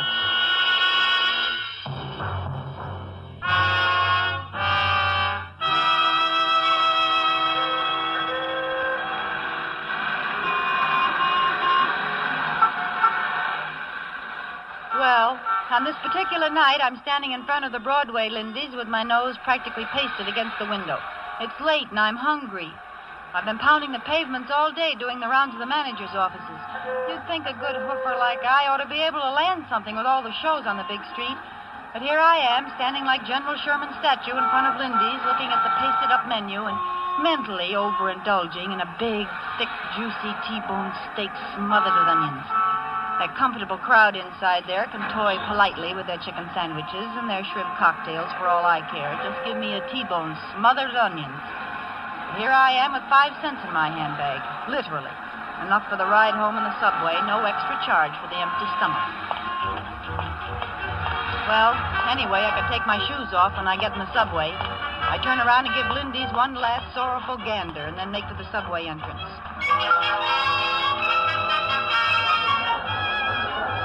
It's just the time the shows are letting out. Plenty of people from the taxi set are taking the subway home these nights, being short on tires and gas. So I get in that Times Square jam that looks like 5 o'clock p.m. and feels like a Russian pincers movement on the Polish border. I'm getting shoved toward the turnstile, so I quick try to get my handbag open to reach for that lonesome nickel.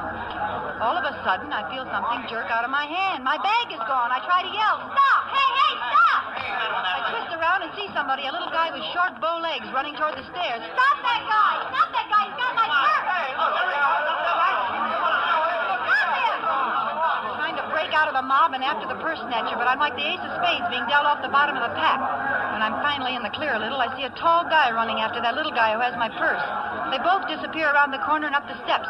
There's plenty of commotion in the crowd. You'd think there was $1 million in my handbag for all the fuss they're making. But I don't stop to think about anything except that I lost my fare home.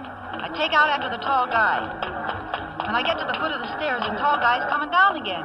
And he's got my bag in his hand. He's smiling a big, wide smile at me, and I'm gazing gratefully up into his big brown eyes and noticing the way his hairline ain't receding any. Just the guy to go around rescuing ladies in distress. Regular Sir Galahad or somebody. Is this yours, miss? Yeah. Gee, how can I ever thank you? Think nothing of it. Here you are. What about the guy, the thief? Oh, there was a cop on the street. He'll take care of him. What about you? You're all right, aren't you? Oh, sure, I'm all right. You look kind of pale. I guess it would have been pretty tough to lose your purse that way, especially this late at night. Oh, I don't know why you bothered, really. Nothing but a nickel in it, anyway. I don't carry much with me when I'm out at night. A nickel will get you home. He's smiling at me again, and my heart's saying, "Oh, brother." We both start towards the mob at the turnstile, and I'm busy hoping he's going my way so we can sort of get better acquainted, you know. Well, good night.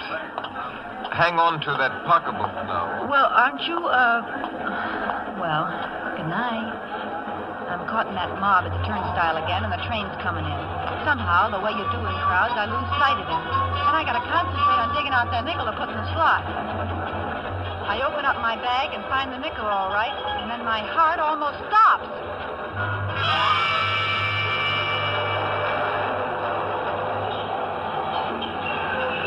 There in my handbag sits a great big wad of bills, folding money, cash. I managed to get the nickel in the slot and get myself through to the platform and on the train, all the while hanging onto that bag as if there were 10 grand in it. $10,000. Gee, it could be that much. The roll is big enough. My head's going around in crazy circles. The doors close behind me and everybody in the car is rushing to find a seat. Over the noise, I hear some contented soul whistling. I grab a seat next to a fat man who's taking up most of it. I sit there hanging onto my bag, not daring to look inside. I tell myself I'm dreaming. There's not really a big roll of bills in there. Extreme hunger is giving me the DTs. How would I get a bankroll as big as your fist? What am I doing with money? Then I remember the purse snatcher. He must have put it there. But why? The fat guy next to me tries to drum up a conversation. Nice night, ain't it? Yeah, cold. You the young lady what got her purse snatched? Yeah. Lucky thing you got it back, ain't it? Yeah, very lucky. I always say it ain't good for a young lady, especially a nice-looking dame like you, to carry a lot of money around when she's out nights. Huh? What makes you think I got a lot of money? Well, the way you carried on when that fella snatched your purse. Oh, yeah. I'm showing this fat palooka by my attitude that I don't go for conversing. I'm sitting there looking straight at the wall ads, and the one across from me is a big photo in natural color of Miss Subway in 1944. A Brooklyn girl, all dressed up and dripping with furs, and probably wearing Chanel No. 5.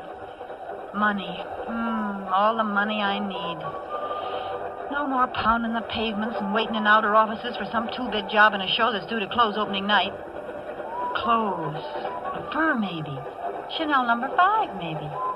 An apartment downtown with a switchboard to announce people instead of a fifth-floor walk-up in the Bronx. Food. T-bone steaks smothered in onions. Just walk right in and order it.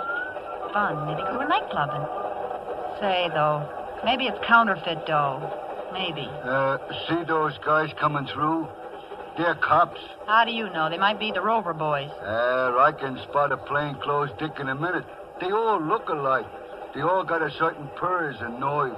Well, that don't prove they're dicks. I don't know. Maybe it's the way they part their hairs. Plain clothesmen.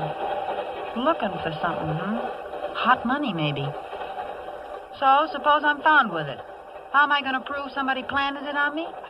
I can see them laughing at that one now. That's a good one. Ha, ha, ha. She didn't steal the dough, honest. She just found it in her purse. Ha, ha. That's a good one. Lock her up, 25 years. Well, good night, little lady. I'm getting off here. This your stop? No, thanks. I go further uptown. Well, good night. I'm certainly glad you found your purse. Good night, fatso. The Rover boys pass on through, and I decide to sneak another look at my bag. I open it up very carefully. The bankroll's there, all right. Some of the bills are in big denominations, too.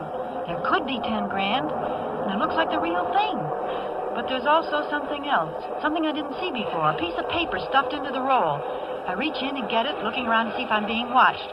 All I see in the car is sleepy people, so I unfold the paper and read what's scribbled on it. Get off at 161st Street and follow Yankee Doodle. That don't make sense. What's Yankee Doodle got to do with it? I get up and I'm making for the door when I hear it. And then I remember I've been hearing that whistling right along and didn't notice it.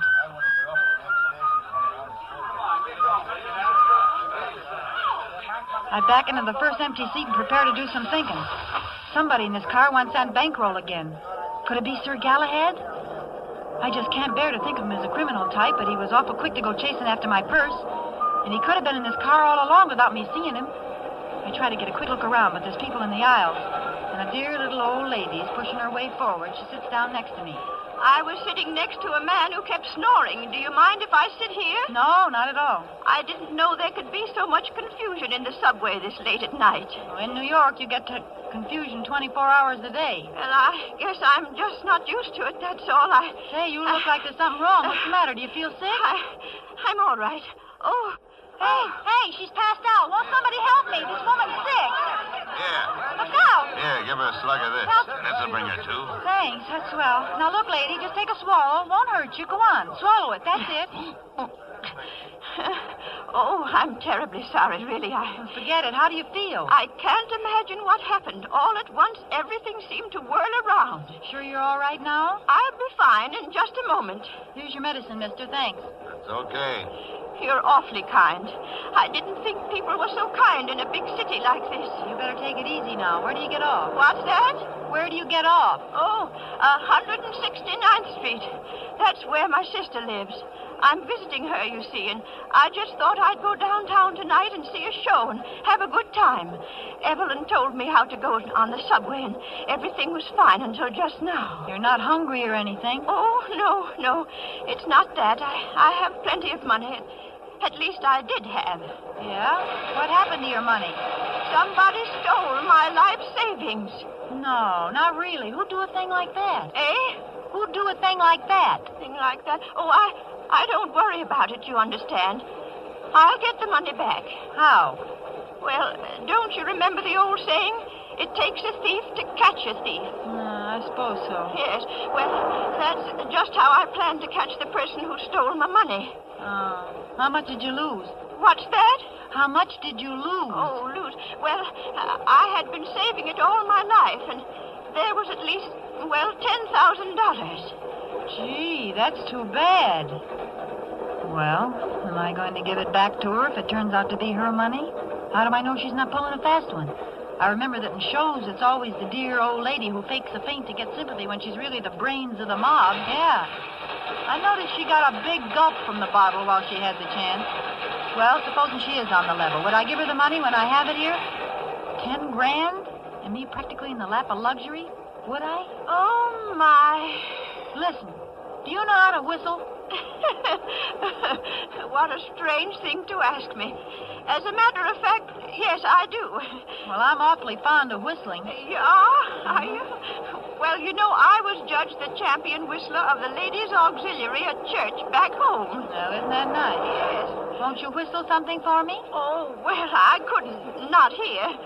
People would turn around and look at me. Well, you already caused quite a stir when you fainted. Oh, did I? Mm-hmm. Well, then, what would you like to hear? Yankee Doodle. Well, I'll try.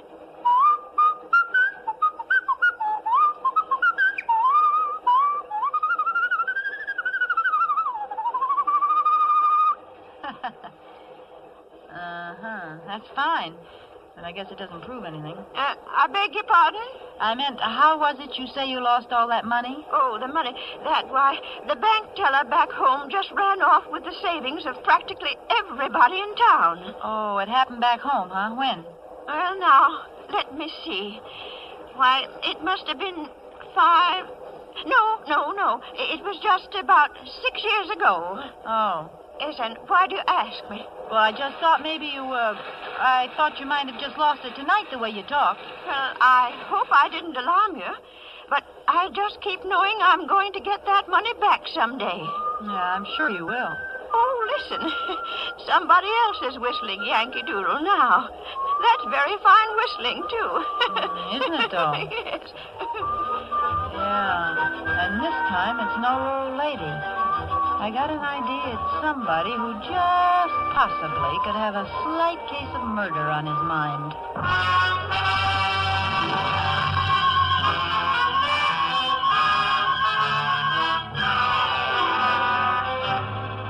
Tonight for Suspense, Roma Wines bring you as star Miss Lucille Ball, whom you have heard in the first act of The 10 Grand by Virginia Radcliffe.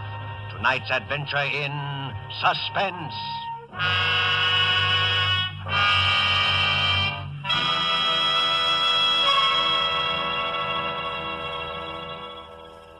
Far to the south of us is our good neighbor country, Ecuador, land of towering mountains, sweeping vistas.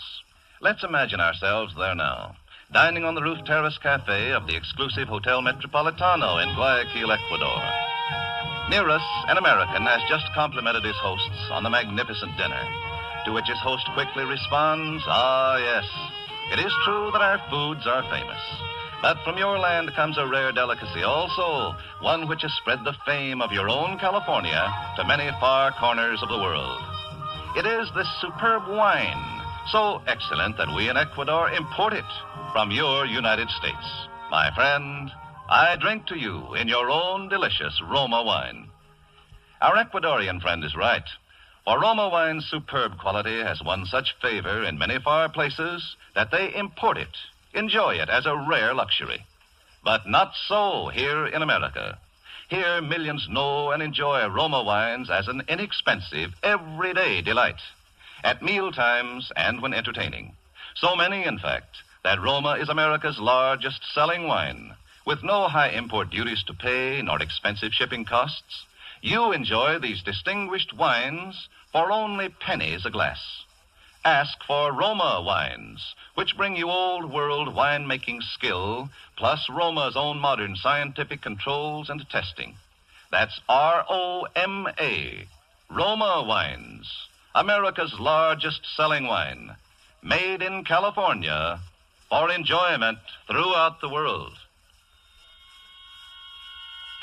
And now it is with pleasure that we bring back to our soundstage Lucille Ball in The 10 Grand, a tale well calculated to keep you in suspense.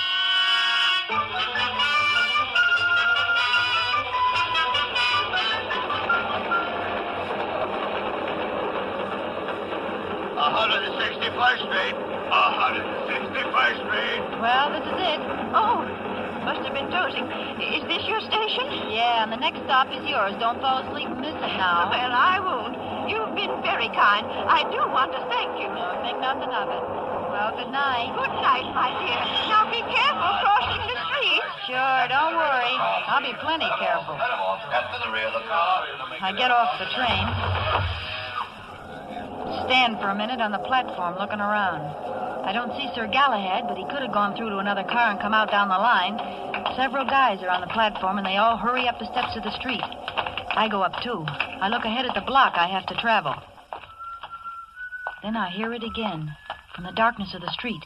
I can't tell exactly where it's coming from, but I'm standing in the light, and whoever's after me has a pretty perfect target.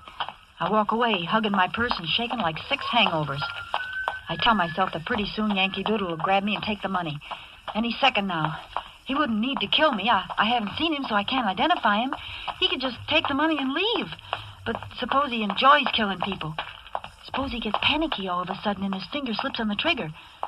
Suppose he's a maniac. I think about screaming, but nobody'd hear me in time because screaming probably makes Yankee Doodle's trigger finger tremble. Why doesn't he do something? Why doesn't he take the money away from me and get it over with? Does he want me to offer it to him on a gold platter? Not Gigi. She's got a T-bone steak smothered in onions waiting for her if she ever gets out of this in one piece. But now I'm getting toward the next corner, and there's a dim street lamp on the other side. I see him. That's strange. He's been walking ahead of me all this time. Then I hear something else. Footsteps. Somebody behind me. I listen. That doesn't sound like the tread of somebody hurrying home to the little woman. That's a steady tread of somebody trailing somebody. I don't know how I know it, but I know it. There's Yankee Doodle up ahead, but here's also somebody behind me I don't like just by instinct. I'm sandwiched. I'm the ham between 2 slices of rye. I listen again. He's getting closer. By the time I reach the corner, he'll catch up with me. I try walking faster. He's walking faster, too. I turn around. I can see his dark shape behind me with a distant street lamp back of him. Then I see something else. Back away, across the street, is another man walking fast. Now I got 3 of them. I'm in a triple-decker sandwich now. I want to scream. I want to yell help. But my heart's got all mixed up in my larynx somehow, and I know I'd never be able to project my voice past the next crack on the sidewalk. They're catching up to me fast. If this is the end, sister, this is it. I'm already imagining the cold steel in my back, and then...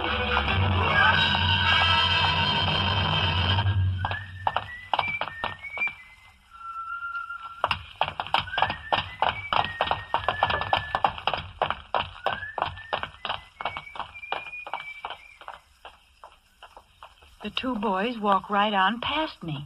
Don't even give me a tumble. They're making time, and as the one on my side gets ahead of me, I see him nod to the one across the street. They're not tailing me. They're after Yankee Doodle. They heard him whistle, and they'll be catching up with him any minute now. I heave a big sigh of relief and consider a quick exit back to the subway with my 10 grand. I can just barely see the 2 of them as they come close to the next street lamp. They could be plainclothesmen, but I don't think so somehow. In that case, they got an illegal desire to get something they think Yankee Doodle's got. Or maybe Yankee Doodle's the illegal part of the deal. Suppose he turns out to be Sir Galahad. It's pretty confusing, and I ain't happy about it either way. But something, I don't know what, makes me take after the 2 Rover boys instead of going my own way while I got the chance. I look up ahead. Yankee Doodle's a block away now, and he stops for a second under a streetlight. He's listening. I can tell that, even though he's too far away for me to tell if he's Sir Galahad. Then quickly he disappears into the shadows again. I'm trying to keep my heels from clicking too loud, but they sound like drum beats, so I take my shoes off quick. The Rover boys are up on the corner now, but I'm making it by the time they're halfway down the next block. The street lamp must have burned out along here because it's blacker than a Schiaparelli dinner dress. If only a police car would come by or something.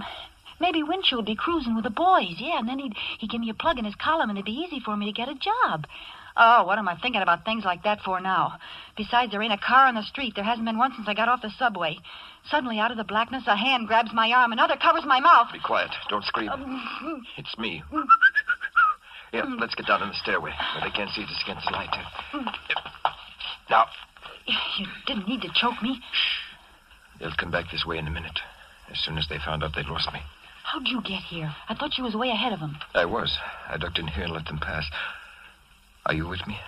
Why should I be? It's my life or theirs. So what? I got your purse back for you. Yeah, Sir Galahad. You got my money. It could be their money. Yes, but it isn't. Wait, they're coming back. I got an idea. I'll step out and say something, and you... All right. Get up there quick. They're coming. Well, hiya, boys.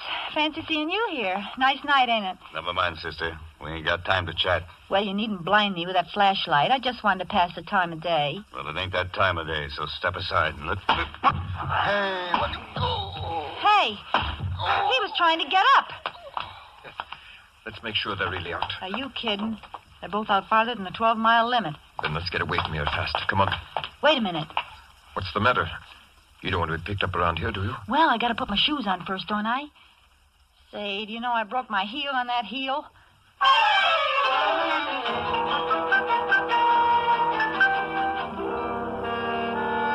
So, here we are, 15 minutes later, sitting in an all-night restaurant after running practically 12 blocks and me forgetting all about the fact my feet was killing me a couple hours ago.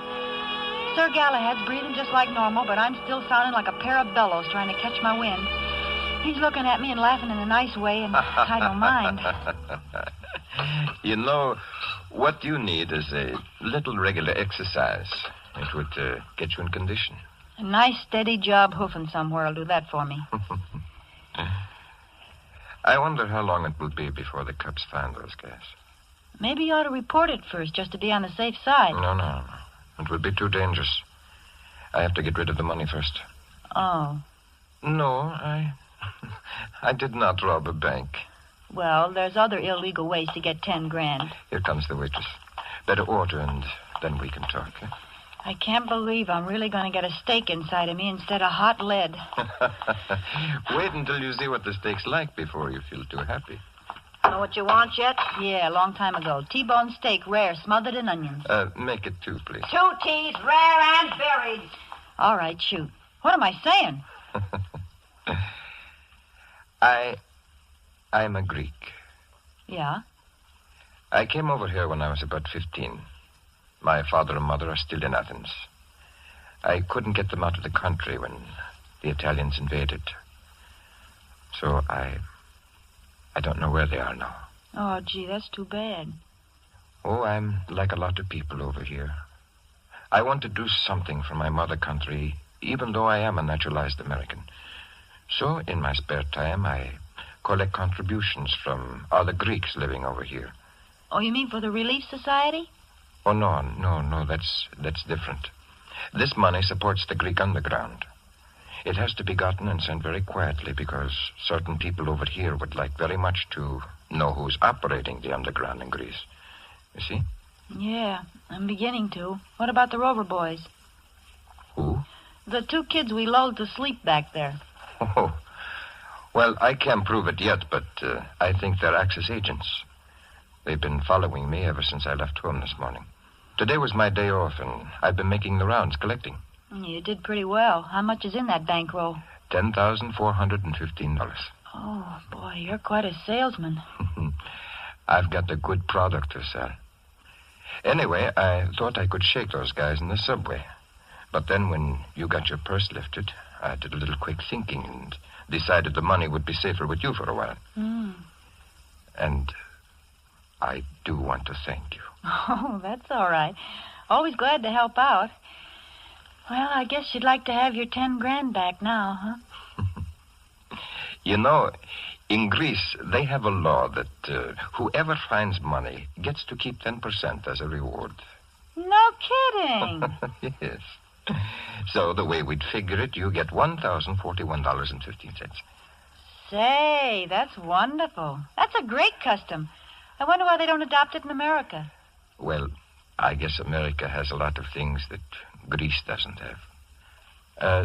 T-bone steaks, for instance. Yeah, that's true. Well, here you are. I hope you get the dough into the right hands. Thank you very, very much. Aren't you going to count out your 10%? Mm-mm. I got to contribute something to winning the war, ain't I? Say, miss. You want me? Yeah, what happened to them 2 T-bone steaks? Oh, well, I'm sorry, but when I took your order for the steak, I forgot this was Meatless Tuesday. Oh, no.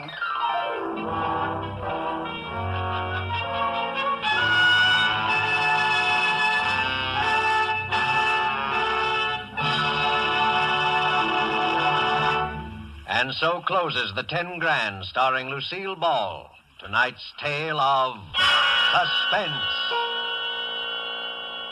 Suspense is produced and directed by William Spear. Have you had the thrilling experience of enjoying a meal prepared and served with delightful Roma wines? Well, tomorrow evening, we suggest that when preparing your dinner, whether it be fish, meat, or poultry, just add a generous portion of your favorite Roma table wine, Sauterne, Burgundy, or Claret. Then simply put the same bottle, well chilled, on the table with the meal. You'll be in for a new experience in just how good even the simplest everyday foods can be when prepared and also served with superbly flavored Roma wines. Don't put off discovering how much these delicious and inexpensive Roma wines can add to the pleasure of everyday living. Remember, thousands make Roma wines their daily standby for greater enjoyment at a cost of only pennies a glass. Ask for R-O-M-A, Roma Wines, America's largest selling wine, made in California for enjoyment throughout the world. This is Lucille Ball. I always enjoy my appearances on Suspense, and tonight I'm particularly proud because Mr. Spear has just counted up, and he says that tonight I said more words per minute than any actress he has ever had on the show. Well, here's just a few more, and I hope you will give heed to them. Don't let tomorrow go by without buying an extra war bond. Lucille Ball appeared tonight through the courtesy of Metro-Goldwyn-Mayer, producers at the White Cliffs of Dover. Next Thursday, same time, we will present the best-selling novel, The Walls Came Tumbling Down, and Mr. Keenan Wynn will be your star of Suspense. Presented by Roma Wines, R-O-M-A, made in California for enjoyment throughout the world.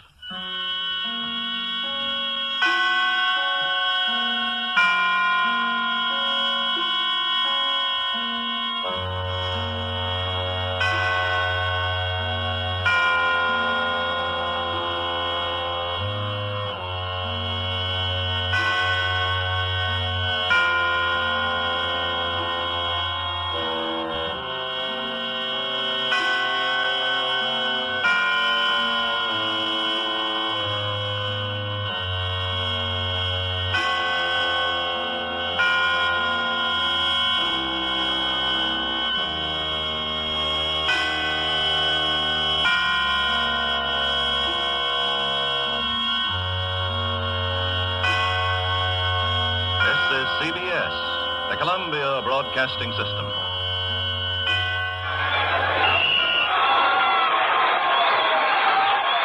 If that's the game you're missing because of a mean cold, here's something you should know. Every second someone takes it for the miseries of a cold. Millions more take bromoquinine. Every second someone takes it for the miseries of a cold. Bromoquinine. More people have taken more bromoquinine cold tablets for more complete relief than any other cold tablet ever sold. You could take aspirin or other single-action cold remedies all day and not get bromoquinine's more complete relief, even for virus colds. Bromoquinine works to relieve stuffy nose, body aches, fever, irregularity, the blues, and headache. More complete relief, because bromoquinine is the only cold tablet sold with wonder-working quinine and 5 other medicines, health-fortified with vitamin C. Remember, every second someone takes it for the miseries of a cold. Millions more take Bromo Quinine. Get Bromo Quinine brand cold tablets. HOJO Radio, where the classics come alive.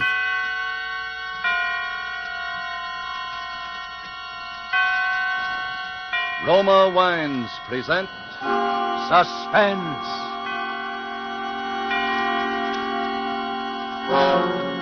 Roma Wines, made in California for enjoyment throughout the world. Salud. Your health, senor. Roma Wines toast the world.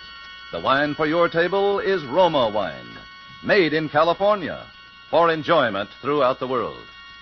This is the man in black, here for the Roma Wine Company of Fresno, California, to introduce this weekly half hour of Suspense. Tonight from Hollywood, Roma Wines bring you a star, the actor whose recent portrayals in Lost Angel and See Here, Private Hargrove have been so much admired, Mr. Keenan Wynn. And so with the remarkable events of which Joe Eisinger has written in his novel, The Walls Came Tumbling Down, and with the performance of Keenan Wynn as the society chit-chat columnist who signs himself Darcy, we again hope to keep you in suspense.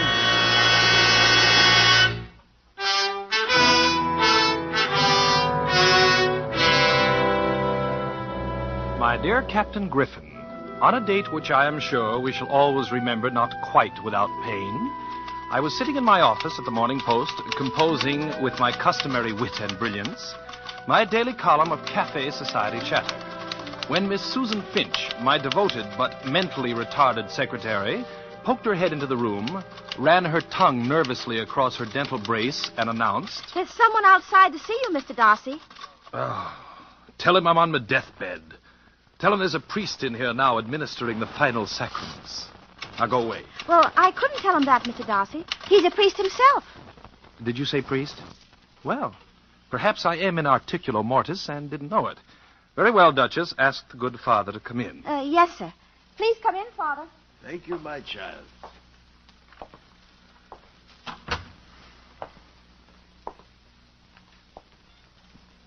You are Mr. Darcy? I am Darcy. What can I do for you, Father? My, you've changed.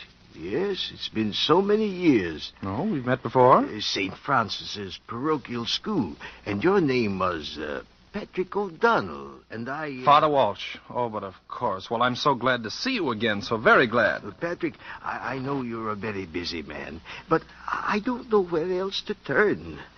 It was 3 nights ago, late in the evening, when he first came to see me. Who? Well, a man I'd never seen or heard of.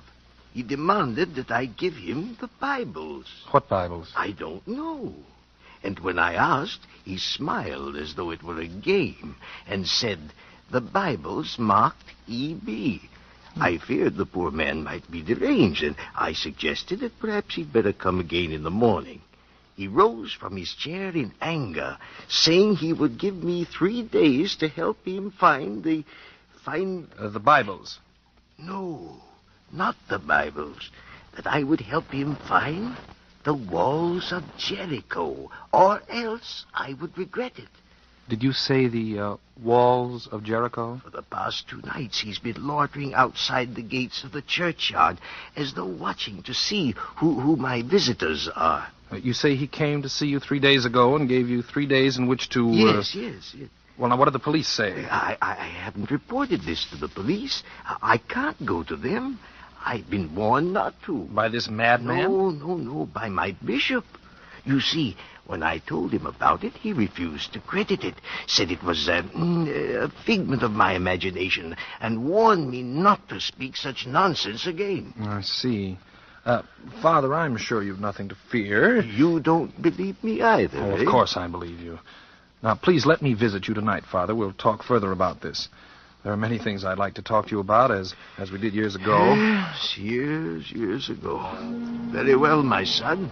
I'll expect you at 8. You will come, won't you? Only death could keep me away.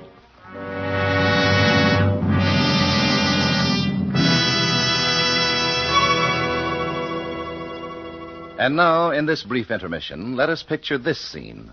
A scene beneath a radiant Caribbean moon at the fashionable Hotel Nacional de Cuba in Havana, Cuba. An American dinner guest has just raised his glass in a toast to Havana, its traditions, its beauty, the superb dinner, and wine. His Cuban host replies, "True, the traditions, the scenery, and the food you enjoy, they are ours. But the wine of which you speak so highly, that is of your country. We must import it. It is the famed Roma wine made in your own California." Yes, it does surprise many Americans that California produces wines, Roma wines, of such uniformly superb quality that they are imported to many foreign countries as special occasion luxuries. But millions of Americans do know and enjoy the excellence of Roma wines daily, with meals, and when entertaining. These millions have made Roma America's largest selling wines. They know, too, that Roma wines are amazingly inexpensive for wines of such distinguished character. That's because here in America, you pay no high import duty, no expensive shipping charges. Yet Roma brings you wines that combine age-old winemaking skill with modern scientific testing and quality control. All this for only pennies a glass. So, for maximum enjoyment at low cost, ask for R-O-M-A, Roma wines, made in California, for enjoyment throughout the world. And now it is with pleasure that we bring back to our soundstage Keenan Wynn in The Walls Came Tumbling Down, a tale well calculated to keep you in suspense.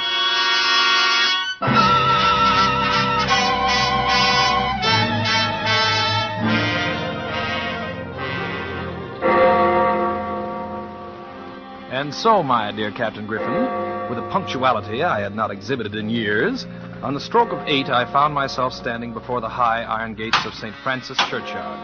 I must admit that Father Walsh had intrigued me with his fantasia of a man seeking the walls of Jericho.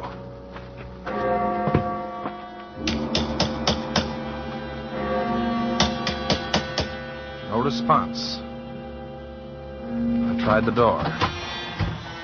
Swung open, and I stepped into a musty, dimly lighted hall. Father Walsh! Father Walsh! You at home? There was no answer. I crossed to the door of the study and threw it open.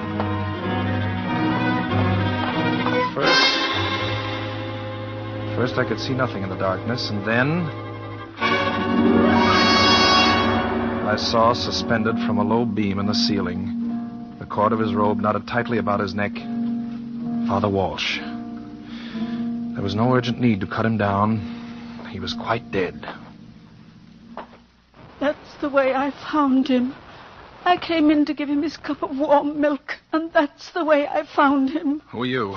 I'm his sister, Catherine Walsh. My brother, he never would have committed that sin. But who? Have you called the police? Yes, Aren't you from the police? No. I was his friend. You're Darcy? Yes. Now tell me what you know about the Bibles before the police get here. This afternoon, after he saw you, a woman telephoned. He talked to her for a long time, and when he hung up, he said he remembered now about the Bibles. 40 years ago, he took care of a sick vagrant. The poor man died and left to my brother 2 Bibles. A bum left Father Walsh 2 Bibles 40 years ago. Well, do you know where they are? Yes. One is now packed away upstairs in the attic, and the other is... That must be the police. Now, don't say anything about the Bibles. I'm asking you to trust me. Call me tomorrow at my office. I'll let them in. Oh, come right...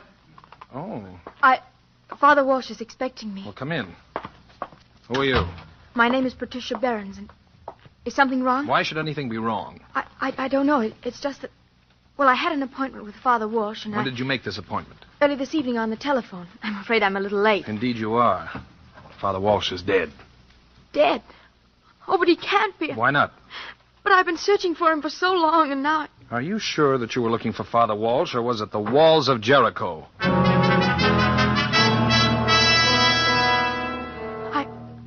I don't know what you mean. No? If Ernst did any talking about... Well, he had no right to... Ernst? Ernst who? Now, look, my sweet. You'd better tell me what you do know, because Father Walsh didn't just die quietly with a smile on his lips. Father Walsh was murdered. Murdered? Look, you've got to trust me. Well, I'll hate myself for this in the morning, but okay. Let's get out of here.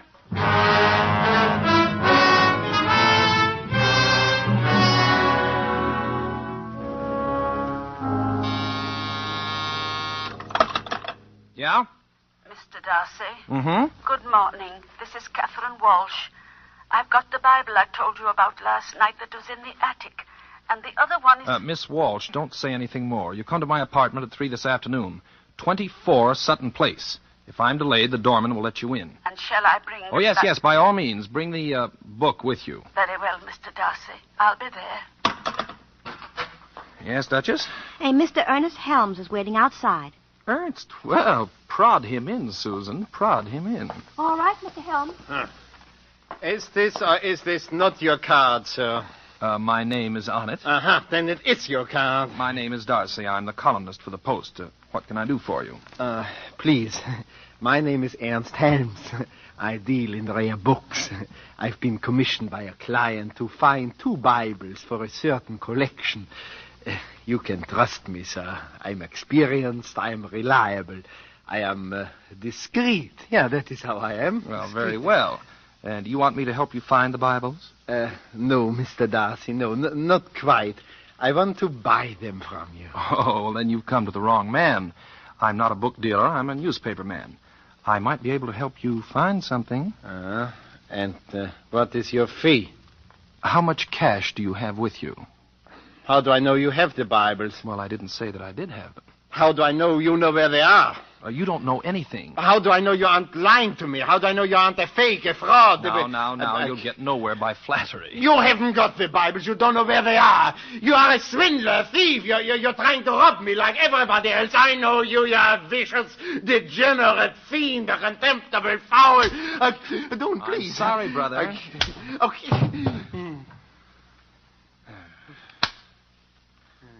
Now... Hey, what happened? Oh, just a little thing. You've got some water there? Yeah.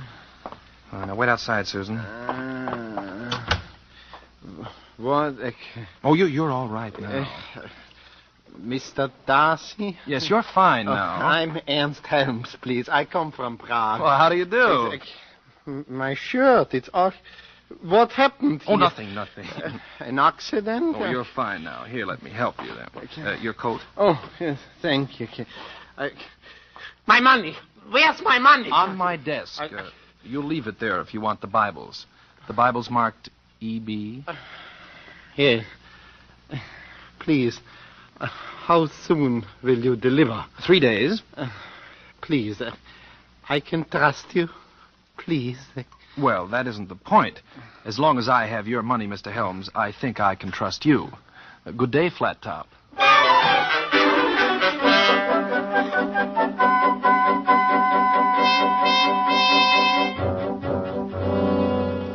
My dear young lady, look.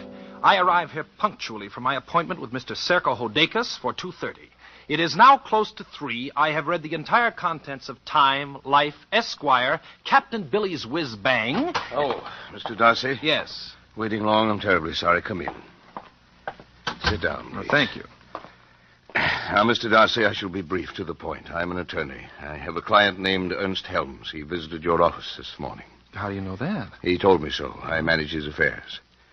He also told me he gave you $1,800. I simply want you to tell me why he gave you that money. Why don't you ask Mr. Helms that question? Very well. Blunt and to the point. My client has paid out large sums of money to swindlers, yes, trying to locate certain books. It is my duty to see that he is now protected. Well, Mr. Helms paid me that money for a book which I gave him. What kind of a book? A Bible. You gave to Mr. Helms a Bible? Yes. Good Lord, a Bible for $800? And I suppose Helms knew what he was doing. I'm going to wash my hands of him one of these days. You're telling the truth, Mr. Darcy. You really gave him this Bible. I'm a liar if I didn't.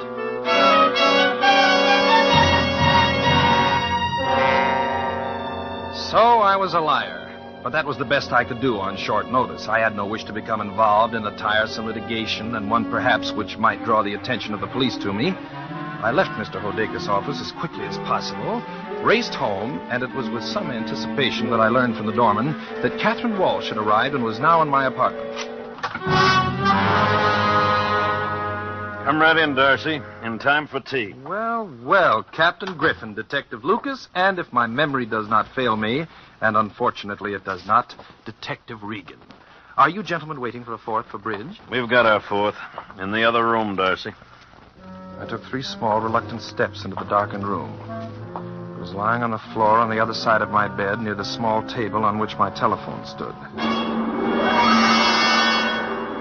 It was the frail body of Catherine Walsh. Well, Darcy? Griffin, I find this very embarrassing. Yeah, I know just how you feel. But right now, Darcy, you must make an effort to tell me the whole story. And believe me, my friend, it better be good.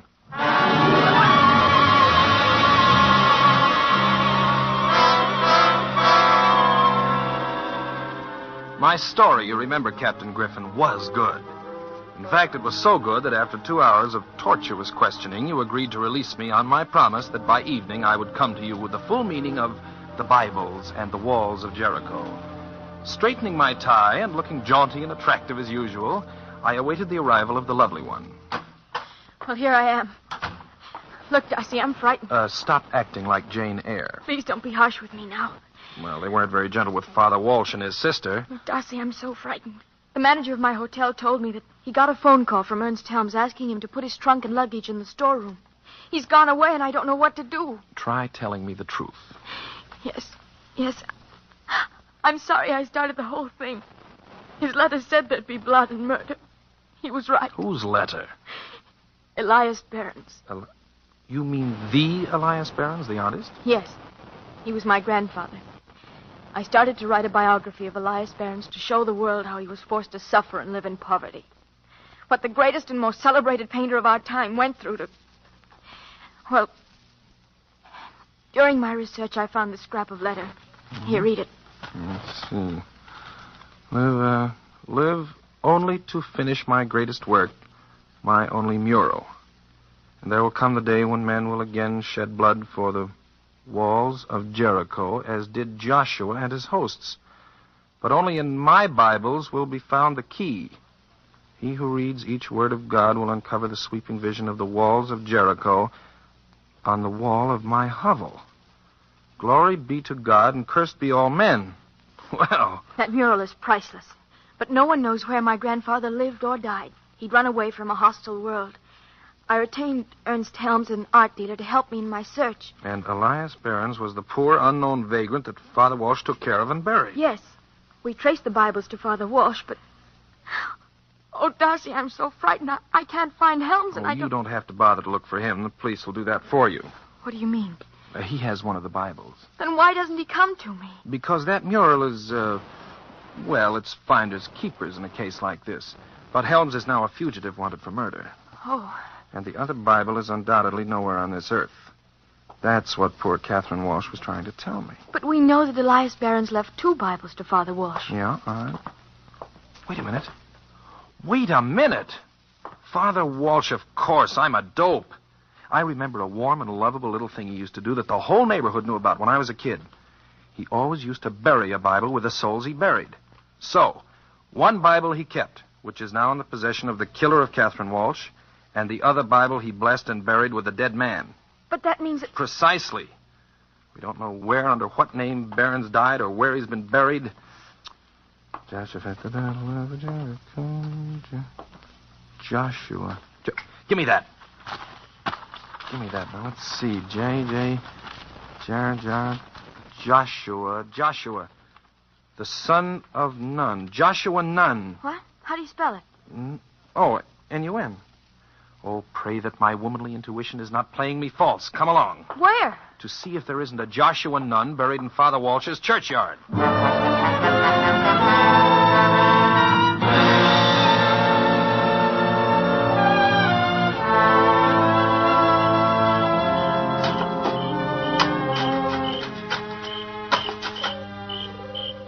Oh, Darcy, we shouldn't be doing this. Why not? The cross says Joshua Nun. And if I'm wrong this time, it won't be wasted effort.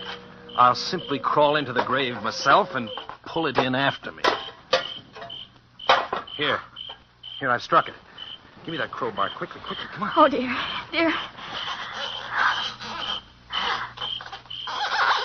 Patricia, the Bible. We found it. All right, Darcy, stand where you are. Oh, Griffin, I found that other Bible. You found 10 years in the pen for body snatching.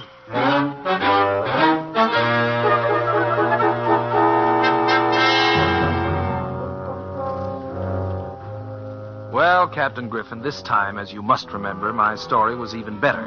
And you agreed that now, with one Bible in our possession, we might succeed in smoking out the killer who had the other Bible.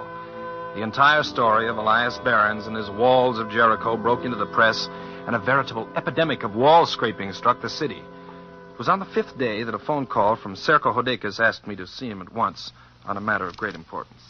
Yes, Mr. Darcy. Helms called me twice. I tried to trace the calls, but it was impossible. All he would say is that he didn't kill anybody, but that he had the other Bible. How'd he get it? And he wouldn't explain. He said he's sending it to me so that you could find the mural. But the condition is that, as his attorney, I protect his interest in the sale of the mural. He has a right to that, even though he is a fugitive. Do you agree? I agree. Good. Here is the Bible, which came in this morning's mail. The Bible he gave me was very old. On its covers were the initials E.B. I turned to the book of Joshua. On the 4th paragraph of the 6th chapter, 2 words had been underscored. 7 rams. What's marked in the other one, the one you have? Here, I'll read it. And 7 priests shall bear before the ark 7 trumpets of ram's horns. And it shall come to pass... Mm-hmm. And the words 7 priests are underscored. 7 rams and 7 priests. Not much to go on, is there? Enough. The word priests tell us where the Bibles would be found. Now we're left with 2 sevens and the word rams. Where would you expect an artist to spend his last declining days? Right, Greenwich Village. And there you will find, in Father Walsh's parish, a street named Ram Street. And I'm sure that at 77 Ram Street you will find the walls of Jericho by Elias Behrens. Patricia, my sweet, swoop up your trumpet. The walls are about to come tumbling down.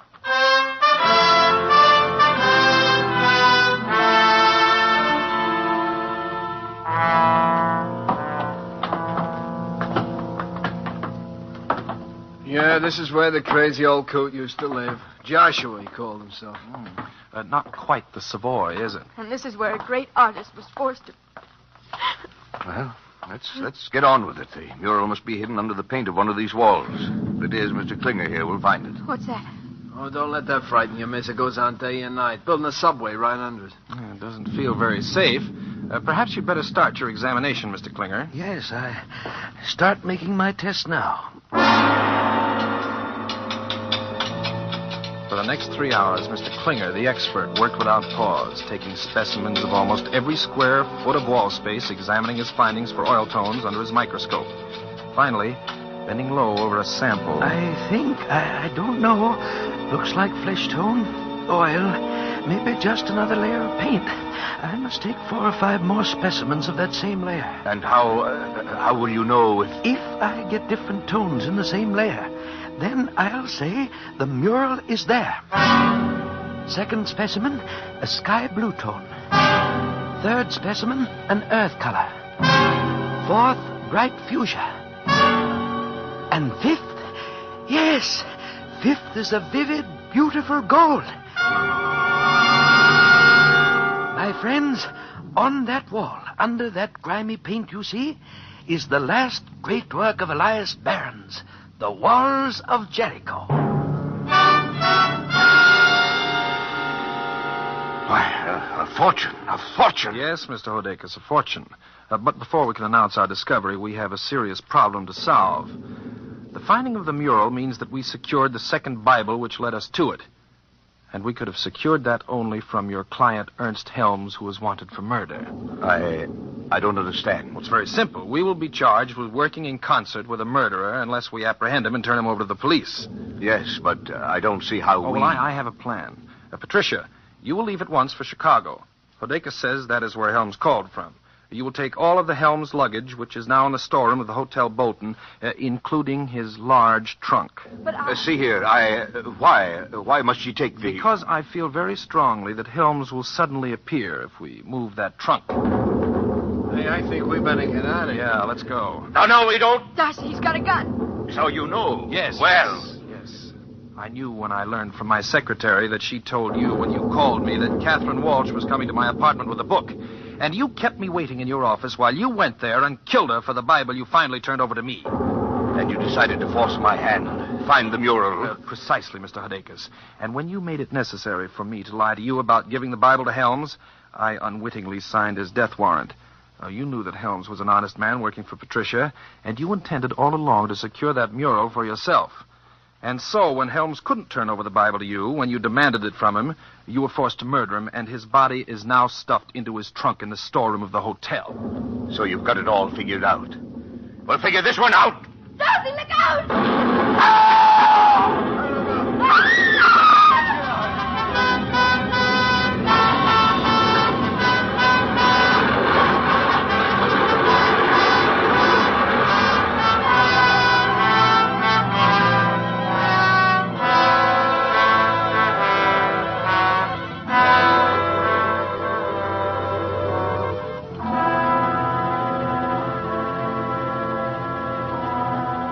That, my dear Captain Griffin, was how it came about that the walls came tumbling down, right over Mr. Hodakis' embarrassed ears.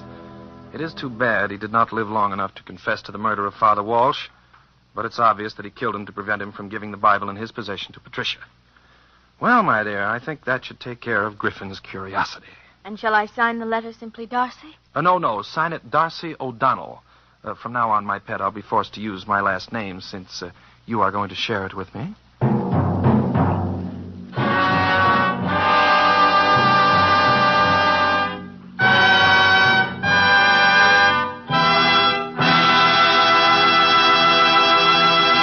And so closes The Walls Came Tumbling Down, starring Keenan Wynn. Tonight's tale of Suspense. Suspense is produced and directed by William Spear. Have you discovered, as thousands have, how much Roma wines add to the enjoyment of your meals? How their superb flavor makes special occasion feasts out of everyday meals? Find out for yourself what a marvel worker Roma wine can be in giving any meal new appetizing savoriness, new compliment-rousing zest. Start off the meal with an appetizer, Roma California Sherry. Then place on the table a well-chilled bottle of Roma California table wine, delicate Sauterne, hearty Burgundy, or tart, tasty claret. You'll be amazed at the tremendous difference Roma wine makes in the enjoyment of your foods. Don't overlook this easy, inexpensive way to add thrilling extra enjoyment to the coming holiday and to everyday living. Remember, Roma wines cost only pennies a glass. Take a tip from the millions who enjoy Roma wines at meals when entertaining. Ask for R-O-M-A, Roma Wines, America's largest selling wines, made in California for enjoyment throughout the world. This is Keenan Wynn.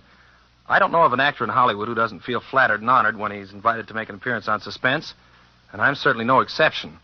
Next week sounds like a particularly outstanding one because your star will be Paul Muni in a suspense play by one of radio's outstanding authors, Lucille Fletcher. And, of course, long before next week has arrived, you will have bought that extra war bond, won't you?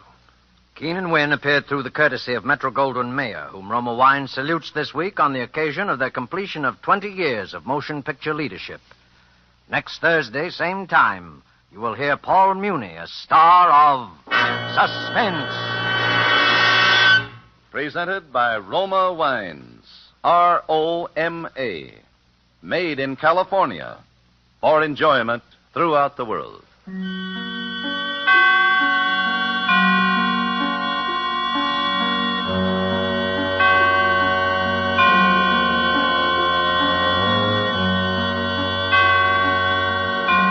This is CBS, the Columbia Broadcasting System.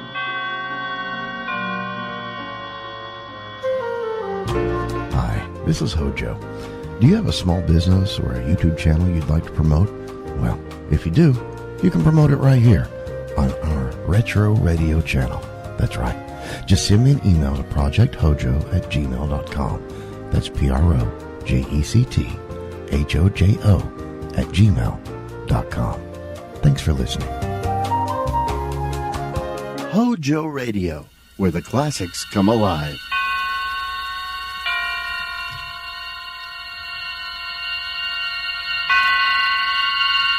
Roma Wines present Suspense.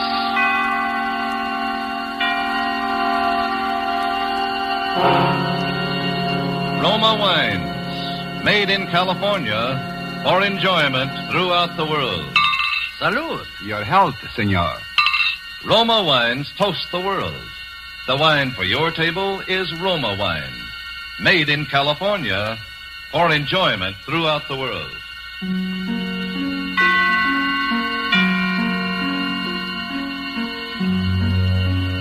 This is the Man in Black, here for the Roma Wine Company of Fresno, California, to introduce this weekly half hour of Suspense.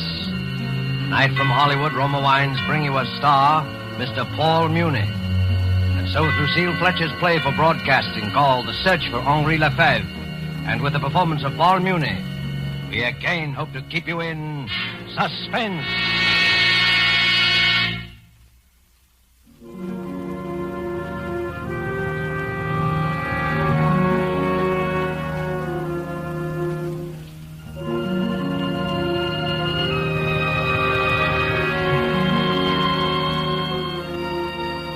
I had just set down the last note on paper. You know what it is to write a piece.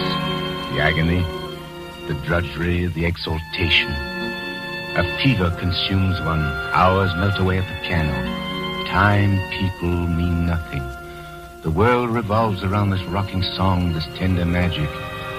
A heavenly feeling comes into your heart and nestles there. So it was with this music. I had just set down the last note on paper. I was happy and weary and full of peace. I lay down on the sofa to relax before Suzette brought my supper. There's a radio near the couch. That night I turned it on.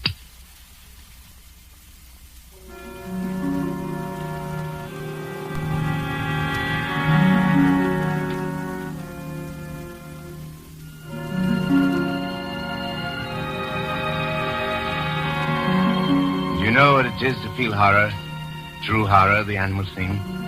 I've seen horror many times grimacing at me out of the corner of my room, but this time it was upon me.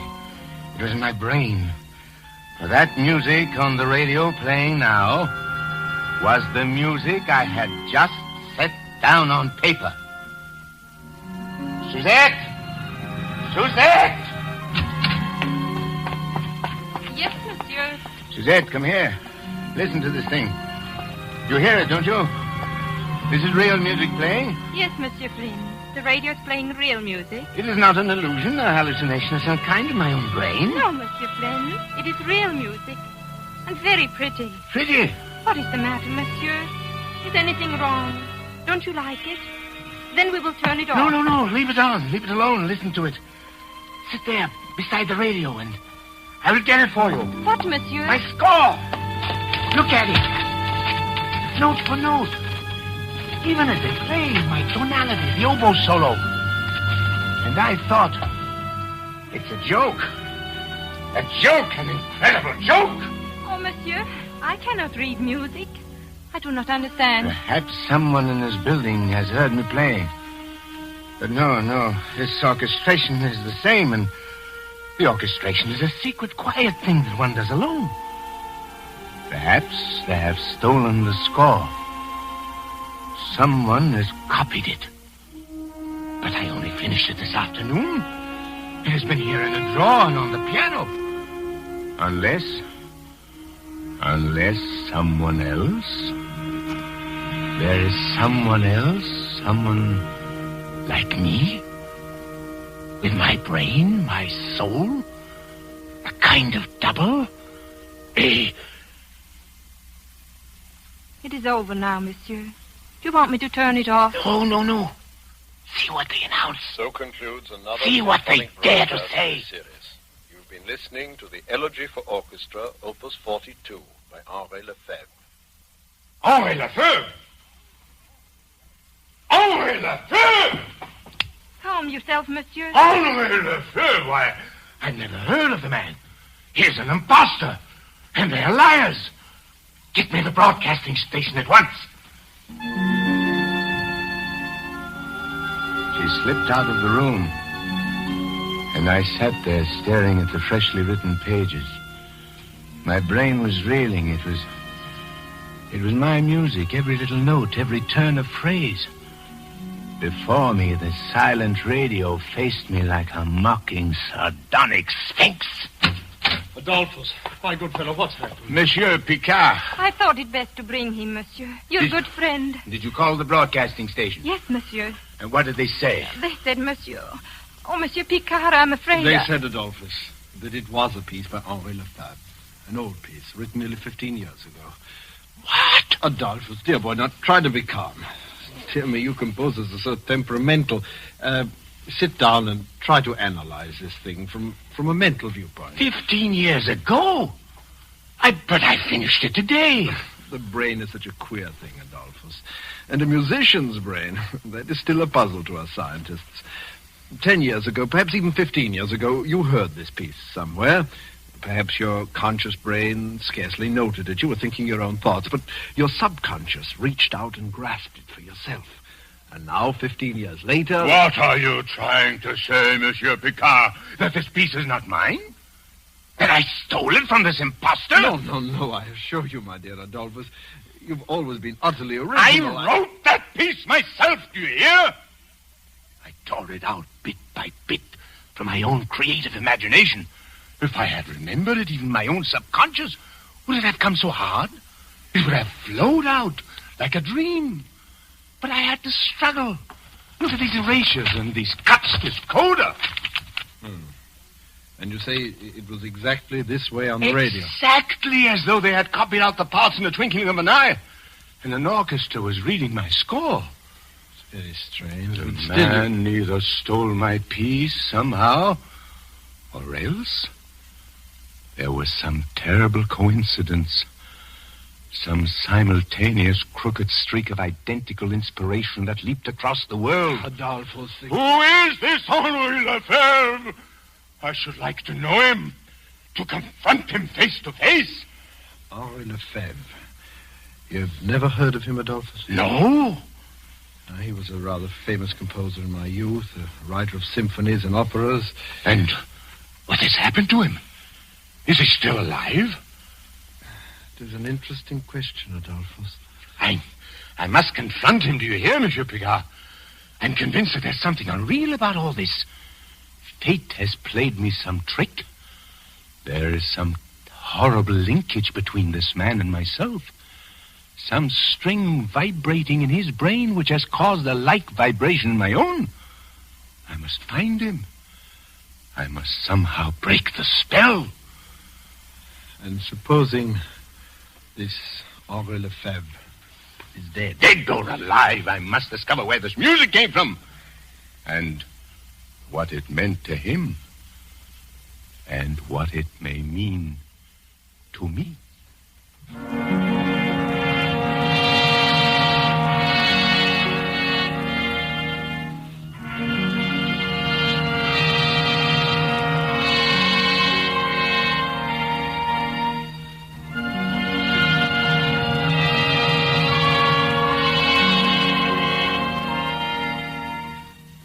Tonight, Roma Wines are bringing you as star Mr. Paul Muni, whom you've heard in the prologue to The Search for Henri LeFevre. Tonight's study in Suspense.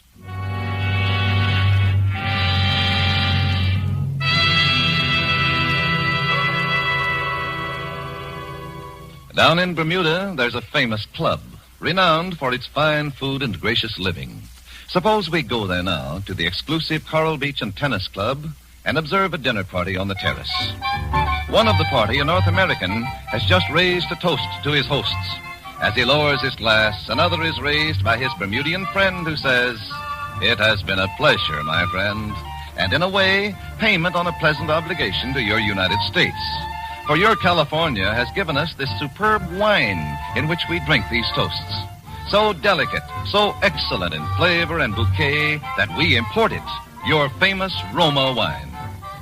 Yes, that is true, for in Roma wines you will find the uniform qualities which make a wine truly magnificent.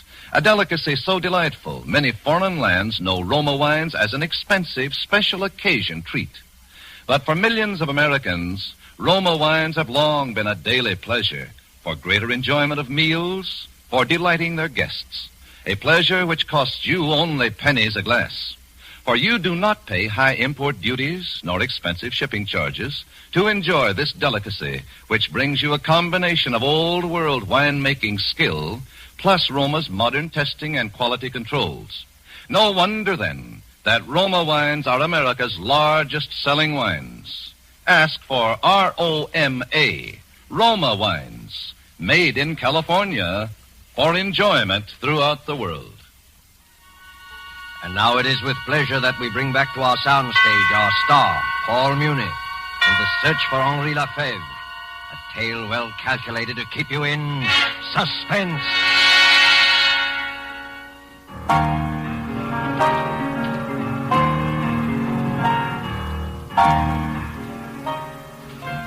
Henri LeFevre, born 1885, Rouen, France.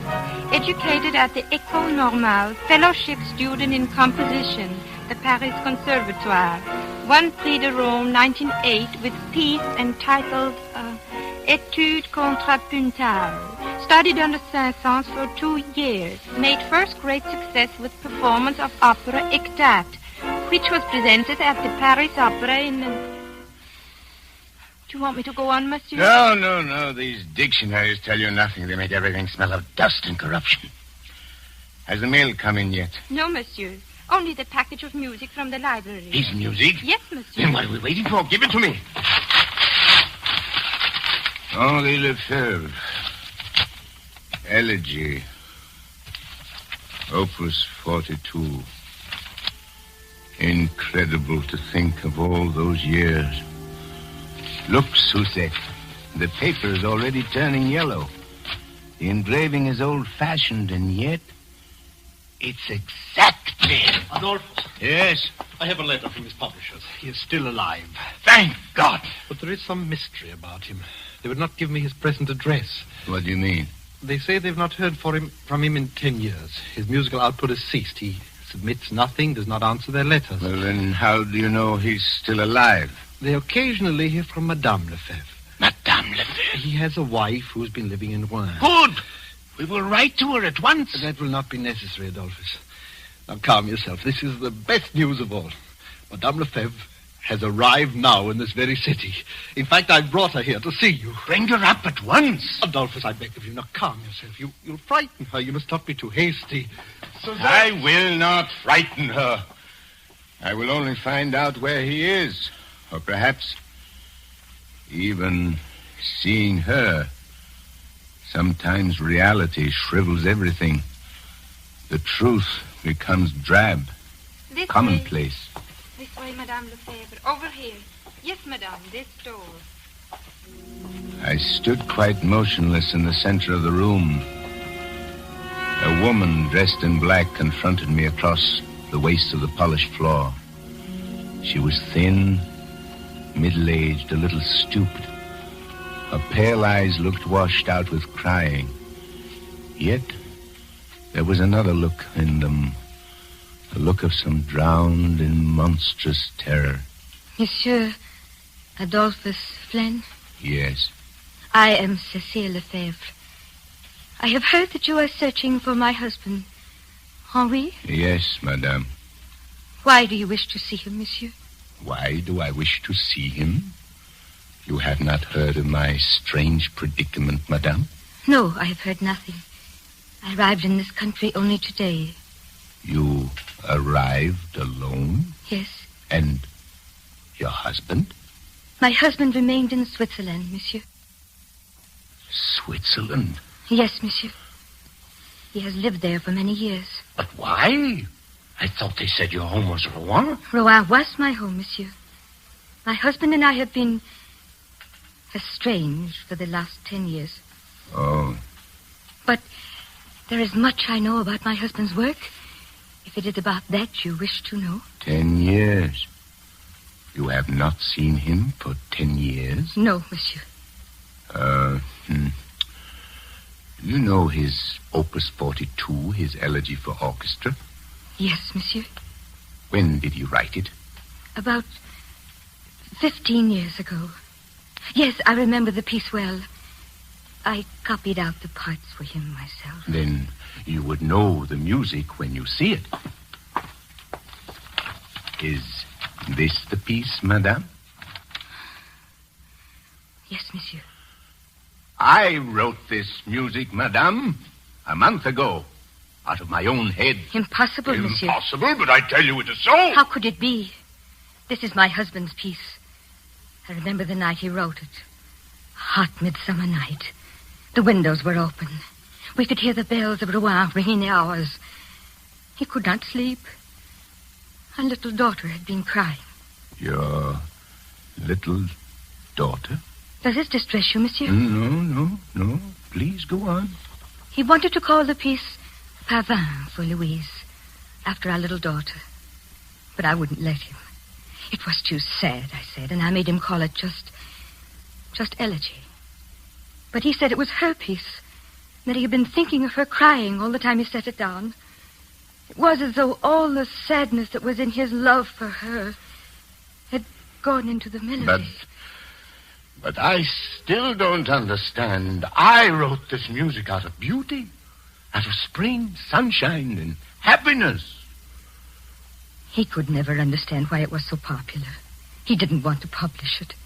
He hid it away, saying it was like a premonition. It had come to him like some hideous omen from another world. And he was right, monsieur. How do you mean? Our little daughter, Louise. She died a little while later. Madame LeFevre? Yes, monsieur. I beg your pardon for crying. I do not want to see your husband or hear this music ever again. My search is ended. Do you believe in ghosts, madame? No, monsieur. I've been through too much to believe in poor, sad ghosts. But I do. I believe that neither your husband nor myself really wrote that piece. There is some further horror, some demon force at work in this music. It captured him, and it has captured me. Tell me, Madame LeFevre, did your husband write any music after he wrote this piece? Not much more, monsieur. You mean it racked his brain as it has racked mine? Leaving him without inspiration? No, it was not that. He continued to write. He still writes. But nothing he has written for 10 years has had any meaning. What do you mean? Monsieur, have you not already guessed the truth? My husband has gone mad. He has been mad for the last 10 years, shut up in an asylum in Switzerland. Oh. I have told very few people. It is a form of horrible neurosis. Work neurosis, the doctors call it. He seems to have lost his heart. The events of his past life are meaningless to him. He has even forgotten our little dead Louise. How terrible. And now he sits in a bare room and writes music all day long. He has become a slave, a machine. They tell me that his shelf is packed with scores, but all of them are only an endless jumble of notes. Notes such as a child might scrawl across the paper. And it was the music? The ghost music that did this? Who knows, monsieur? Yes. There were seeds of madness in this thing. Even from the beginning, there was something uncanny. Why should that radio play that music just after I had finished the piece? Why should you, a perfect stranger, have come here and found me? Perhaps I, too, am destined to go mad. Monsieur, believe me, people do not go mad so easily. To be destroyed as my husband was destroyed, one must have deep sadness and love. One must have human ties, a wife, a beautiful little child. You have no such ties, monsieur. No. I have no ties. My husband went mad because he loved too much. When our little Louise died, he thought that he had killed her. She died of simple pneumonia, but he could never understand. He became insane with grief. He thought he was her murderer. Don't you see, monsieur? You who live here alone, whose life is so quiet. Madame LeFevre. I beg your pardon, monsieur. I have seen you before, Madame LeFevre. Hi, monsieur. I have met you somewhere. I have heard your story. You have come here before? No, monsieur. I have never come here before. Then why should your face seem so suddenly familiar? And your words? There's something uncanny about this thing, madame. For a moment, I thought I knew. Knew what, monsieur? I thought I knew you and your husband and Louise, and that I had lived. Monsieur! Perhaps it was only in one of my nightmares. But somehow... Try to remember, please. Remember... The little house in Rouen. The stone house. The tree in the garden. The coffee on Sunday afternoons. The Bechstein piano by the window. The bedroom with the calico curtain. The little carriage underneath the stairs. Louise doll carriage. Louise! What have they done to her? They have taken her away. And I have killed her. A little doll carriage waits at the bottom of the stairs, but she will never come back. Never come back. No. She has been dead for 10 years. You must not think of her anymore. You're getting better. Dr. Picard says you are getting well. Dr. Picard? Your doctor, Henri. What are you talking about? I have no doctor. Don't you see, my darling? Your long search is over.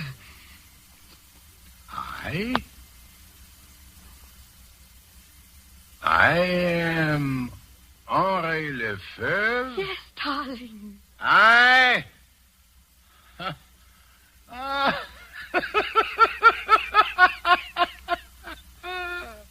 am shriveled old man. I locked up in the walls of a lunatic asylum for 10 years, writing a jumble of notes like a little child. Then who is Adolphus Flan? A name you made up, darling. A poor, mad name. My symphonies are rubbish, you say? My adoring public are only shadows running across the walls? And these mountains beyond my window? These mountains? You are lying to me! Henri. I tell you, my name is Adolphus Flan. Look, Henri, this room, these bare white walls, these bars across the window, this door one cannot open from the inside. For 10 years, Henri, for 10 years I have waited for a glimmer to come, for some little memory like that music. For 10 years I have prayed for you every day. For 10 years? While I sat here? I do not believe it! Dr. Picard! Henri, my dear fellow. You call me Henri, too? I cannot tell you how happy I am, Madame LeFevre. The experiment has worked beyond our fondest hopes. I've been listening to every word, and you've handled it exactly Monsieur right. Picard, am I Henri LeFevre? Yes. I have been mad for 10 years. You have deceived me for 10 years. I am not Adolphus Flynn. Oh, Henri, if you could have known how my heart beat when Dr. Pickard first telephoned. And now... Oh, naturally. My poor fellow. It must be a terrible shock. After 10 years, one cannot be cured overnight. Rest, much rest will be necessary, and many little talks. But you will see, in a few months, we may hope for something quite remarkable, Monsieur and Madame LeFevre.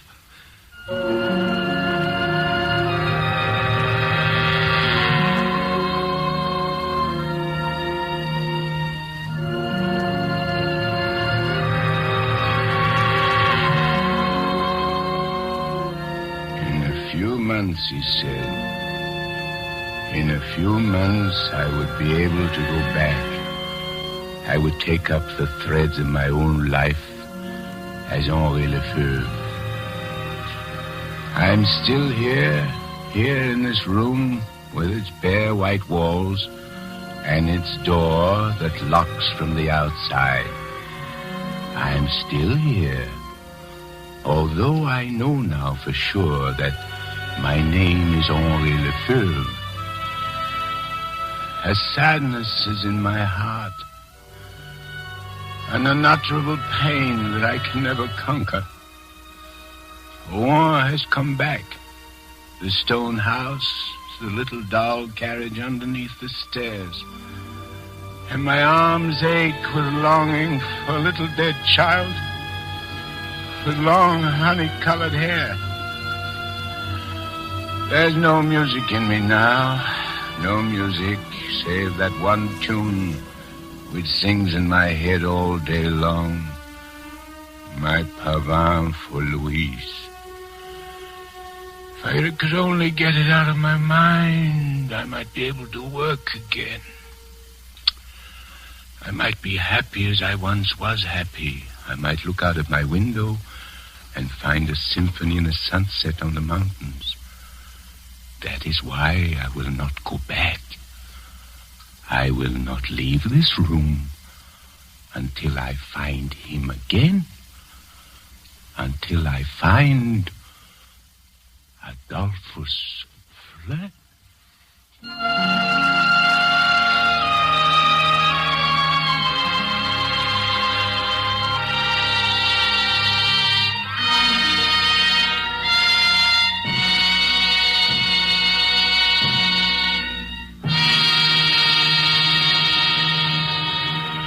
And so closes The Search for Henri LeFevre by Lucille Fletcher, starring Paul Muni. Tonight's tale of Suspense. Suspense is produced and directed by William Spear. Roma wine makes every meal taste better. That's the proven experience of those who have discovered the flavor-complementing magic of these superbly delightful yet inexpensive wines. For a new mealtime thrill, try serving food with Roma wines, whether it be fish, meat, or poultry. Then simply place the bottle well chilled on the table with the meal. Serve it in any kind of glass. Once you taste the addition these delightful wines bring to the zest and savoriness of even the simplest dishes, you'll wonder why you've ever done without Roma wines. Remember, it costs you only pennies a glass to add the marvelous flavor-complementing magic of Roma wines to your daily meals. Ask for R-O-M-A, Roma wines. America's largest selling wines, made in California, for enjoyment throughout the world. This is Paul Muni. It's been a great pleasure to appear in this distinguished radio play theater, which is devoted to the art of suspense. I should like to pass along to you the information that I just gleaned from Mr. Spear. The next week, at this same time, my friend, Mr. Herbert Marshall, will be your star in that very extraordinary novel of vengeance and retribution called The Beast Must Die. And one more word. You've been hearing a great deal about the Fifth Warlone Drive. It may sound to you as though we on the radio are being a little overly insistent about it. Well, we are being insistent. You must listen. You must respond. Buy an extra war bond tomorrow. Next Thursday, same time, you will hear Herbert Marshall as star of Suspense. Presented by Roma Wines, R-O-M-A. Made in California for enjoyment throughout the world. This is CBS, the Columbia Broadcasting System.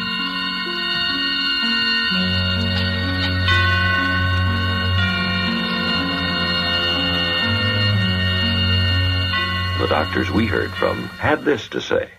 A laxative should be effective, gentle, close to natural acting. A medicine that can be used with complete confidence. Now, X-Lax has been popular with many doctors and millions of people over the years because chocolated X-Lax is effective. Overnight, it helps you toward your normal regularity. X-Lax is so gentle, so close to natural acting, there's no upset. That's why many doctors and millions of people use X-Lax with complete confidence. X-Lax, the laxative that helps you toward your normal regularity, gently, overnight.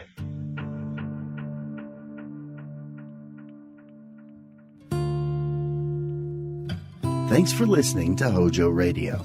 We'll be back again very soon.